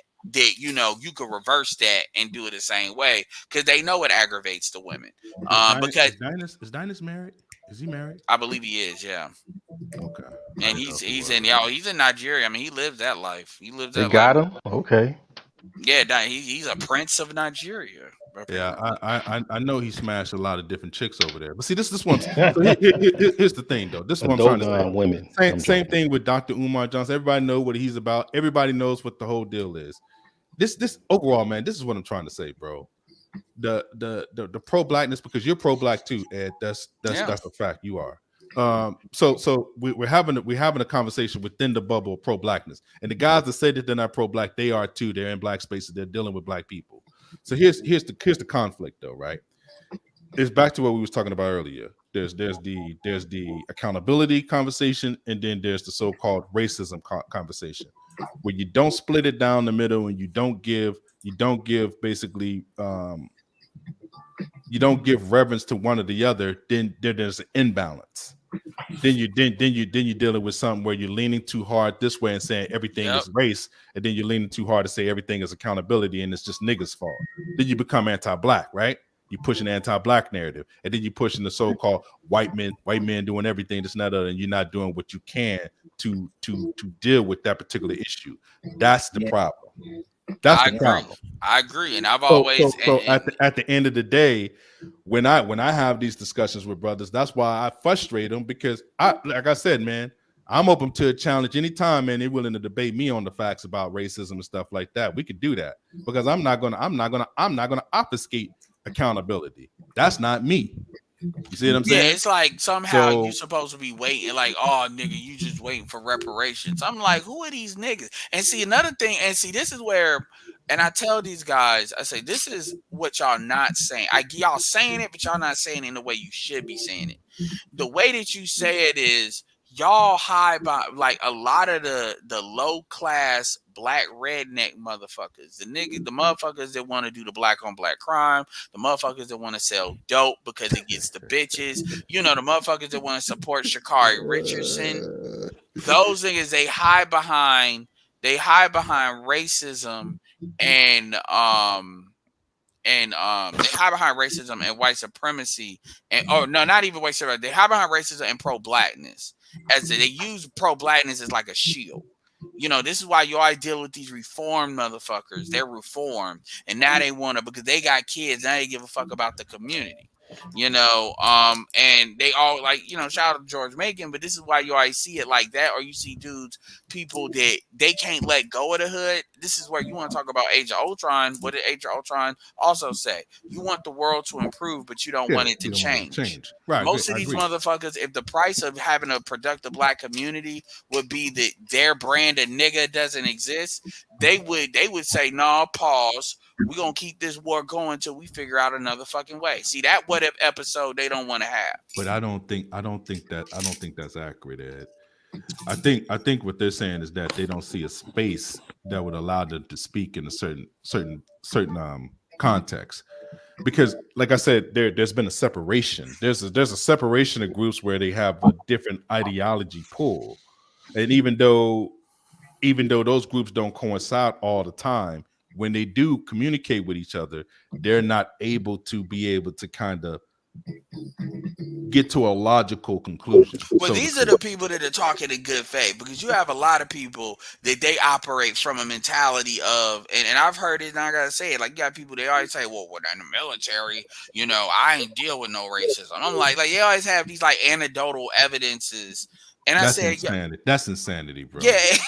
And I said, here's the thing. Racism, that's insane, man. Racism and white supremacy is not designed to deal necessarily with the individual. It's designed. I know you need to speak on that, because I've heard that, yo. I'm not gonna do it, man, because I know who said that. Well, I've heard it from a couple of different people, but go ahead. When I heard it, it's beyond disingenuous. It is. I've heard that from a couple of different people, even offline. But what I'm saying, the person that's over the military, the black man that's over the military right now, says that racism is an issue. Yes, he's the commanding officer. Yeah. He's lying to you. He doesn't want to talk about race. He don't even want to deal with the shit. He don't. So he has a second in command, which is a white dude, talk about the reason why they're going to teach critical race theory to the people in the military. So what you going to do? Talk to your superior about why that's not the case? And he's sitting up there telling you what he's running down the history. We didn't let them in the barracks. We didn't do this. We didn't do that. This is why the history. I mean, it's just the facts, man. So what you going to go tell him? Nah, man, that ain't it. Racism don't exist. Well, and like I said, so no, absolutely, yeah, and that's yeah, and so when you're arguing with that, it's like And like I said, I've heard this from a couple, and I've heard this even from people offline because people forget. And this is why I also tell folks too. I say, yo, once upon a time, Brandon Tatum was in this motherfucker. Anthony Brian Logan was in this one. Like, so y'all are not the people are not the first iteration to try this shit. Obsidian, people forget. O'Shea and Obsidian was a lot more on the conservative side of shit. On the back when the Trayvon Martin and shit was happening. See, people forget that. People forget all of that. So that presence was a lot stronger than even what it is now. Now it's just you got a Trump thing. So that's where motherfuckers got a battery in their back. But that shit was a lot stronger back then. And it was with people that can make a lot more stronger arguments. And a lot of them either, it's not even that they got beat. They either, they're still that way, but they kind of redid it, or they went on the greener pastures, like Anthony Brian Logan, and he said, "Fuck you niggas, I'm out." And we'll get down. I mean, that's what Anthony Brian Logan did. Brandon Tatum was using us for practice. Like I said, fuck you niggas. I remember when Anthony Brian Logan gave me his origin. He gave us his origin story about why he feels the way he doesn't hate black people, but why he has his opinions. Hold on. It started with when I was passing out flyers for the club. I said, "Nigga, what?" It's insanity, man. All I'm saying is, why not ask or listen to the story of a 4-star general, Lloyd Austin, tell you what it is in the history of the actual army and the reason why that is needed. You're talking about somebody that went to West Point, right? Been to military schools all his life, from Mobile, Alabama, by the way. Listen to this person, talk to him, and let the truth guide you. That's all I'm saying. You know what? If you too fucking lazy, if you too fucking lazy to do that, just go to the Captain America. It doesn't make sense, right? Yeah. Even the Falcon and Winter Soldier. Yeah, exactly. Exactly. Anthony Mackie was like, you saw the Winter Soldier, all the shit he did. He was like, "Yo, man, yeah, we about to get this shit. So just be ready, man." I ain't never experienced no racism. I mean, okay, man. All right, bro. I mean, that's like I said, I can't. If you refuse to just see what the truth is, then I can't make you drink. You mean you can take a horse to water, you can't make him drink. I'm not gonna do that. Why do you think I tell these women go date a white man? I'm done. I'm not about to argue. Because when you tell me, well, show me somebody in the military, I'm gonna show you the military leader that spoke on this. Yeah. You're talking about critical race theory don't exist. I'm showing you the man that basically telling you why you're going to have to take classes on it. Yep, indeed. Hold on. Indeed. Either that's true or it's not true, Ed. Yeah, well, I'm not in the military, so I can't speak on this shit. That happened. No, I know. I heard. Yeah, and they went in front of them, and they basically he had his second in command. He said, "Fuck this. I'm not going to be sitting up here talking to you guys like that. White man, go ahead and tell them why. My second going to tell you why we should do this." And that's smart. You can tell why he got in the position to be it. He said that's why he got picked. Exactly. Because you're not going to listen to me. I'm. You don't want to hear the truth. You know why we picked you, right? Why? Because you're a great soldier, but you take the ego out of shit. You don't want to hear the truth, so I'm gonna lie to you, make it sound fly to you. The nigga experience. You feel me? That's what that is. So they were giving him all kinds of shit, but when that white man sat there and told all that Florida representative, that racist motherfucker that was with Trump and all that, believe in the line, all that got caught up with those young girls and shit in Florida, all that bullshit. When the white man told him what was what, he stood down. He like, oh, okay. Sounds right. They talk about that book. They talk about that book with I was looking at CNN and they were talking about that book with Bob Woodward and talk about some of the military folks there, talk about they blocking his ass. They said we know what the fuck They wouldn't listen to Lloyd. He's just Lloyd. This is the nigga in the monkey suit. Yeah, he's just talking.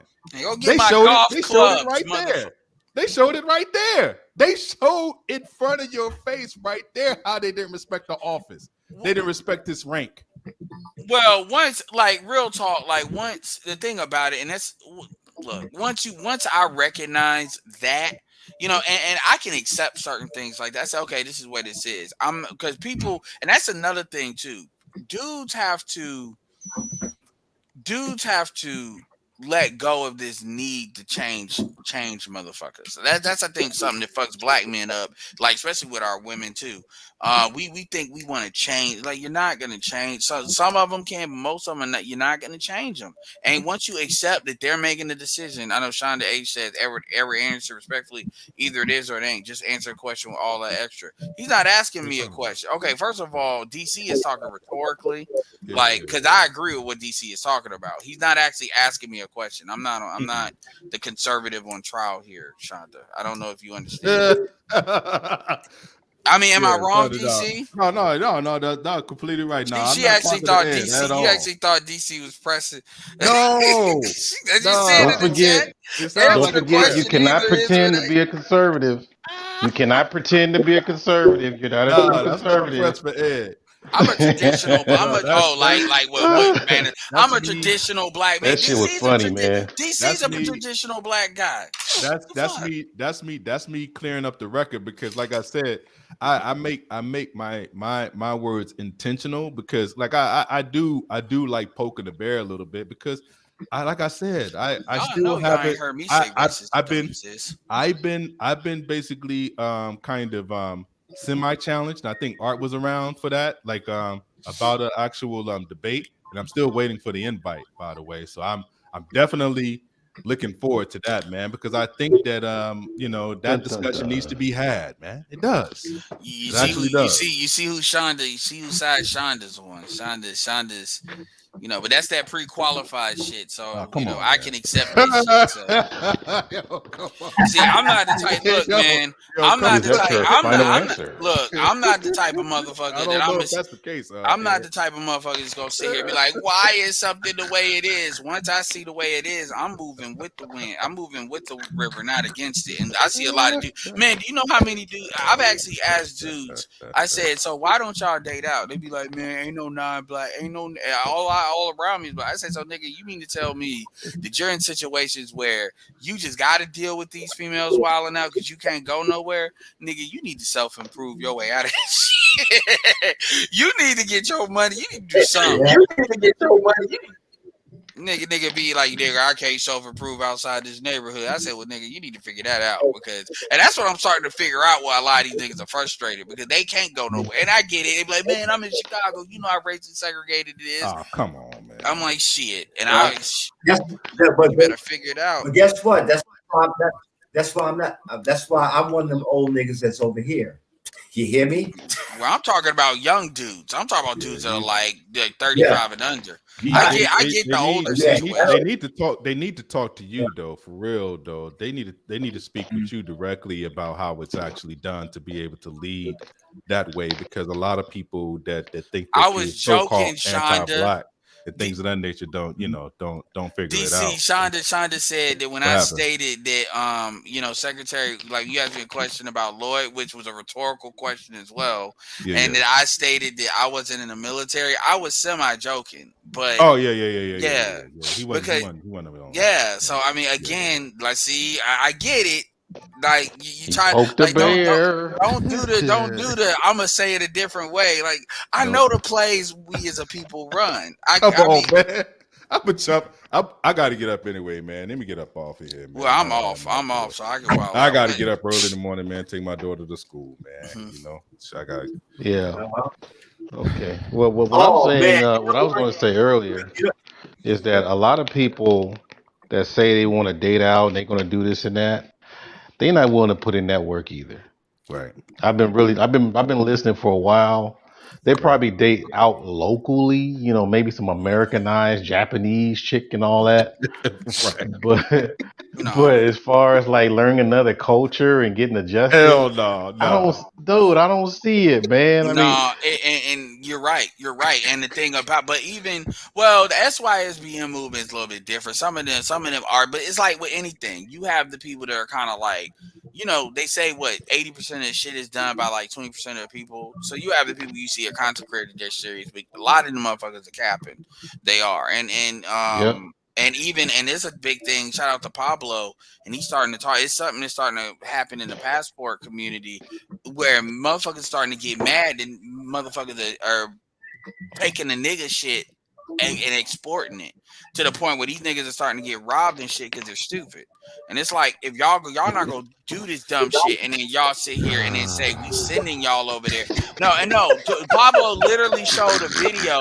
Pablo literally showed a video of an African American. I want to be clear about that. Walking around throwing dollar bills. I'm talking about he's walking down the street throwing dollar bills so people in the back can pick them up. And I'm like, my nigga, that is so fucking disrespectful. I said, honestly, if somebody would gat your ass, I wouldn't be too mad about it. Cause I'm like, nigga, that is disrespectful. Like, and it's like, why would you? And we're not even talking about in like a strip club situation. We're talking about outside. And then you get mad when you get drugged for your iPhone. You're an idiot. And it's like y'all going down there, and a lot of motherfuckers be from New York. I'm gonna say it, and what it is a lot of these tickets are cheap because of COVID, and so we're getting the bottom of the barrel motherfuckers, you know, but whatever. But so you're having those internal arguments, so it's not like dudes be giving people passes, but yeah, but you know, we know what it is. A lot of dudes are gonna be led more by sexual access versus women. Sexual access is not a problem for the most part. Their issue is they want a certain type of dude. You know, 80% of the men will date, you know, like will date all the women versus only 80% of women only want to date 20% of the men. And here's the thing, we know they try to make it like, oh, well, these are better men. Okay, then why are you all defaulting to the quote unquote dudes y'all should have been dealing with in the first place? Y'all cool with them being stepdaddies. This is how you know you got to mess up mating strategy. And I said the problem is musical chairs. The problem is a lot of these guys, now these motherfuckers are socialized to deal with other races of women. So they don't have the issue because that's that liberalism you dumb bitches kept buying into. Let me jump in. Let me jump in right here because I'm just gonna go ahead and just make my exit. Yo, brother Art, man, thank you for letting me come up. Edward, it was a pleasure, man. I appreciate it. But I get your name messed up a lot of times. Semper. Is it Semper or it's Eric? It's Brother Eric. Brother Eric, man. It was always a pleasure, man, talking with you, man. That's my name. Yeah. Cool. So man, once again, man. Yeah, man. Peace, man. You know, listen, man. I'm living and learning when I come up on these panels, man. That's for sure, man. Me too, man. Good build, man. And you know, brothers, I'm out, man. Peace. Thanks for keeping the conversation growing, man. Yeah. Back to the rim I go, man. Peace, man. Yeah, thanks for keeping that conversation growing. But for sure, man, that's my whole findings is that I think when I talk, I remind them of the work that they have to do when they go down that road. They're like, damn, I got to do all that, learn the language, learn the culture. God damn, I just want to get some bitches. Yeah, I had to learn the language and the culture, a whole new language and a whole new culture. Well, it depends on what you Yeah, because there's levels of what you want to do. Because the truth is, you can interculturally date in the United States. And again, I'm not here to tell people don't date black women. What I'm here to say is your greatest power is your choice. And too many black men have this thing where they want to give their undying loyal. Here's what I'm saying. Most other groups, if they're going to have sex, they understand the difference between who they fucking and who they have kids with and creating families with. So a lot of people, so they don't see it as I'm gonna minimize my sexual access because of what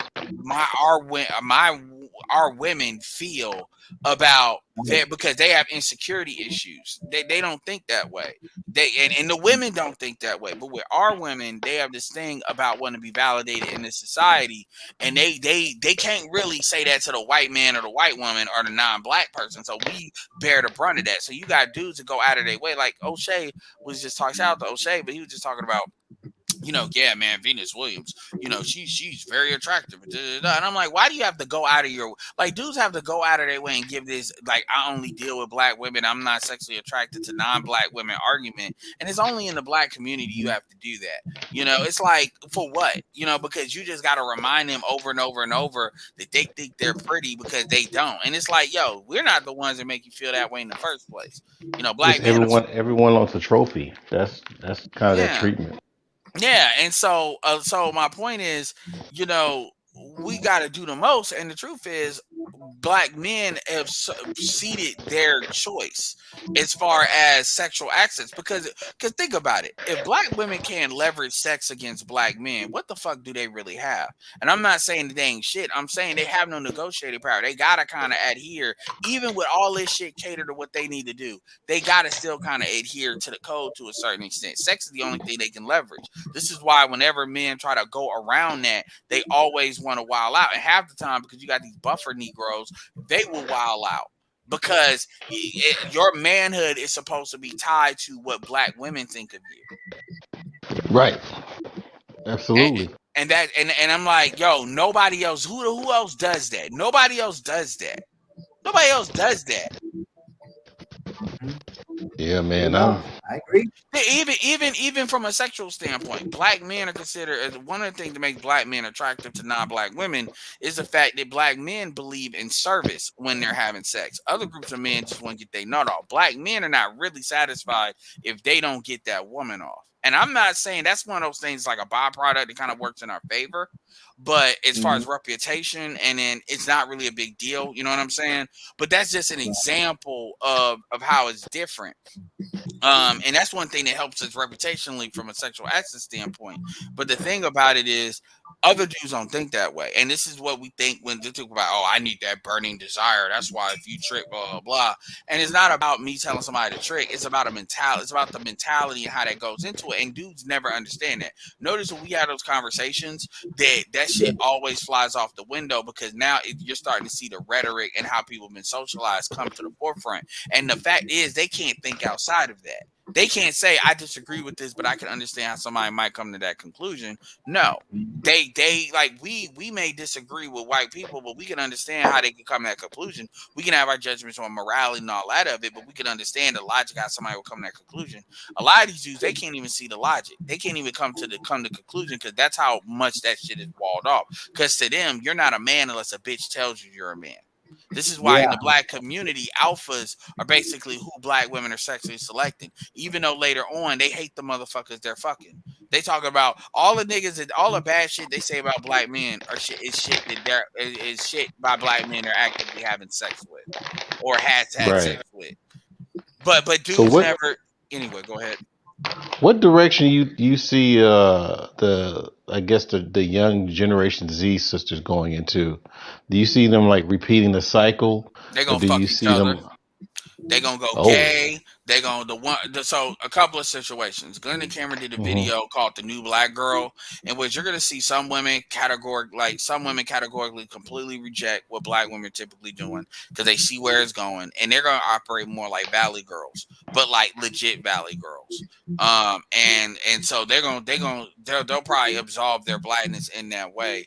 You got it's like a channel called Feminine Fancy. They're kind of like that. Some of it is how they socialize, but some of it is they're gonna go. That's some of them. That's a small percentage though. You'll always have 20% that know how to navigate black men, so they'll be fine. Then you may have like 10%, maybe 15 that'll do that or try to do that. The rest of them, then you're gonna have maybe 20-25% that they're just gonna start fucking women. They're just gonna be sexually out. A lot of them are gonna be sexually out there. They're just gonna they're gonna say, I can't deal with men, I'm gonna deal with women. But they're not gonna really be gay, so they're gonna be going in and out. They're gonna be that bullshit. Damn. I mean, yeah, because what are you gonna do if these millennials? Because even if you look at the Brittany Renner situation, and Brittany Renner's mixed, so you can't even truly put her in the black category. So it's not like he got these, like a lot of these dudes, they're not looking at black, they're not, because of how they saw, and it's not because of what we say. They deal with these women in high school, they know what time it is, and again, they have been socialized to not think that way. And a lot of the liberalism that black women push and ushered in is the same thing that's gonna bite them in the ass. Just like when you don't raise these men to think from a patriarchal standpoint, they don't think, well, I want my kids to look like me and I need a black womb to look like me.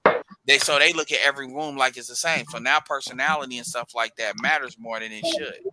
Well, what I'm saying, Dollar Will, is, Brittany Renner, when you look at how she looks phenotypically, everything, that's not going to be an L I'm not going to put, on a black woman. That's not like that's a black woman that bewitched PJ Washington like that. That's a mixed chick. And from eyes and black women's mind, these mixed chicks are like in a different group. They may accept them sometimes, not, but they're not in the same group. So technically, mixed chicks don't really. When Art asked me about what are black women going to do, I doubt he was really including mixed chicks in that because they have their own kind of sexual reputation and things going on with that. Dollar Will. Well, let's go into that. Oh, go ahead, fam. No, I'm done. Yeah, but they're fucked. They're fucked. They're fucked. I mean, they're fucked. That go ahead. Next question. We're going to have an overwhelming amount of mixed chicks too. I can tell. So, matter of fact, in my classes, we do have a lot of mixed. I do have a lot of mixed students now, right? Because I'm looking at the names and they looking like very Afrocentric, and I'm like, your last name is Lopez. I'm like, this dude is mixed, and then I find out that he or she is. And that question is, do you think? Because I think BGS was talking about they're going to branch off to another type of class as well. Yeah. Do you see that as well? Yeah. They're what they're doing now is basically I call it genetic gentrification. And part of the plan is make black women as horrible as possible, so black men have no choice, and black men are very stubborn. But when you get to the Z's and then the alphas, you're done. Because the millennials are the last generation that's gonna talk to your ass. The next generation is not, because anything they say they're gonna find that we've already said it. Right. Yeah, and I'm looking at a lot of my little sisters that we have at the school in my class. I would say a large number of them. Critical race theory is a part of genetic gentrification too. But go ahead. Yeah, they're kind of unbearable. Like the rah in your face. I can do whatever. I should do whatever I want. Blah blah blah. No, a lot of the sisters, a lot of the. Well, yeah, because what it is like because what you're gonna see is a hyper poverty, like you're gonna see an extreme of all this shit. Because and it's unfortunate, but it's like nobody wants to check that, because you can't fix one thing and not fix the other thing. And yeah, that's what it is. And these women are going to be frozen out of the dating market. And because they can't blame their mothers, I mean, eventually I think it will, and they'll spill over in a very big way. But because they can't blame their mothers, because dudes don't give a fuck about that color. You talk, because now you're dealing with a group of guys, that's like under 30. They don't give a fuck about you calling them colorists. They don't care. They're like, they don't care. This thing where you depending on them to find their blackness as a way of coming back to you. They don't care, because the product has to be at a certain standard. It just has to be. And black people, I'm sorry, all the bullshit that black women go through, black women don't go through as much as what we go through. I'm not here to say what's bad or what's not. I'm here to say, if you want it to work, this is the pieces in this size needs to work.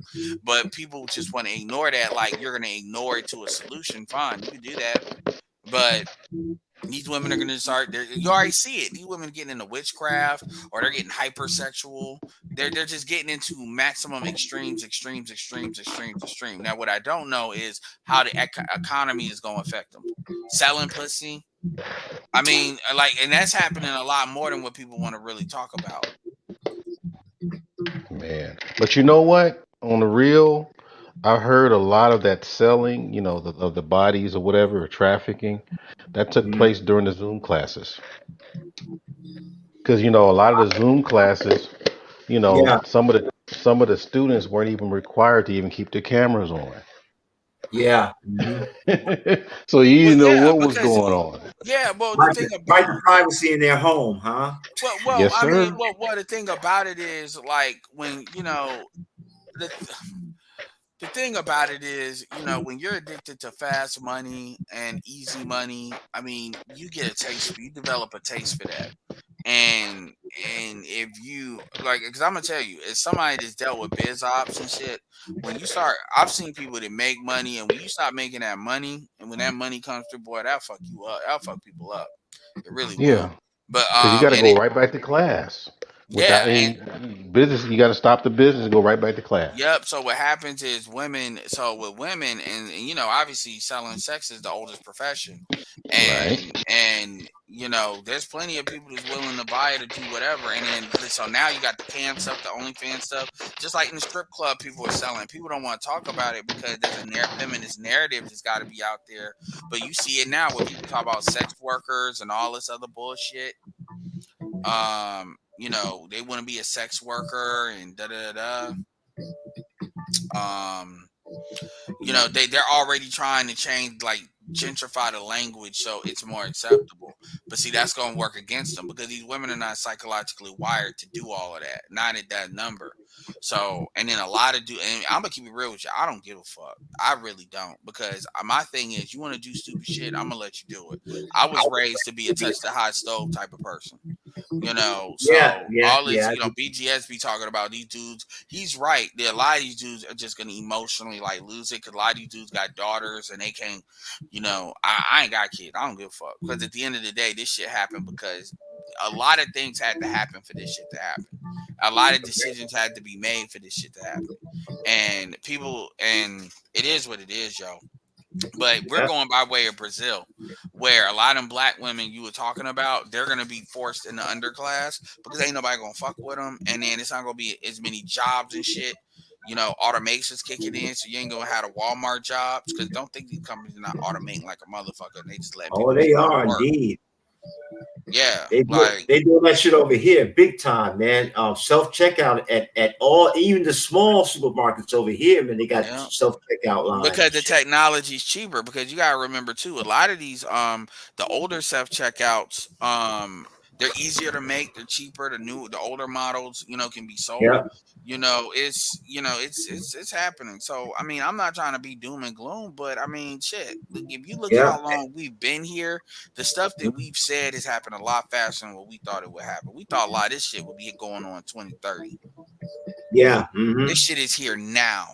And y'all people can be in denial all I want to. I'm good. Like, real talk. My immediate family is good. We are good. We have like levels of things in place. So shit, I'll just be out here watching the shit, And I'm in a good state. So that's what I was saying is that I mean, for a while since I've been in the space, the fact that you dumb down education, it made it easier to do all this stuff. Because it's like you took away critical thinking skills from the students, and we're talking about maybe for the last 20 years. So it's been a while. So it just started getting worse and worse. So why, it's almost like you can't even miss what you never had. Right. Which is common sense. I mean, do children in elementary school, do they even do long division anymore? I really don't know what's going on in elementaries. I can only speak for high school. Right. But are they doing that there? Well, yeah, they're doing long division. But if they're not, here's the thing. The problem, this is what nobody wants to really say. If you're not really doing critical thinking and doing the stuff you're supposed to be doing in high school, sex is going to take over. Sex is going to take over. And especially when you're dealing with impoverished areas or areas with more, and crime. See, sex and crime, and that's really what's gonna happen. And the crime is gonna be the sex is gonna drive the crime, and then what's gonna happen is people that's about some shit are gonna just get away from that shit because they know the shit ain't gonna be fixed, and that's where the class part comes in. And like I said, a lot of these people, and I'm gonna tell you, say this and I'm gonna hop off. A lot of these women are being pimped by the women. You got women scoping out the females that got a good body, got this, got that at like 15, 14, 16, and they setting them up with a Musically or TikTok. They setting them up, and then when they get 18, they get them on Instagram. Like, and these are women, like, and they're going under the radar because everybody's focused on the men. And this is not about equalizing shit, but motherfuckers love to talk about that trafficking shit, but never talk about how these females are instrumental and shit like that happening. Because they can move in way, and that's why I tell dudes talk about they got daughters. I'm like, yo, y'all talk about what y'all gonna protect our daughters on, you bullshit, because you're not gonna protect your daughter against a female. You're not gonna protect your daughter against her friends. You're not gonna protect your daughter against this social media that's going in her head, this media that's going in her head. And I get that. I can excuse that because we're all subject to that. But a lot of these women, they're around friends they're putting real pressure on them to do shit. And these women are being influenced by Cardi B, Megan Thee Stallion. Dude, if you listen to some of these SZA, if you listen to some of these lyrics that these women are these women are listening to in between their ears, talking about I don't need a man to have a baby. It's witchcraft, and I'm not even saying that to undercut it. They're more broad than the men now. Their lyrics, they're broad. It's witchcraft, and the funny thing about it is, like, Cardi B is married, like, so they're selling. People don't see that. And Beyonce, and to be fair, Beyonce pulled the same trick. It just wasn't as bad. All single ladies. And then you think, and then you look at Chloe Bailey, who's coming up. Look at what she came out the gate with. And then, this was her coming out party, and they talk about booty positivity. I'm like, even somebody asked her, one of her fans, well, why did she do that? Like, trying to be nice about it. She said, well, because I'm grown. And I'm like, okay, but don't sit here crying when dudes be like that ass though. Don't sit here and be like, oh, men are toxic. Don't do that. And don't do that, especially if that's how you're gonna come out the gate with, and what it is you see this sexual gravity to the point where even old women are getting divorced because they all want to be a part of this whore culture. Jason Black called it whorehouse rules. He said that years ago, and it's just in your face. People are forgetting about the madams. They focus on the text and they forget about the madams. Now they want to talk about sex workers like you supposed to give a fuck about them, or like, I'm like, are you serious? And you know why? You know why? Again, they're aspiring to the European standard of sex work, of prostitution. Think about Amsterdam and how long it's existed. Red light district. Well, the idea is any female that's a sex worker, that's a failure of men or a failure of society. That's a failure of this patriarchy that does not exist now. It's their fault, so therefore you can't really you can't hold them really accountable. And it's not about, I'm not saying put them in jail or anything, but you're supposed to feel sorry for them. You're supposed to try to save them and all of that. And it's, anyway, I'm an observer. I'm just like, look. But one thing that you want to think about too, because I've been really observing my role. When you take roller attendance, I'm going to say about 80% of my Hispanic students have marked white as their race. Yeah, indeed. And we talking about the dark ones, the lighter ones, the curly. I mean, why would you mark the dark ones? Like, what's going on with that? Yeah, I mean, I'm asking them, and they don't even. I had to show them. I'm like, this is what's, this is the information they got for you, and a lot of them don't even know that they're marked as white. Well, yeah, that's because that's the game Hispanics play. They've been playing that. Now they're just starting to be open with it, and that's why I said with the light skin thing, because that's something. That's why you don't really hear a lot of light skin people talk shit, because like at the end of the day, motherfuckers know what time it is as far as like a lot of these things, and if you want to use that to your advantage, you can. And that's the thing that people don't talk about. See, they want to show, all these Latin women with these dark skin. Everybody ain't playing that game necessarily. So.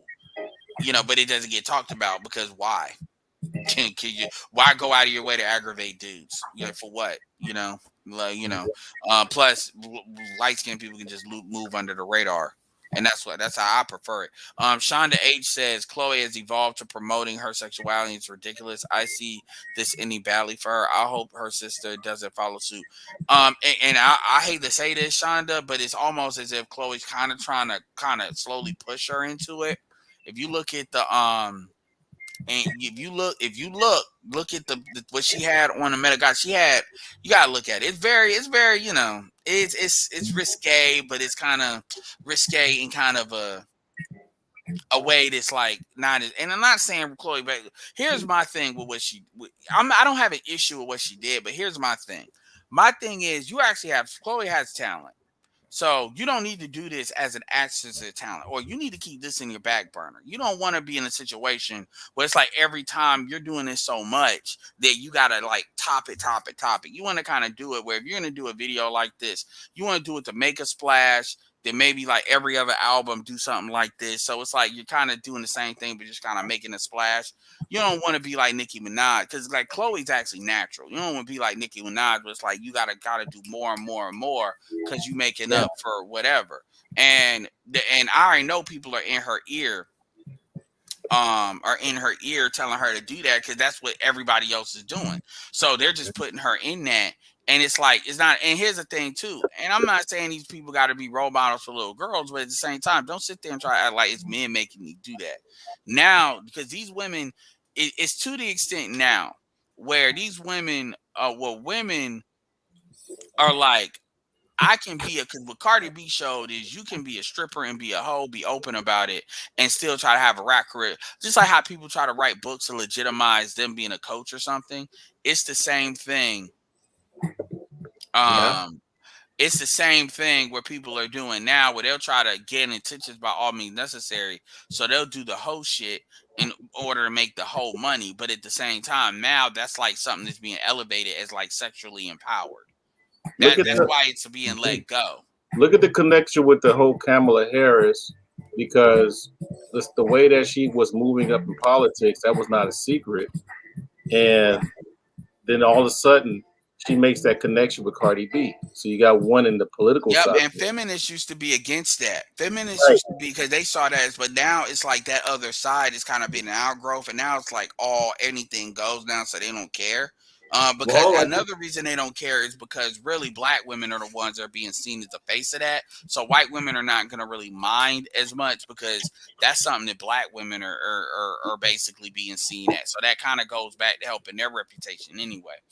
Well, think about the slut walks of the early 21st Amber Rose. And Amber Rose was 16 years old in a strip club. I mean, these women, these are not women, but see, you don't really see nobody like, what do you see? You see Maxine Waters doing an interview with Megan Thee Stallion and all that. Talk about she's the next thing. You see Megan Thee Stallion and Meg Galley at Sports Illustrated, all this stuff. This is what you're promoting. And you ain't really, Megan Thee Stallion really ain't really put together no good music yet, honestly. Shonda H says Edward Anderson. I agree with both her and her sister are too talented to go down. But you don't have that like institution that'll push back against that. Because really, even the black church, they just want the money. Everything is being driven by money at the end of the day. When you look at a lot of this stuff, and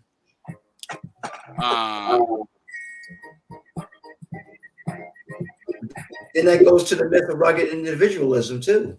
Yeah, well, she China H said Chloe has to be accountable for her actions, but I'm not letting Beyonce as her mentor off the hook either. Beyonce didn't dress like that at Chloe's age, and her team is once brilliant. What her team would say, what they would say is Beyonce didn't dress like that because that wasn't what the times called for. And today's times, she's a product of the time. Now that's a bullshit ass excuse, and you don't have to accept it. But that's what they would say. And at the end of the day, their team is about putting them in position to make money.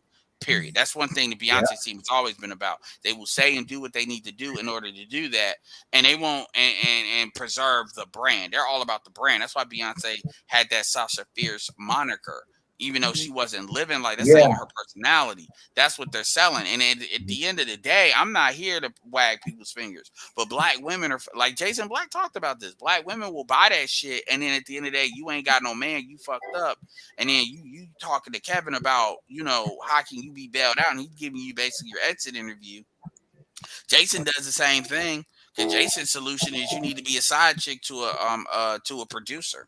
So his argument ain't that much better than Kevin. Kevin's saying humble yourself. Jason's saying, well, you just need to be a hoe. You need to accept you're gonna be on a team. You're gonna be who you are, but accept you're gonna be on a team and accept that. Right. So and Jason don't like us apparently. So and that's even better because guess what? You can't say that we're all monolithic because he's saying we're losers. So. So you're getting your second. That's your second opinion. Be the side chick you were destined to be. That's Jason Black's answer. Remember what he said that years ago too. He said it's better to be a side chick of a producer than a main chick of a loser. And women didn't like that, but women need to stop acting like they don't like sharing men anyway. They need to just embrace what they already are doing. They're in denial about that shit. So Look, I'm just calling. He said, "Hold it, they start tomorrow." But yeah, you got a lot of women and they be on OnlyFans and they be trying to say, "I do Spotify, I do music too." This is why you got all this trash music. This is why the bar is so low, because you got women. They really are not musicians. They just hoes that got a microphone in their mouth rather than a dick. No, nothing classically trained. Nothing. Just putting that out there and then calling it. Because that's what works. Because they talk about that work with that's what works for Megan Thee Stallion. They say even Beyonce team pushing to do butt pics. Yeah, and they talk about booty positivity. I'm like, and at the end of the day, these women are being rewritten, and I mean, you got dudes that bless their heart, they're like dogs that are gonna go down with the ship, and I'm like, okay. And check this out, they don't even measure up to the classical geisha girl in Asia. Well, and like I said, I'm not here to beat up on Chloe because there's worse stuff out there. But the fact of the matter is, that just shows you how strong that gravitational field is. That's how strong it is. And this is why when dudes get mad, like, oh man, I was DC was on here, because I wanted to hear what he had to say when people be telling Ramil, oh, pump and dump, you're creating the women that you complain about. Bullshit. But like these chicks are ready to get fucked. That ain't we're not fucking these women into being whores. That's and that black men gotta stop saying that shit. You're creating the women that you want to know. The media what the women are saying is that the women are saying it's our turn now. That's what they're saying. Yeah, and the thing about it is, these women, if they're not fucking you, they're fucking other women. So people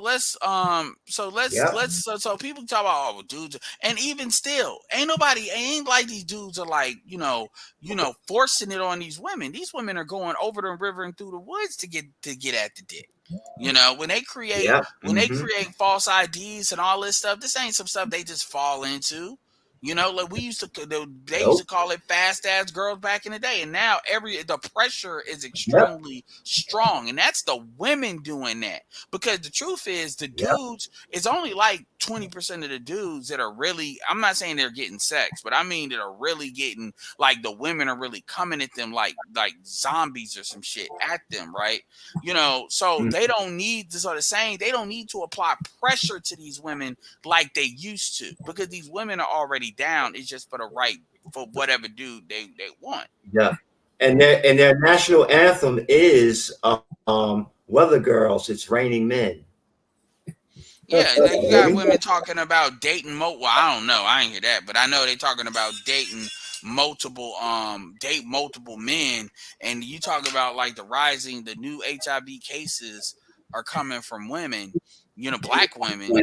And it's like, ain't nobody thinking about this. Like it's just when you really look at the layers of how much stuff is out there, the abortions, like a condoms, like a birth control, the single motherhood rate, the STD rate, the all this mental stuff about colorism, featureism, that these channels are blowing up because these women are just so insecure, so out of pocket. I mean, they're like zombies.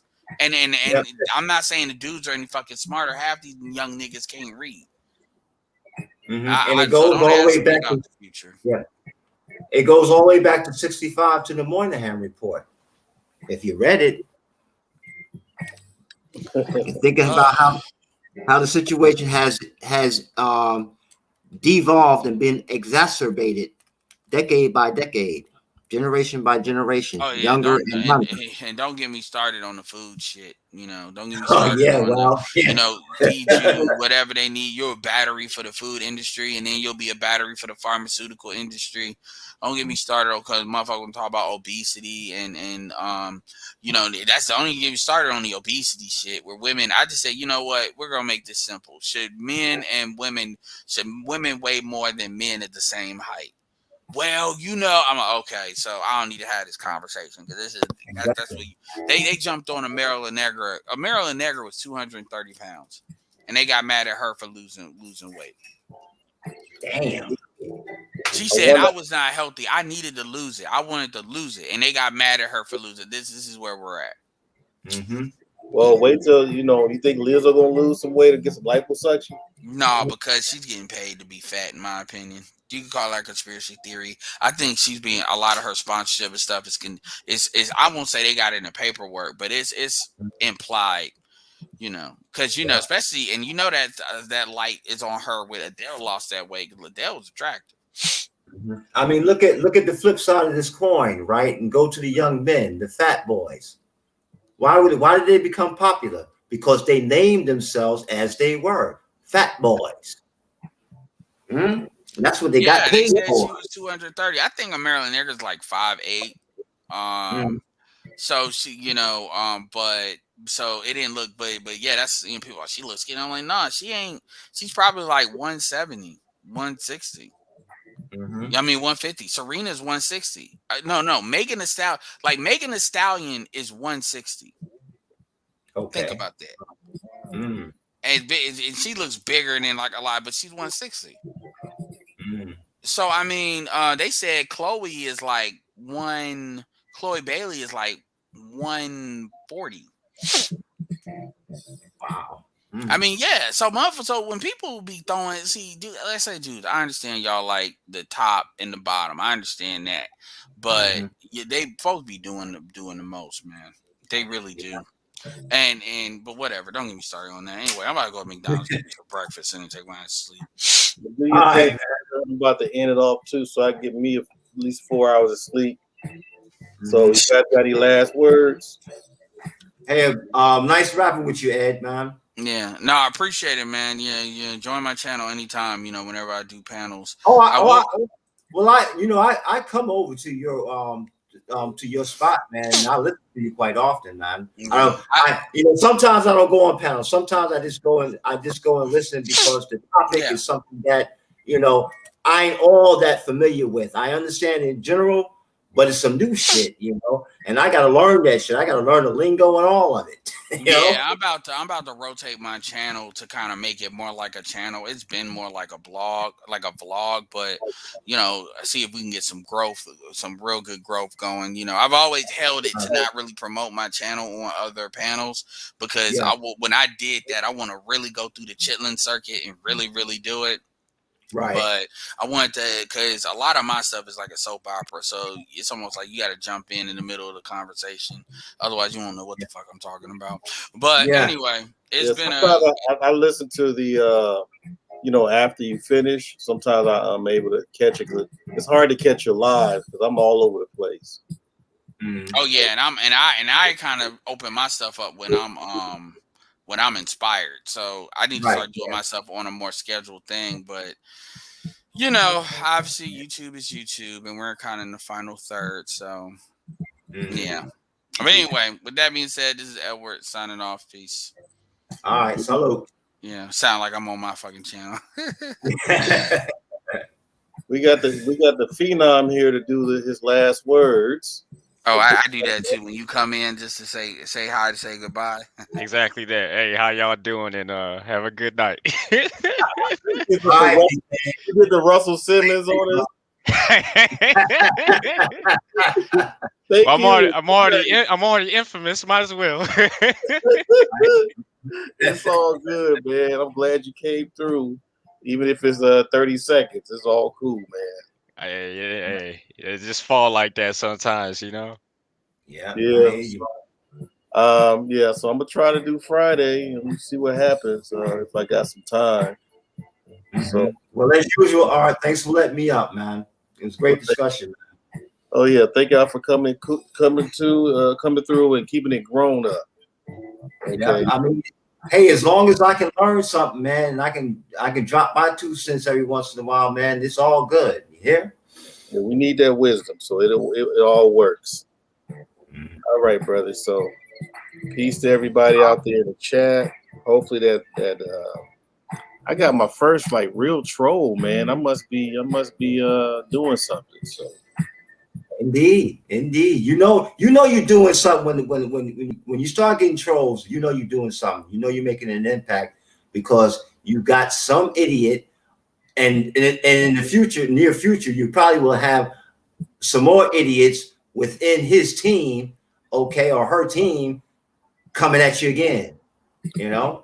But I'm not gonna talk about them that long.